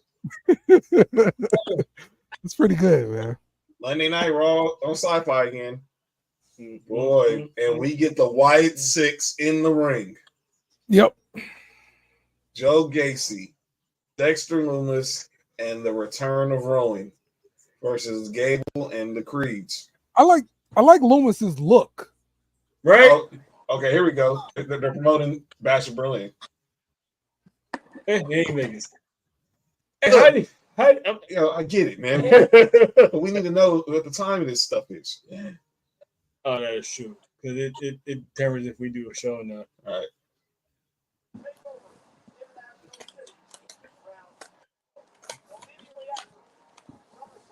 I hope it's the afternoon. Yeah. 10 Okay. a.m. 12 o'clock Central. So it'll be 10 o'clock. That's 10 o'clock here on the West Coast. Yeah. That's up to you, John, if you ain't got nothing to do. If I don't have, I might have some, I might be out doing the awards work. If I'm not doing that, we could definitely pull up. Because that'd be a busy weekend for us because we got that. And then we'll have NXT No Mercy the next day. Mm. And that's the first weekend of college football season, too. Ooh. Okay. That Sunday of No Mercy, USC versus y'all LSU Tigers in Vegas. Hey, I am with it. Go Yeah. Tigers. Yeah. I probably will be out in my Joe Burrow LSU Tigers jersey. There we go, baby. Purple and gold. Even shout out to mom. Even she's saying this has been a fire pay-per-view. Yep. Mom. Well, so WWE is already promoting Gunther as a new champ. Yep. All right, let's see what we got here. They got it up there. Yep. And new. Gunther is now a champ. So you think his first 2 years on the main roster, he's been the longest reigning Intercontinental Champion, and now he's he's been the King of the Ring, and now a World Heavyweight Champion. So how long is this reign going to be? His going reigns are notoriously long. I don't think it's gonna be this long because they put a lot of stock in Roman Reigns' reign. I don't think he's probably gonna have it till next year, but he's not carrying that World Heavyweight Championship that long. Give him a good minimum 6 months. Minimum. So we're in August. The question is, does he go into WrestleMania as the World Heavyweight Champion? I can see it. Huh? I can see it. So that's the question. And it could be Ilya. Does he go into WrestleMania as World Heavyweight Champion? It's possible. Because there's no money in the bank contract anymore because, Drew cashed it in. So true. It's smooth sailing for him. So we're saying at least through Mania, he'll be champion. I mean, yeah. Yeah, probably. He's some pieces along the way because he necessarily doesn't have to have right another 2-year reign or anything like that. So it depends on who they got that could beat him. Will it be Jay? Could it be Ilya repeating again someday? Who knows? Ain't no telling, man. That's the exciting part. Ain't no telling. Yeah. They would have to do some building for Dragunov to get up there on that level. Yeah. But yeah, they've got some contenders. It's gonna take time. Let him. Because put it this way, who's the Intercontinental Champion right now? Braun Breaker. Right. Ilya can have a feud with Breaker for that championship. Yep. And then Ilya could, come out of Elimination Chamber because he's not winning the Royal Rumble. I'm pretty sure Punk's probably gonna win the Royal Rumble. Again, y'all just missed. They promoted Bash of Berlin Saturday, August 31st, 1 p.m. Eastern, 12 p.m. Central, 10 a.m. Pacific. So depending where you at in the country, you'll be if you're in the United States, you'll be watching either at 1 o'clock, 12 o'clock. If you're Mountain Time, I think 11 o'clock, or if you're on Pacific Time, 10 o'clock. But if you're watching it internationally, that's a whole different case. If you're watching it internationally, but Bash of Berlin will start at 1 p.m. Eastern Time on August 31st. Then the next night, it's NXT No Mercy, and that's going to be at regular 8 Eastern, 5 Pacific from Denver, Colorado. So plan on, we'll let you know, like I said, we'll let you know what the schedule will be like for the next watch along. We will definitely be doing a watch along for No Mercy, but we'll say Bash of Berlin is TBD. Maybe if we don't do a watch along, we will come on maybe 2 hours before No Mercy to do a recap edition of Bash of Berlin. Man, see them going head to head with college football, that's gonna be rough, man. Yeah. But this is the week 0 games, or is this the week 1 games? No, this is week 1. 0 game. The 0 week game is the 24th. Yeah, that's Florida State. I think that's what is that Florida State, Notre Dame in Dublin in Ireland. Yeah. But yeah, week one is Georgia and Clemson on a Saturday. Yeah. And then you guys, it's SC and LSU that Sunday, and they always have a game on Labor Day. But I mean, they can't avoid sports when the season's in. So it is what it is at the point. But that's the problem with moving your pay-per-views to a Saturday. It was I don't know. I mean, but it works. It's been working. Yeah, I never had a problem with it. I haven't either. It was another byproduct of the pandemic. Mm-hmm. And then AEW had their pay-per-views on a Sunday, so it was TNA got. Well, they used to be Saturday, and they switched it to Sunday when WWE changed. Right. Yeah, and now look, we know all out is going to be on a Saturday.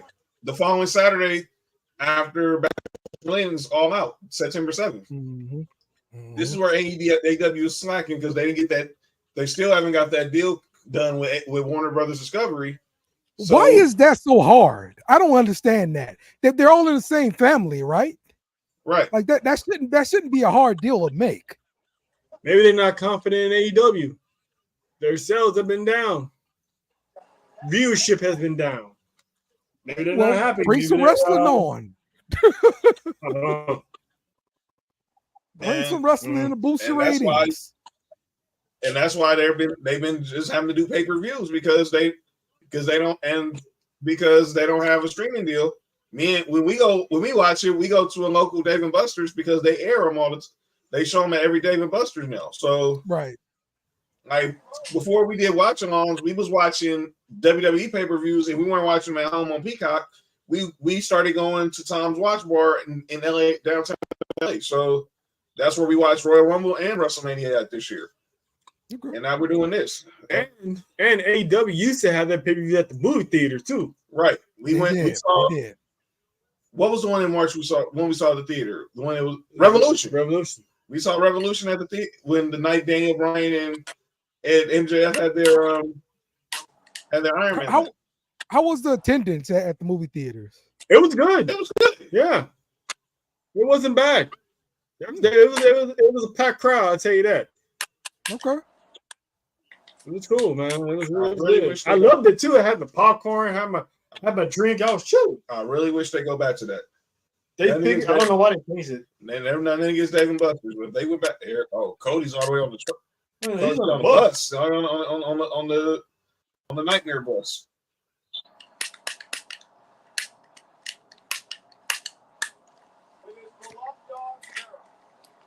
Well, these camera follows. Whoever did this idea, and it goes Pharaoh. You don't walk the dog to the ring. Well, at least a gorilla. Yeah, you don't want the dog out there with the fireworks. I hope you don't bite people like Biden's dog. Yeah, that's funny. You know how many agents got bit by that dog? You can go to a Dave and Buster's and watch AEW for free. Yeah. You go to Dave and Buster's. Really? Yeah, pay-per-view. Turn it on, it'll be on. Yeah, they turn it on, and they play the sound, and they play the commentary. Sometimes. Mm-hmm. Well, the only time they didn't do it, the only time they didn't do it, it was the first time we went was December. What'd you say, Mims? Oh, I was just thinking out loud. Oh, no, I was saying, so the only time that they didn't play the audio was the first time we went when they had that pay-per-view in Long Island when MJF got screwed by Adam Cole. Arn Anderson. Didn't I tell y'all? I told y'all.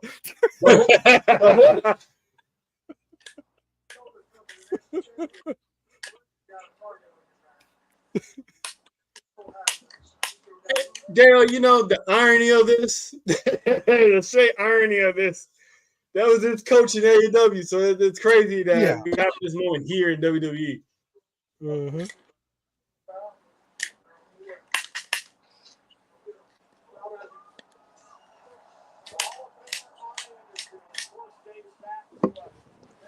Dang, this match is an extra 30 minutes for sure. The enforcer is in the building.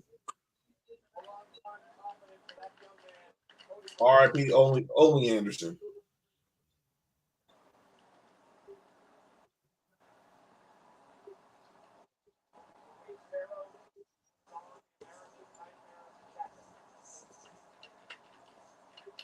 Hey, John, you asked me on the show.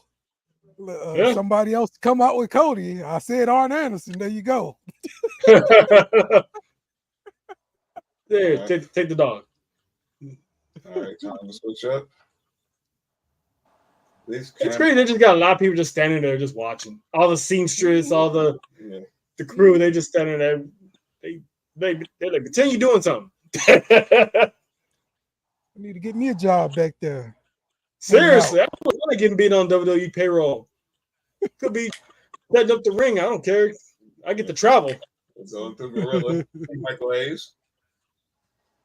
Oh.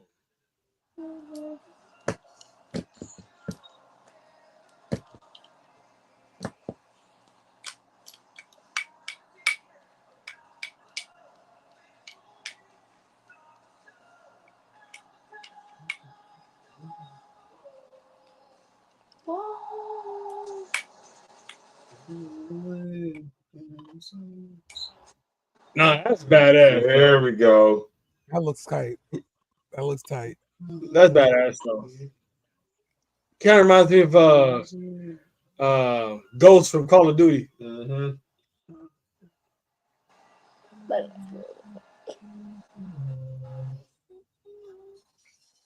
Look at that. That set looks like a rock star concert set. Hey, you're in the birthplace of rock and roll, the home of the Rock and Roll Hall of Fame. Triple H understands the assignment. It's the subtleties and all that stuff, you know? Yep.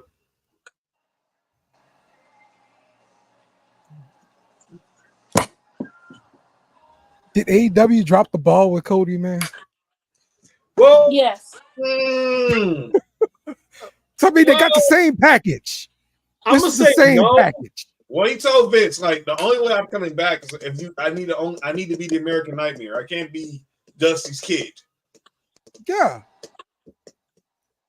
But this was not that big in AEW. This actually got booed even a little bit at AEW. Yeah. Yep. Fans weren't appreciative of Cody. Once Cody said he wasn't going for the AEW World Championship, that kind of is like, okay, he's forever the TNT champion or the guy surrounding himself with the TNT title, because he made it clear he wasn't challenging for the heavyweight title. Right. And that probably poured a lot of water on it too. But I think he did that to not get backlash from the fans of, you know, the wrestler that's doing the booking, you know. Like his dad got backlash. If you go watch the American Nightmare documentary that Cody did on Peacock, he basically said, like, look, he tells the reason why he left AEW. He said there was a reason, but he's never going to tell it. It was some people there. It was a person there. There was a reason why he left. We're not going to say who it was.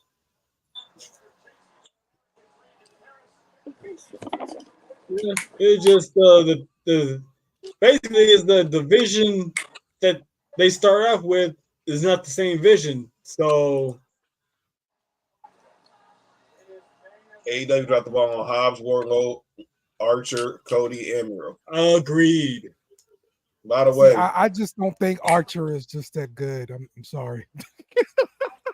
Well, yeah, if you want to go there, if you want to say that, and yeah, I give that to you. But Miro, Hobbs, and Wardlow, come on, man. Especially these guys are all good. Hobbs and Wardlow, especially to me. Yeah. Homegrown talents. They should look. Hobbs right now recovering from injury. There's no excuse why Wardlow is on ice right now. None. Yeah. And Duke was on a run before NJF got hurt. Because you could still been using him with Undisputed Kingdom. You basically just got the kingdom. Basically got the kingdom. Because they ain't doing nothing. I mean, they're still ROH tag champs, but they ain't doing nothing. And then Roderick Strong lost to Mark Briscoe at Death Before Dishonor. Here we go.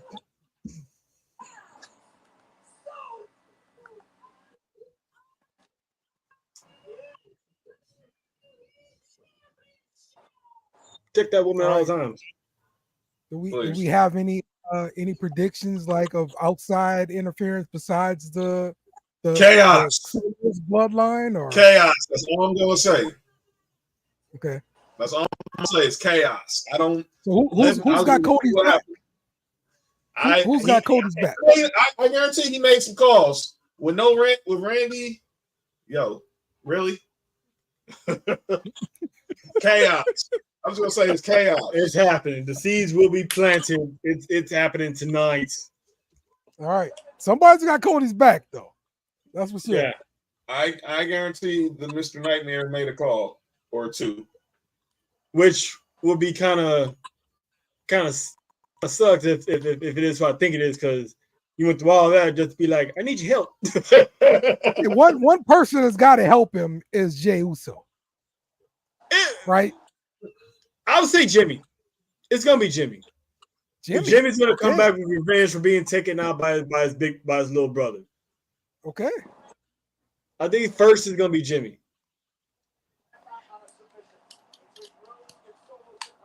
As far as we know, Jay's nowhere in the building. Yeah. Yeah, Kenzie, I agree with Kenzie. This match is about to cook. All right, I'm gonna say Jey Uso definitely has his back this time. That's what I'm saying. Okay. All right. Let's get the business. Woo!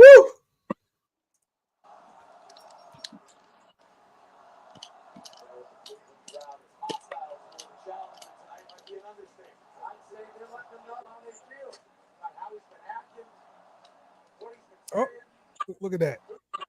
I think we got a live picture of Jey Uso getting that call from Cody. All right, yo, everyone calling them. Hey, by the way, them team. Yeet. Well, let's see if that happens. Let's see. Maybe.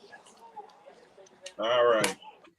Maybe he calling Rhea after what happened earlier. It's true. It could be calling Rhea. You're right. Hey, there's a Waffle House in Cleveland. Talk about it over some pie. It's pancakes. Pie. Thoughts on title being put on pedestals now. I like it. Yeah, it gives it a little prestige. I mean, everybody can't. I mean, like everyone can. They're doing it in NXT too, right? Speaking of NXT, we're gonna talk about when we get in this. We'll talk about give a little predictions for what we expect on Tuesday, Great American Bash, and what we expect for Monday night and the Raw after SummerSlam and the SmackDown after SummerSlam. Okay. I'm pretty sure my thing is still ahead. They still haven't done anything yet. No, you're not missing nothing, kid. They're still they're playing the mind games right now to see who's going to blink first.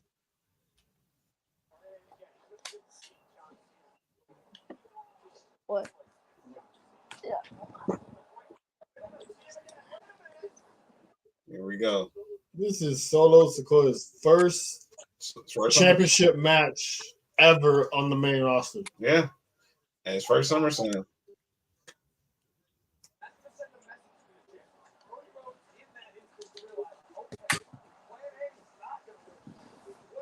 Oh boy. He said, boy, I've been watching you for 2 years.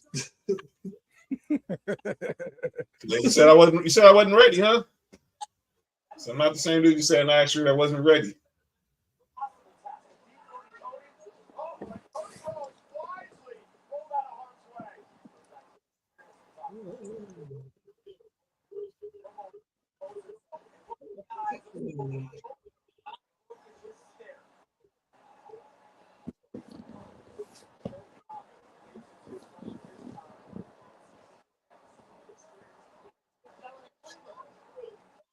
Yeah, man, you don't want to get hit with that already. No.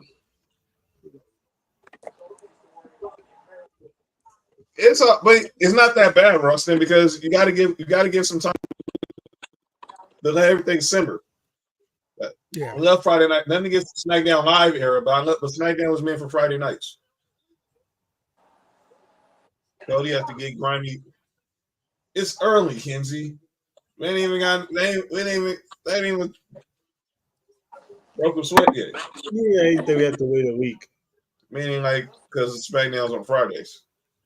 Oh, yeah, come on. SmackDown, that's where it's supposed to be. Not even a week. Oh, there's one chop. All right, here we go. Oh boy. So show down. Again, shout out the land showed up. Shout out to everyone in the land showed up. 57,000. Yeah, showed up in the dog pound tonight. And Cody. Whoops. The disaster kick. Yep. So the research. We're gonna regroup. Suicida. Oh, to a pin suicida.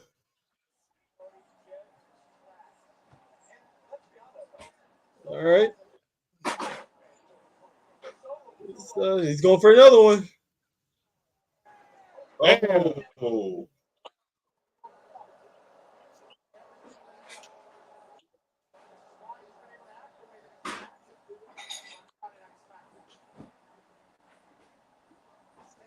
Yeesh. This is going down for real.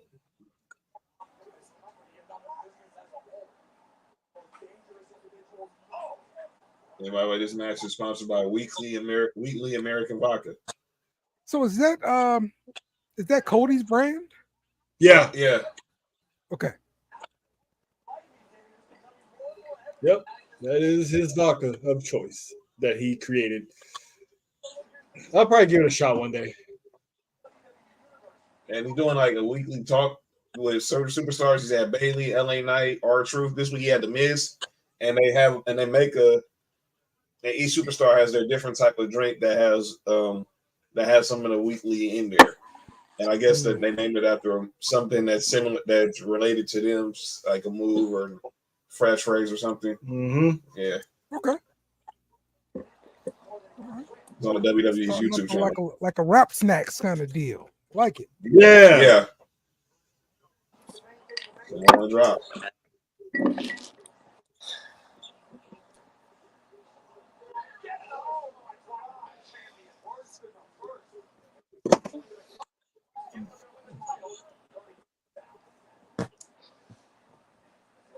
All right. Let's see here. Still steady pace here. Mm-hmm.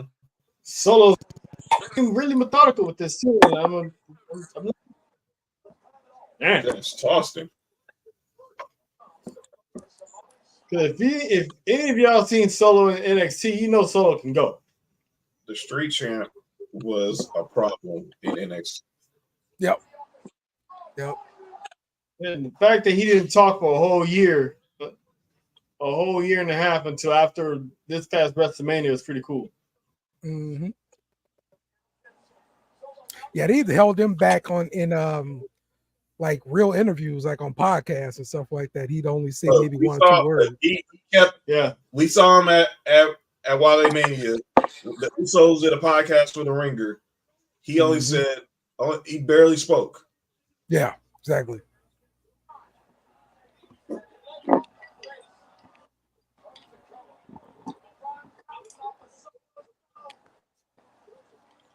Well, I think maybe you just don't need. Yeah, maybe they don't need a sellout. They just wanted. Maybe. Y'all think Solo's promo skills got better or worse? His promo skills are the same, basically. Yeah, it's the same, which is not a bad thing. He's just don't talk until now. He's a leader now. He's less is more. He was an enforcer. Like, expect the same thing right now with Jacob Fatu. Jacob Fatu's the enforcer. He doesn't do the talking. He does the dirty work. Yeah. Whoa. Speaking of Samoa Joe, did y'all realize he was Sweet Tooth in Twisted Metal? Twisted Metal, yeah. Like I watched the whole thing and I just found that out.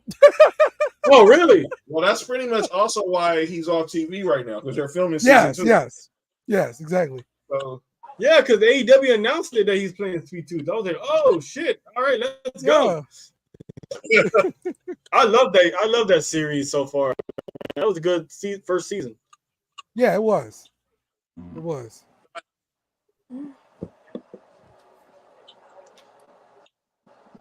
Let's see. Yeah, so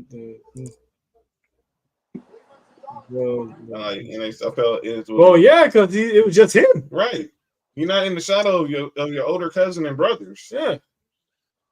So worse is gonna be better than because he talked more. This one he didn't need to talk. Now he's on his. He took over Roman's spot, so he gets to talk again.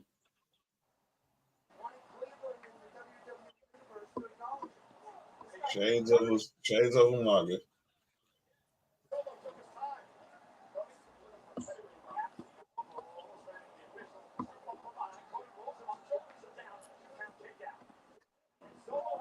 I'll tell you one thing that I've been seeing a lot more is him trolling people in the front row, like just waiting on the match to start and all that kind of stuff. And the stuff Roman did, you know, was brilliant. So I like that he's picking that up too. Yeah,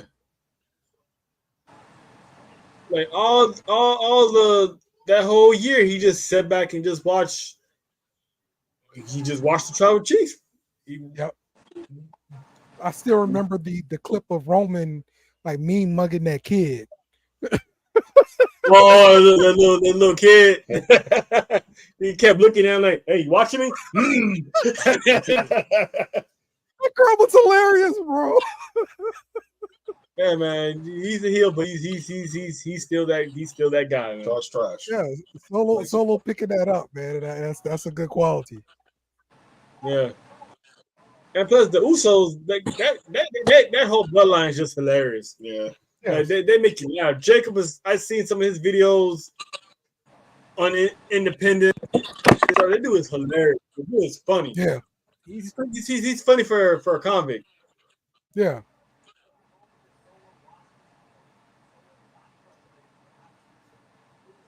They're basically if you want to keep it a buck.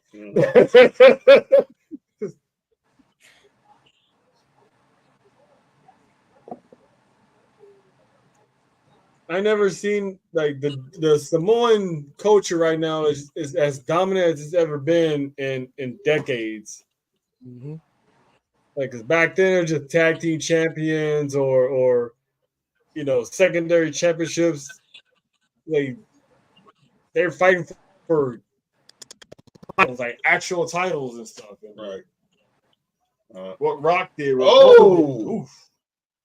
So one problem I've got with the bloodline is everybody's related, but like nobody has like the same last name for the most part.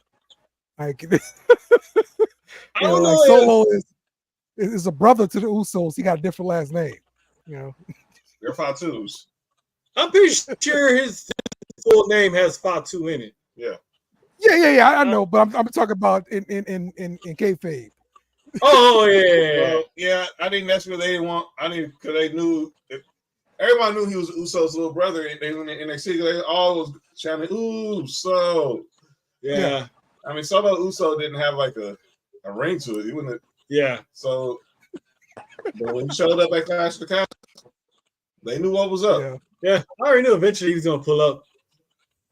It was inevitable. Once the whole bloodline thing got started, all right, it's only a matter of time Solo pulls up. Oh. All right, we haven't seen too much of the blood. Not yet. That answer to that question, Rustin, about the best cutter move is no one. The cutter is a terrible move. Not being wrestling, okay? That damn Cody cutter is terrible. All right, terrible. Hey, man, Randy Orton has the best one. Right? That RKO is pretty. Most dangerous 3 letters in sports entertainment. It's pretty legendary. You know what I'm saying? Look, some Diamond people Cutter Cody is Cutter nice right on video game. on occasion. Mm-hmm. I've talked to Breeze many times about how much I hate the Cody cutter. I can tell. The Dragon Screw is not better than a Cody Cutter. Like Cody Cutter's not. I mean, it's better than most. It was except RK. Real talk. The best cutter right now is Javon Evans off that top rope, bouncing back. That boy bouncy. Now, RKO is definitely Kenzie. Oh, see, like he likes the Soul Snatcher. It's real nice. That's gonna be that's the man. She can hit that anywhere. Yeah, it's ropes, real nice. ropes, turnbuckle. I was shocked with off the ladders. You knew she was just going to be in that ladder match. She was going to be one of those who's going to do some off the wall type stuff. Yep, exactly. By the way, she's a sister too. Who? Star Rookie. She's a sister. She's mixed. Okay, something's happening. Sorry. Yeah. Finally, Cody. Well, look, we haven't got. Look, the bloodline rules have not really gone in effect yet. Yeah, They're keeping it G right now, but it's gonna eventually. We're eventually gonna get the bloodline. Whoa! Once Cody really starts going on a roll, ooh, nice. Yeah, they'll make an entrance to the crowd, I'm sure. It's like they did yesterday. That's where all the bloodline showed up last night. Yeah.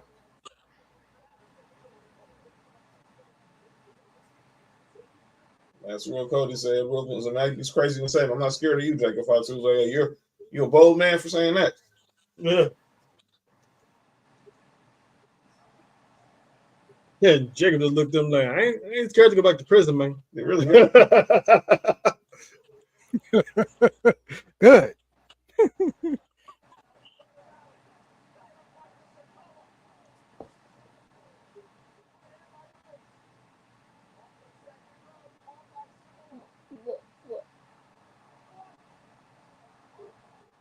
What was the plan the first time?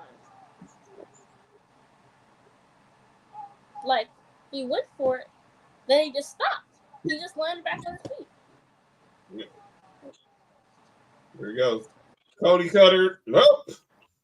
You see, like, he just landed on his feet. Like, he didn't even go for the move. Whoa! He just Crossroads! and then landed on his, like. There you go. There you go. There you go. It's the Tungans.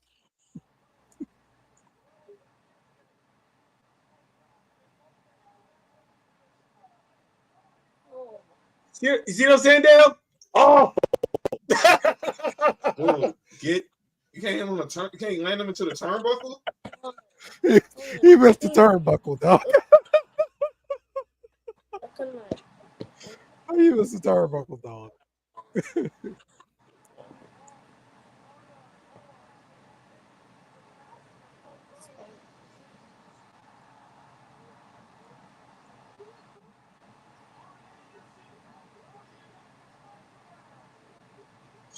But at the same time, my man, you signing these older veterans, bro. Like they gotta work. They gotta know how to work. Yeah. Mm-hmm. Kevin is here.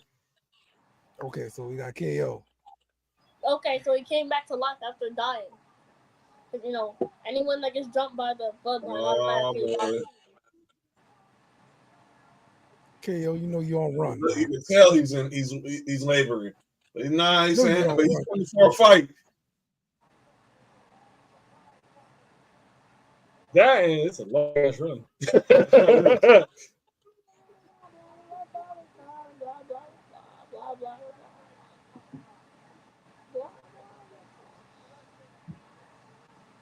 Oh man, ooh, saw that one coming. Oh, man, all right, so I guess Jacob Fatu coming out next, huh? Yeah, maybe. Can I say it? No, you're ahead of us. Oh, all right. Okay. The cavalry has returned. Hey, maybe Tommaso Ciampa might try again to RKOing Randy, since he's back now. Randy out here giving dap when you come to save somebody. I got him, Johnny.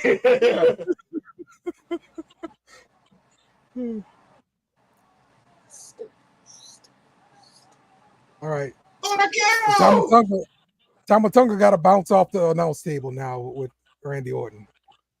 All right, when Jacob gonna come out. But there's one Samoan werewolf still lurking.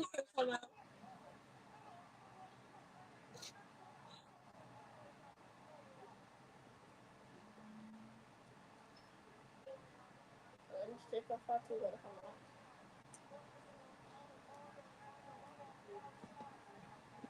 Crossroads. I like this. The same way that they tried to do. Oh no. He tipped me.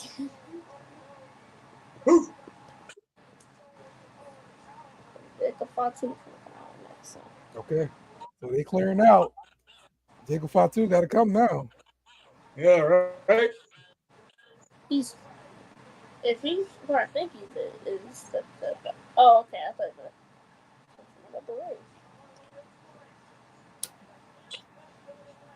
Thought he was gonna hit him with that.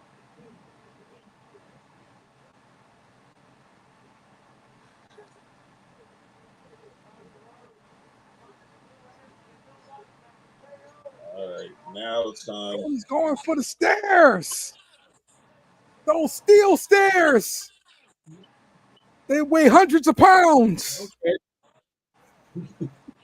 How much of the steel studs actually weigh? Like There's this. It's made of solid steel, Breeze, weighs hundreds of pounds. Oh, Whoa. so you think that they're just gonna be chucking around hundreds of pounds? yes, exactly. Those guys are really strong, Breeze. I'm not saying it don't hurt, but like those things are thin. They're hollow. You hit him twice No, and it's Solo solid has not steel. fallen to his knees yet. Solid steel. Oh, wow.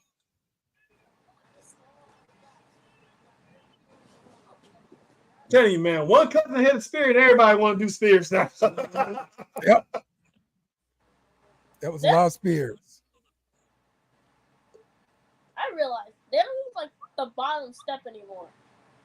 Like they used to use the bottom step to like I don't know, spine buster somebody on it or They something. still do for like moves, like Mm-hmm. like those spine busters. Yeah, like you're saying, it's a bigger surface. Come on, What Solo. are you doing? What are you doing, bro?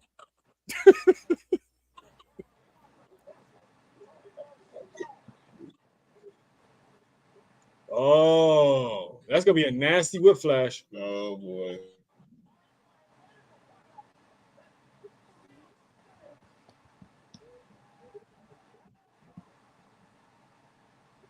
Okay, he's gonna miss. He's gonna miss.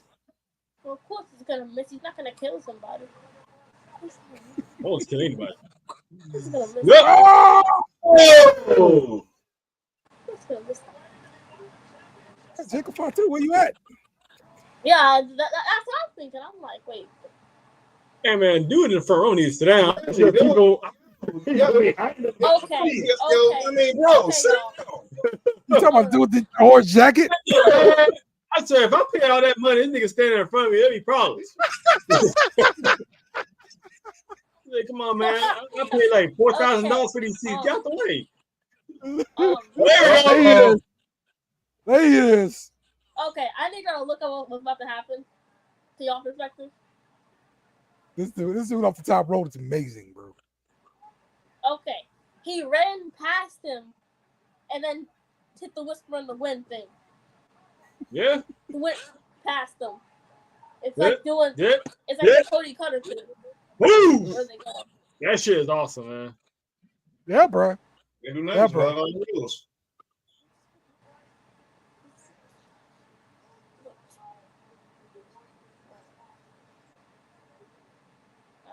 Kick out. I don't know, Jay, some random Let's other person. go. All right. Then Now, Jey Uso got to come out and save him. Nigga, like this Okay, Negro. Jimmy Uso, I don't know, somebody else that can return or something. I don't know.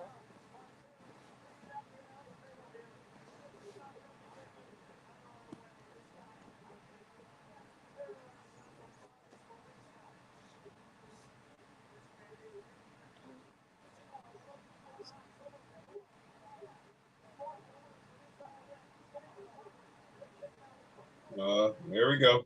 I told you I'll tell you we'll be destroyed by the end of the night. Yeah. Mm-hmm. Oh. This is gonna be stupid. Good point, Kenzie. Good point, Kenzie. You need two guys to beat up Jacob. Yeah, literally. No, you got That's to what win, I'm girl. kind of thinking too.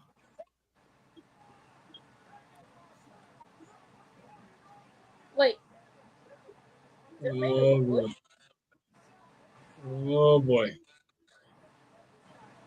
And this dude flies high. Oh, the table's broken. Wait, is the table made of wood the whole time and I just never realized that? Because The table's broken. I hope he really didn't hurt himself.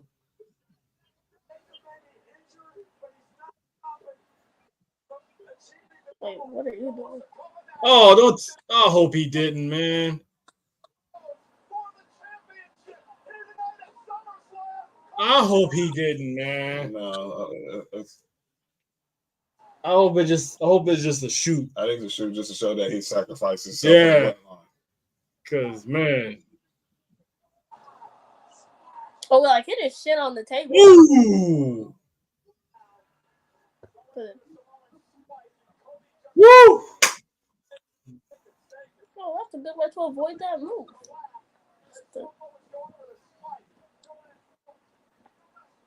You see?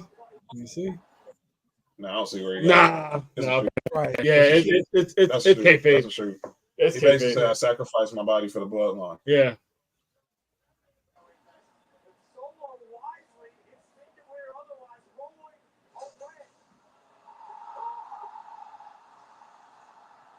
Oh, Super kick.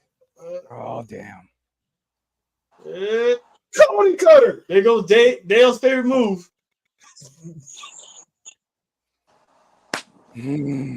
My goodness. Oh! I'm sorry. Oh my God! It's so weird not doing this. It's what I say, bro. I'm like sitting here like waiting, like. No!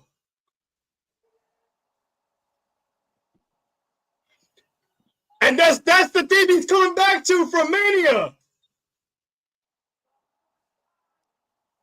Oh! Let's go! I'm copping that shirt. I'm copping that shirt. Oh my God! I'm copping that shirt. Original Tribal Chief. Oh, that's what it means. I'm sitting there wondering what that means. I'm like, what is OTC? WWE shop. Duke means business right now. Oh my God! Well, who is he helping?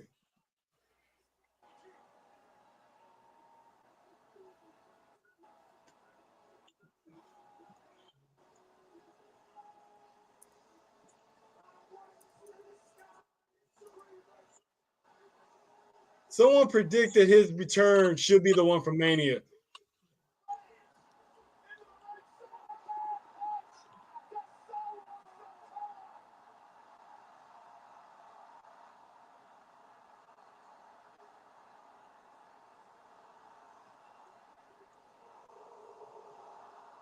Oh shit! Here he I have to comes. like not. Oh my!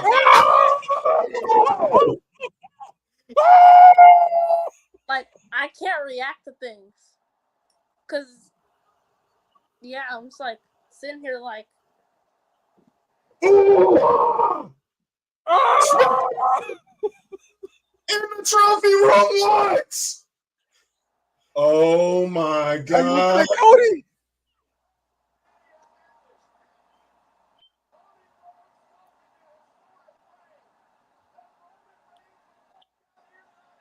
Oh my God! He said, "Handle your business, dog." He said, "Handle your business, dog." So I'm going.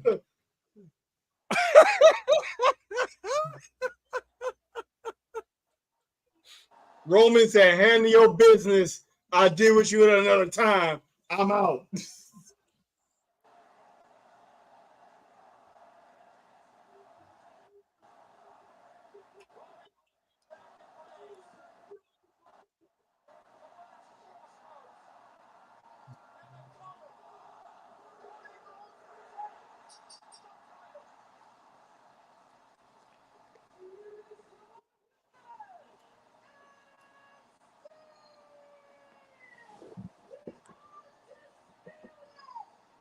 Looking directly at Roman.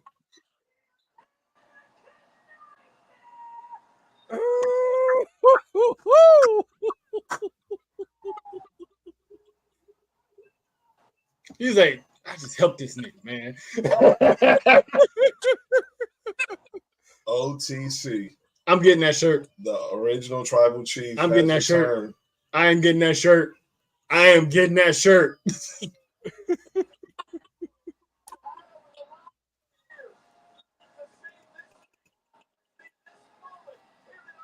What did he just mouth him? Yeah, he had to, Kenzie. He's calling him out too much. He straight up was calling out Roman. He want to hit the man that beat him. That's why he had to look like, all right, not here for you. They But don't get it twisted. They clearly got some word. They are clearly going to have some words. It's got to be Friday night. SmackDown. If he is back Friday night, get your popcorn ready for the face-to-face between these two for the first time since Mania. The promos that are going to come out of this meeting, when it happens. I just saw the replay and I thought he was going back to the ring. I just got pumped. Just trots down to the ring. In, boom. In the trophy room ones.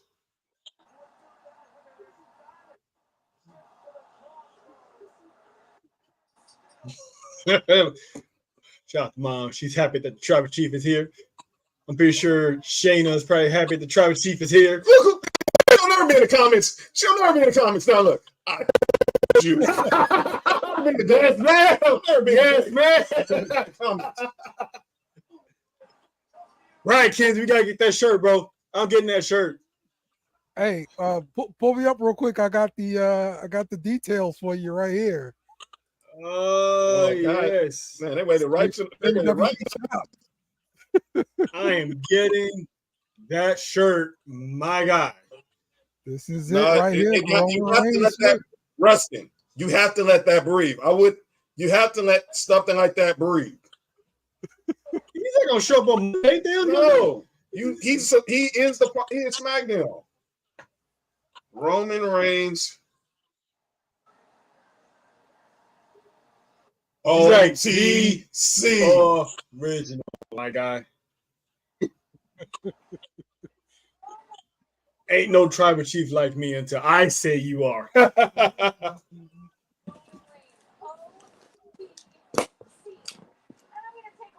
Dang, they already leaving the arena?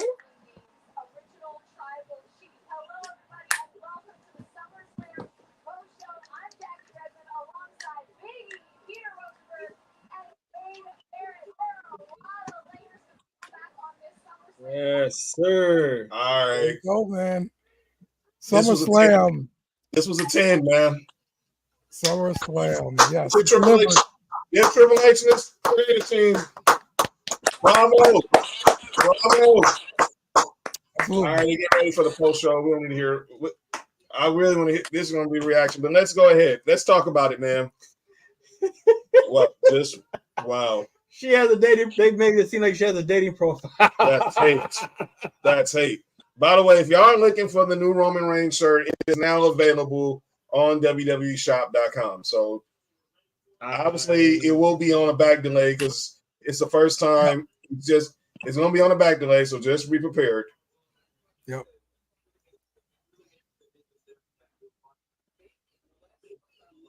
I bet the people there can buy it. Say it again. Buy it. I bet the people at Cleveland can buy it right now, though. At the oh yeah, my goodness, it's a long line, but they could buy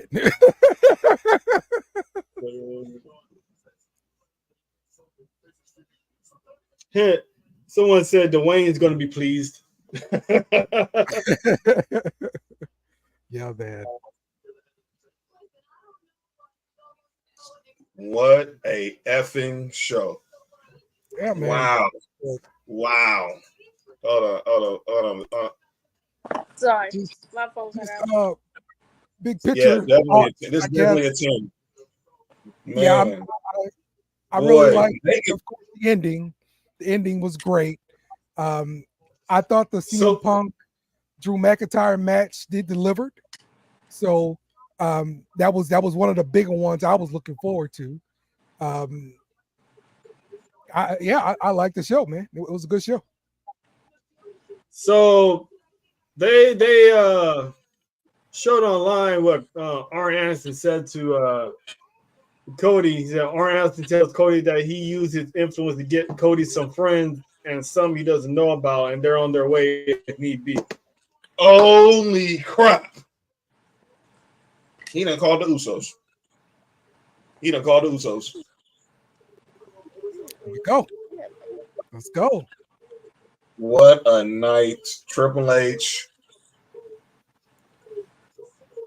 So when OTC has a follow-up What's up? What'd you say, Dale? When do we get the follow-up for the bloodline thing? Are we have to wait till Friday or will we get something? Roman is there Friday. I'm off Twitter because we're gonna be in the middle of our show.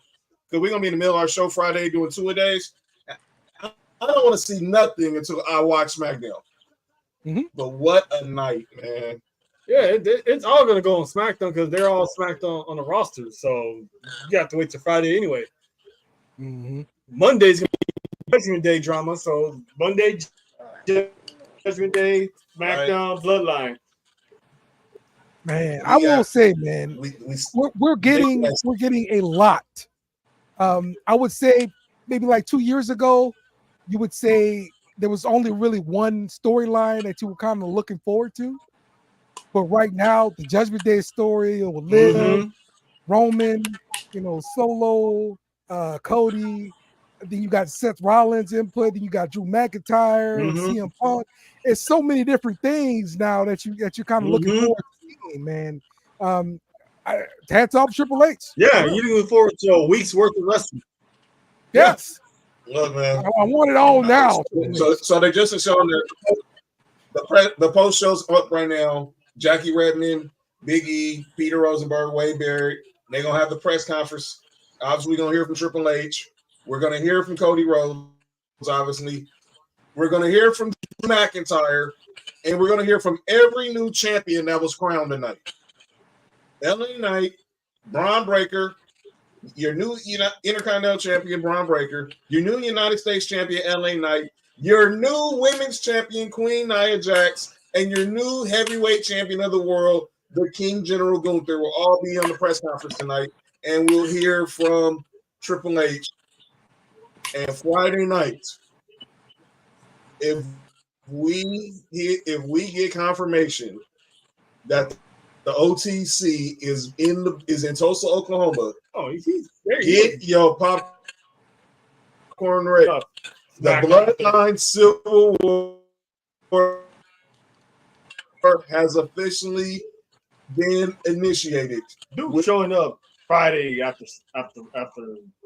SummerSlam. He is no ifs, ands, buts about it. He is showing up.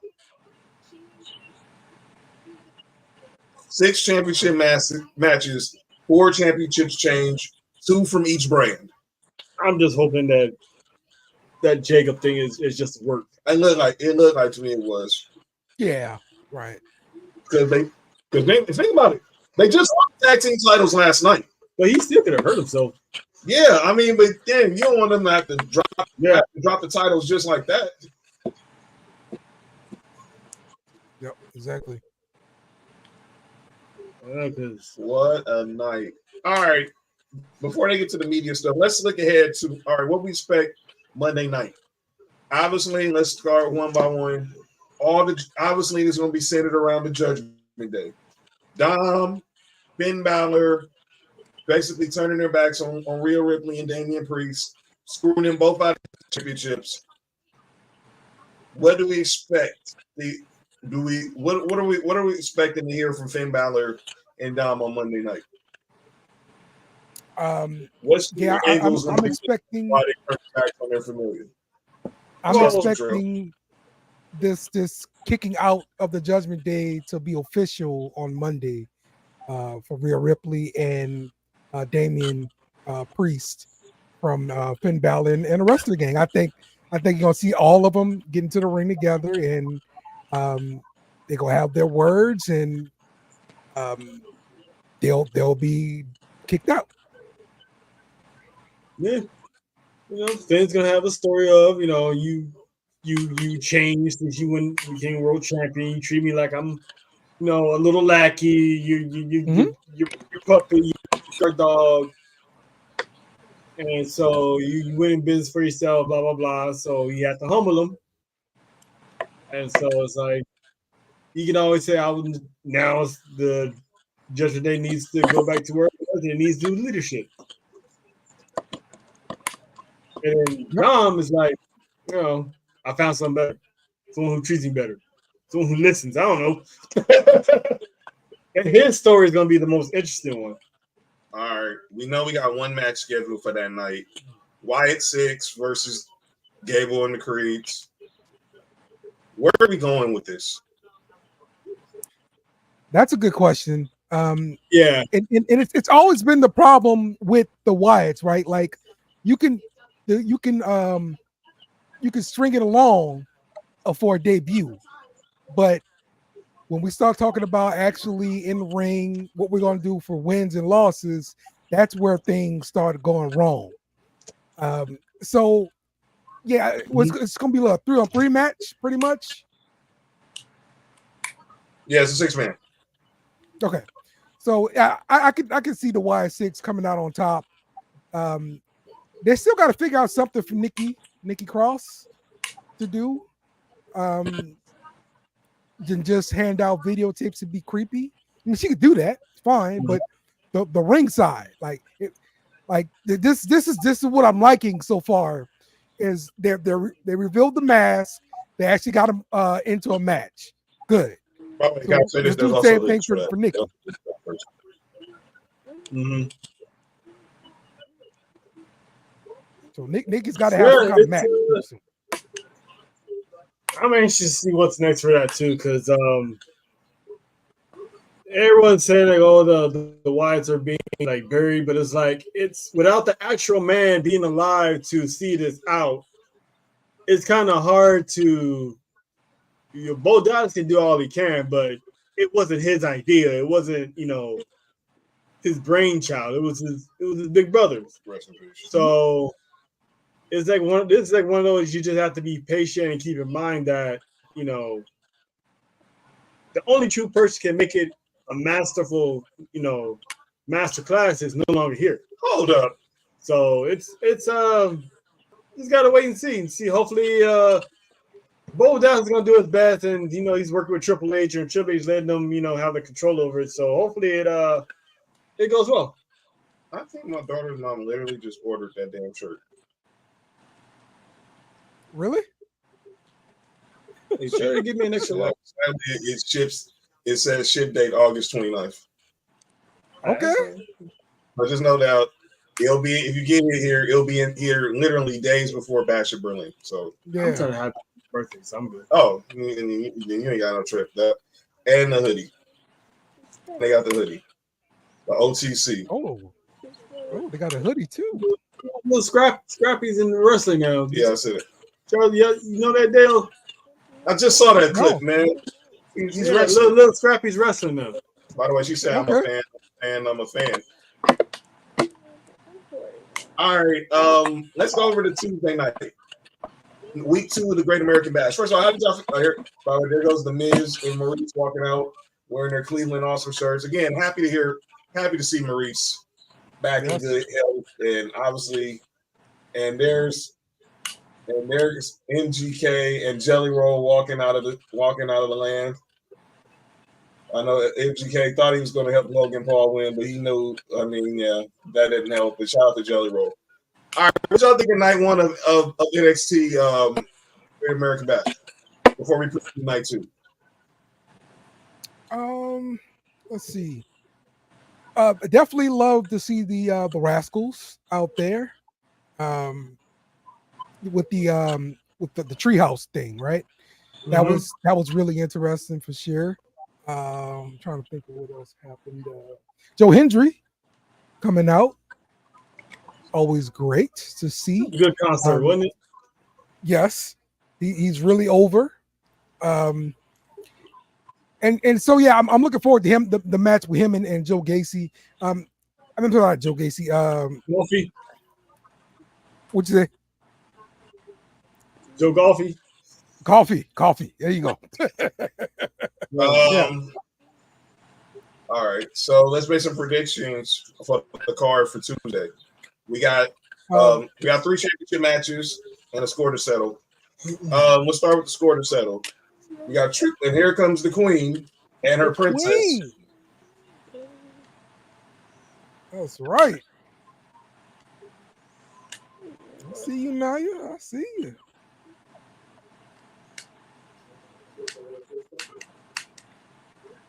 Buy your Nia Jax shirts, y'all. That is literally her first ever press conference. That's insane, right? All right, Trick Williams done. What we thinking? So it's Trick versus who again? It's Trick Williams versus Pete Dunne. Okay. All right. Yeah, I got Trick. I think this is something to kind of help Trick along. So yeah, I'm picking Trick. Yeah, I got Trick too. This is one of those teachable moments because usually when guys lose championships, they don't walk around in the back asking for advice. So that's pretty much what rubbed he done the wrong way in the first place. It's like, what are you doing? You the champ. You had all the answers. Figure it out. He kept telling them, figure it out. Don't ask me. I can't help you. I'm not going to help you. So he's like, he's going to help. He's going to help him. He's going to help him figure it out. So hopefully, Trick figures it out and, moves on from there. I don't know what's next for him. Maybe another title run someday or just stay floating around in the mid-card scene until his sound comes. Mm-hmm. Y'all, I gotta go to the bathroom. Go ahead. I got Trick winning. Bruiserweight got other thing on his mind, like thinking about what's gonna happen with him and Sheamus. So, but I think Trick. This is gonna be the Trick Williams revenge tour because he wants to get that NXT title back. We know he got main roster written all over him, but he got to get he want that title back, especially when he wasn't pinned. So they got to run that. Ethan Page eventually going to run that back. Spoiler alert, who I just predicted for the NXT Championship match. Let's go to the title matches. Let's start with the women's North American title. Kalani Jordan versus Tatum Paxley.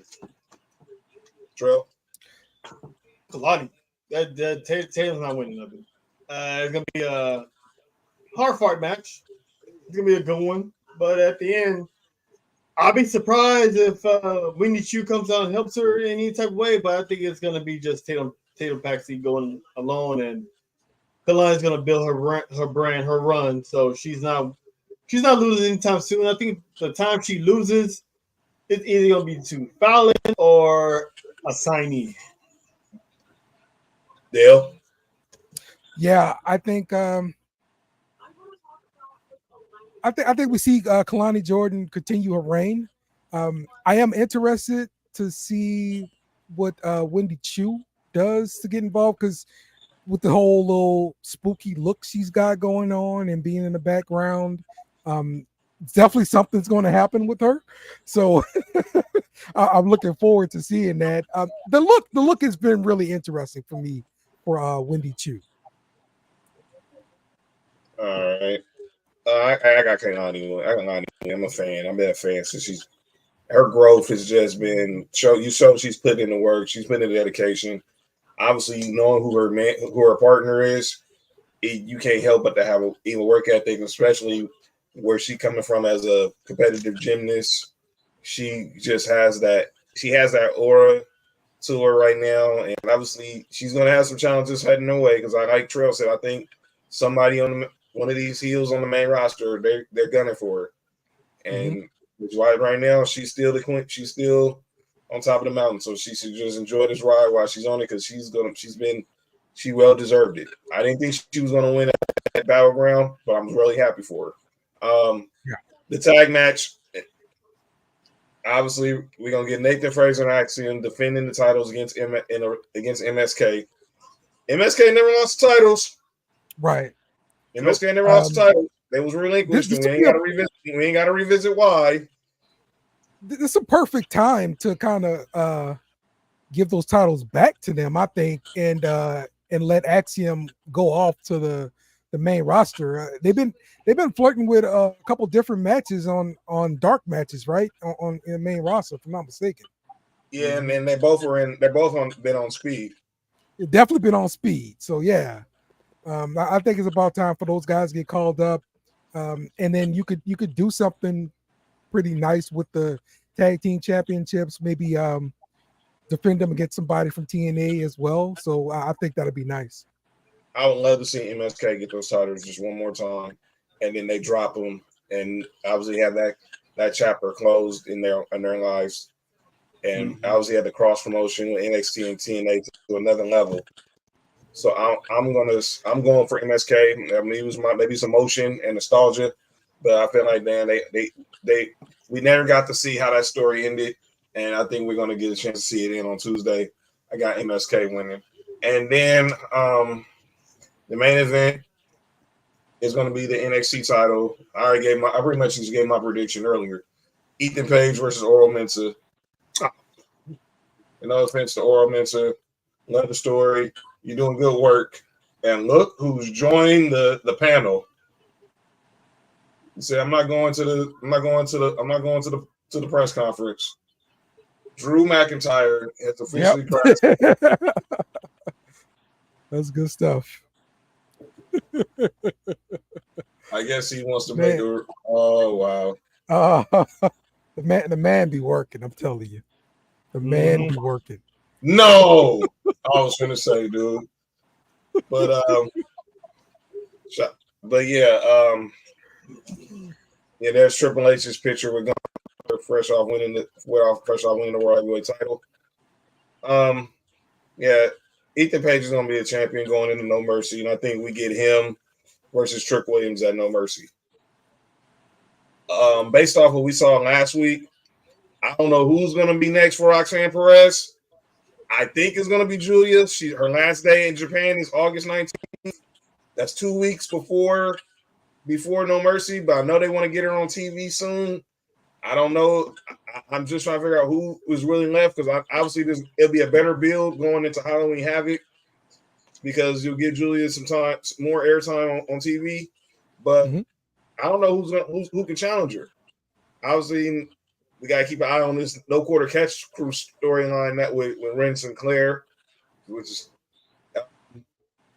and obviously the Don is still the Heritage Cup champion. And who's next to challenge Oba Femi? He's the only person. He's the only champion that now have a title match for Greater American Bash. Wow. Could be somebody from TNA. Matt Camp. I would like to see him and Moose. They just released the official Roman Reigns title belt also. Oh, word? Yes. WWE shop? They released the Roman Reigns Universal title belt as well. So the t-shirt, new merch, and a belt. Oh. Okay. And still waiting on the shoes, Roman. Matt Camp, formerly of WWE, now does his own podcast now. He said, did Roman just overtake Cody as the top babyface in the company? Yep. Yep. It happened. Yes, that's the belt right there. Yep. That's the belt right there. Yep. I guess John will be getting that belt. Well, I ain't got no. So I get the Bronco and the Doctor belt. I ain't getting no belt. We get the Sports out of my tax bracket. So we get the Sports4U studio set up, and we got the location. We just gotta get some cleaning, do some house cleaning on it. And once that gets set up, then we'll start talking about decorations. But I want to get I need to get that Broncos and that Dodgers belt first. Just saying. But yeah. By the way, Jackie Redmond looks stunning again. Don't hate, baby mama. Why was she in? No, not my business. No. Oh. She's a small woman. But yeah, to answer the question, yeah, he did over. He just took the babyface power away from Cody because it's Roman Reigns. When you're the face of the franchise, this is what happens. We talk about LeBron.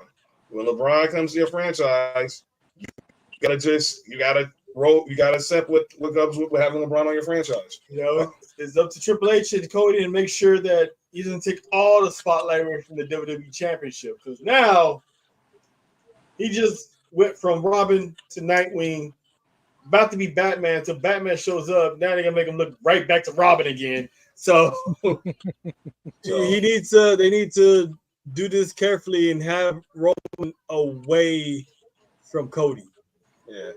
All right. Let's move over to SmackDown Friday night. Boy.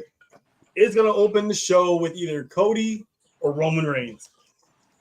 And then we also got to talk about also from Monday. Braun Breaker now your new Intercontinental Champion. Can we start thinking about some possible contenders?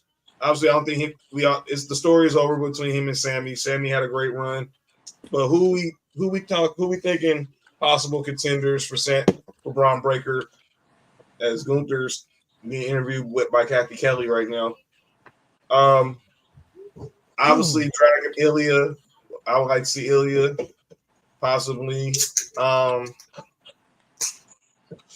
This is the Raw roster we're looking at, right? Yeah, we're thinking about who's going to be some of the challengers. Yeah, Braun Breaker's on Raw on Monday Night Raw. So you think of him. Obviously, Jay definitely. Well, Jay might be busy being there. Yeah, he might be. Jay definitely be one. Who else wanted Intercontinental title? What about from the Creed? No, Gable. Is Gable done on the Intercontinental title? You think? Obviously, still he's busy right now. He's not gonna go against another heel. Run for it. Good point. Xavier Woods or Kofi. That New Day thing's gonna break up eventually.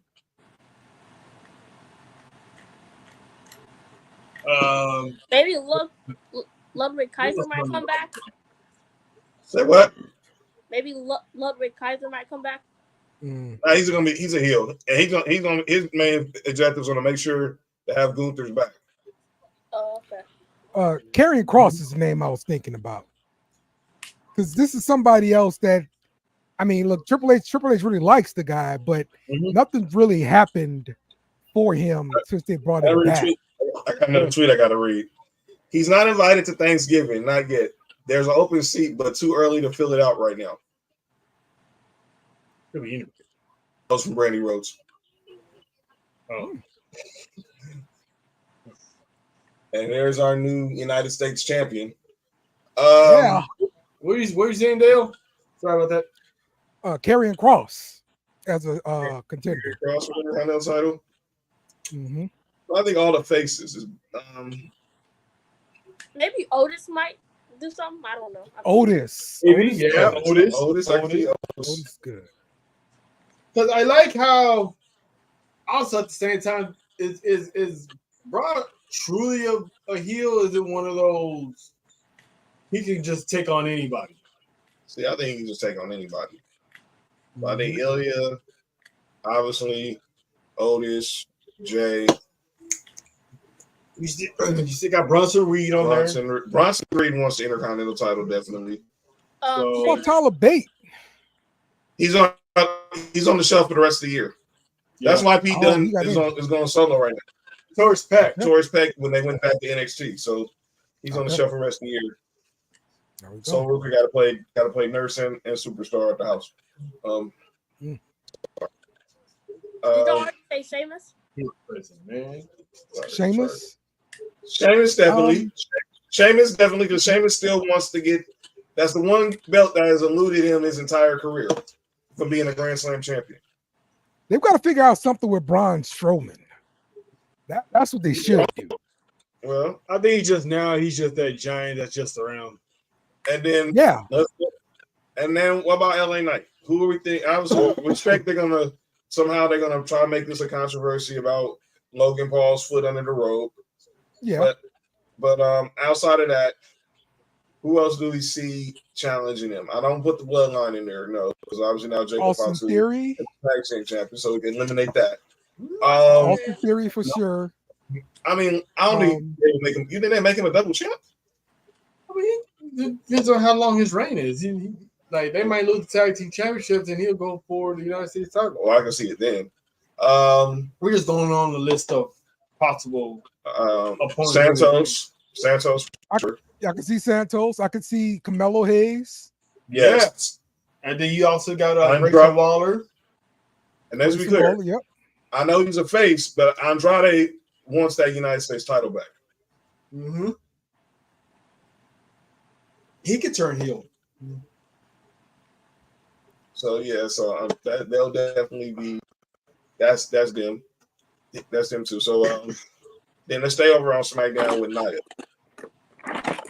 Does Bayley get that rematch, or Bayley gets one more shot crack, and then we keep obviously that gives more time to build up presence.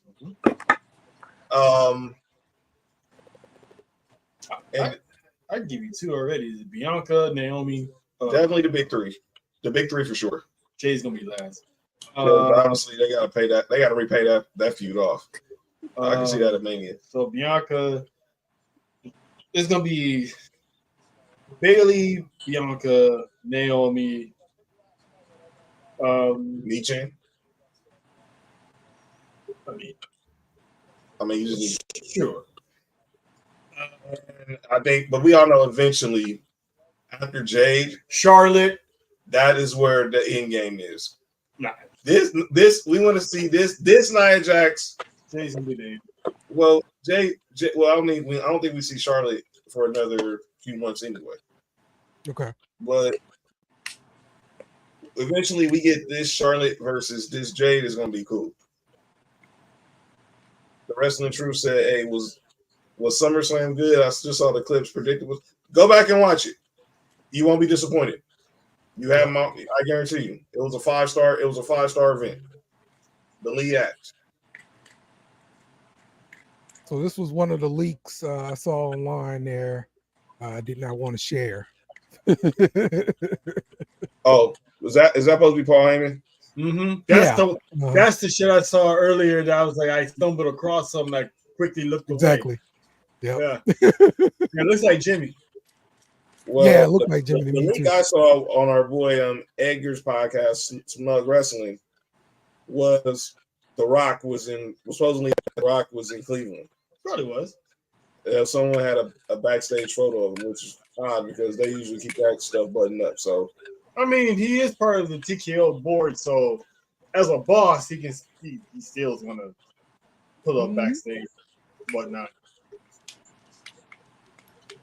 So technically, that wouldn't really be, I guess, a hidden secret because he's on the board. So it's easy for him to show up and people spoiling it because, I mean, he's the boss.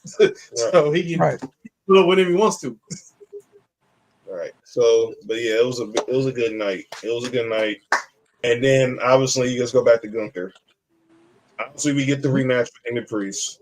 Obviously, Priest didn't tap out. He didn't get pinned. He went out on the sword. Mm-hmm. Yeah, Priest one more time for a rematch. Finn Balor does it again. Yep, and that's going to set up obviously this feud between him and Finn Balor. So the list of opponents for Gunther, I'm gonna still say Jay. Yes. Ilya. Yes. You never know. Could be Bronson Reed. He could move up. Yes. Yeah, you need some of him. Get the world title. Yes. Him and Gunther have amazing chemistry. And then let's say some crazy twist, Karrion Kross. He hasn't had a championship match yet. What about Sami Zayn?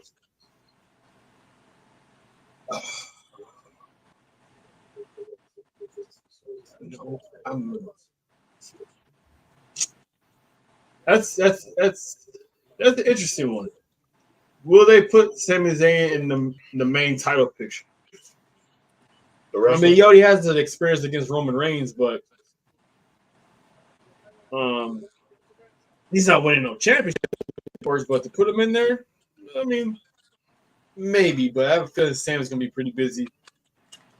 Trick said, "Do you think Vince McMahon is part of the AEW deal?" I mean, I don't think his type of he's the type to just sit there and see people just bury him. Paul Levesque era.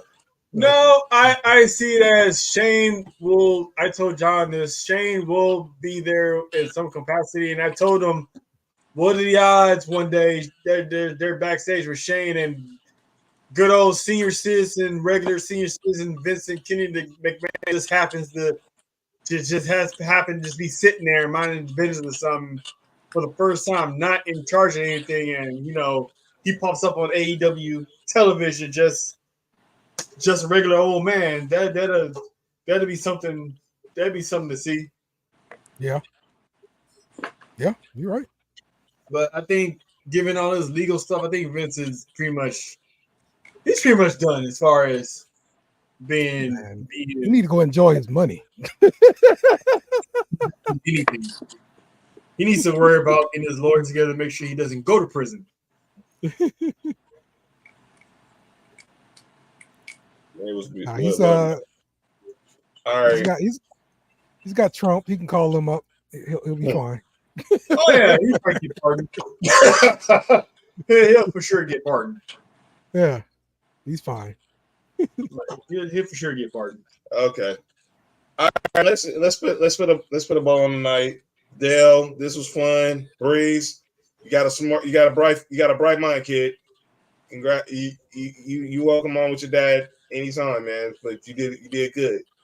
All right, bro. Let's let us know. Dale, tell them where they can follow you, what you got going on, and where they can find you on any platform, brother. Oh yeah, man. Check us out, BS and Beer Media. You can also check out the podcast on Sports Talk with Friends. Listen, STWF TV.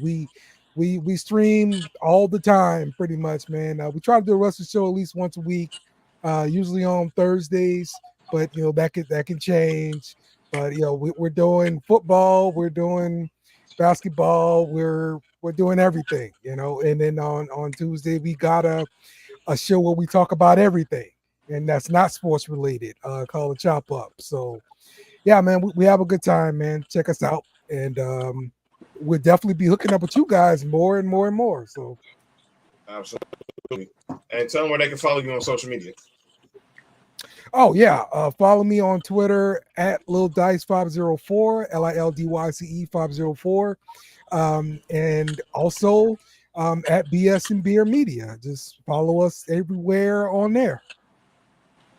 Mike, it was good watching. And Mike, thank you again for joining us on the Money in the Bank one. Man, you gotta come back and join us again real soon when you got some time, bro. It was fun having you part of the commentary as you did last Money in the Bank and night in the comments. It was a real one. So yeah, y'all make sure y'all follow Dale, BS and Beer Media.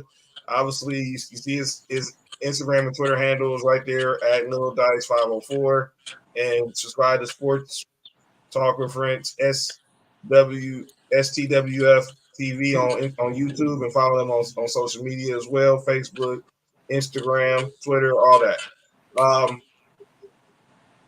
Tuesday, it's the tradition like none other. We're kicking off our Sports4U two-a-days.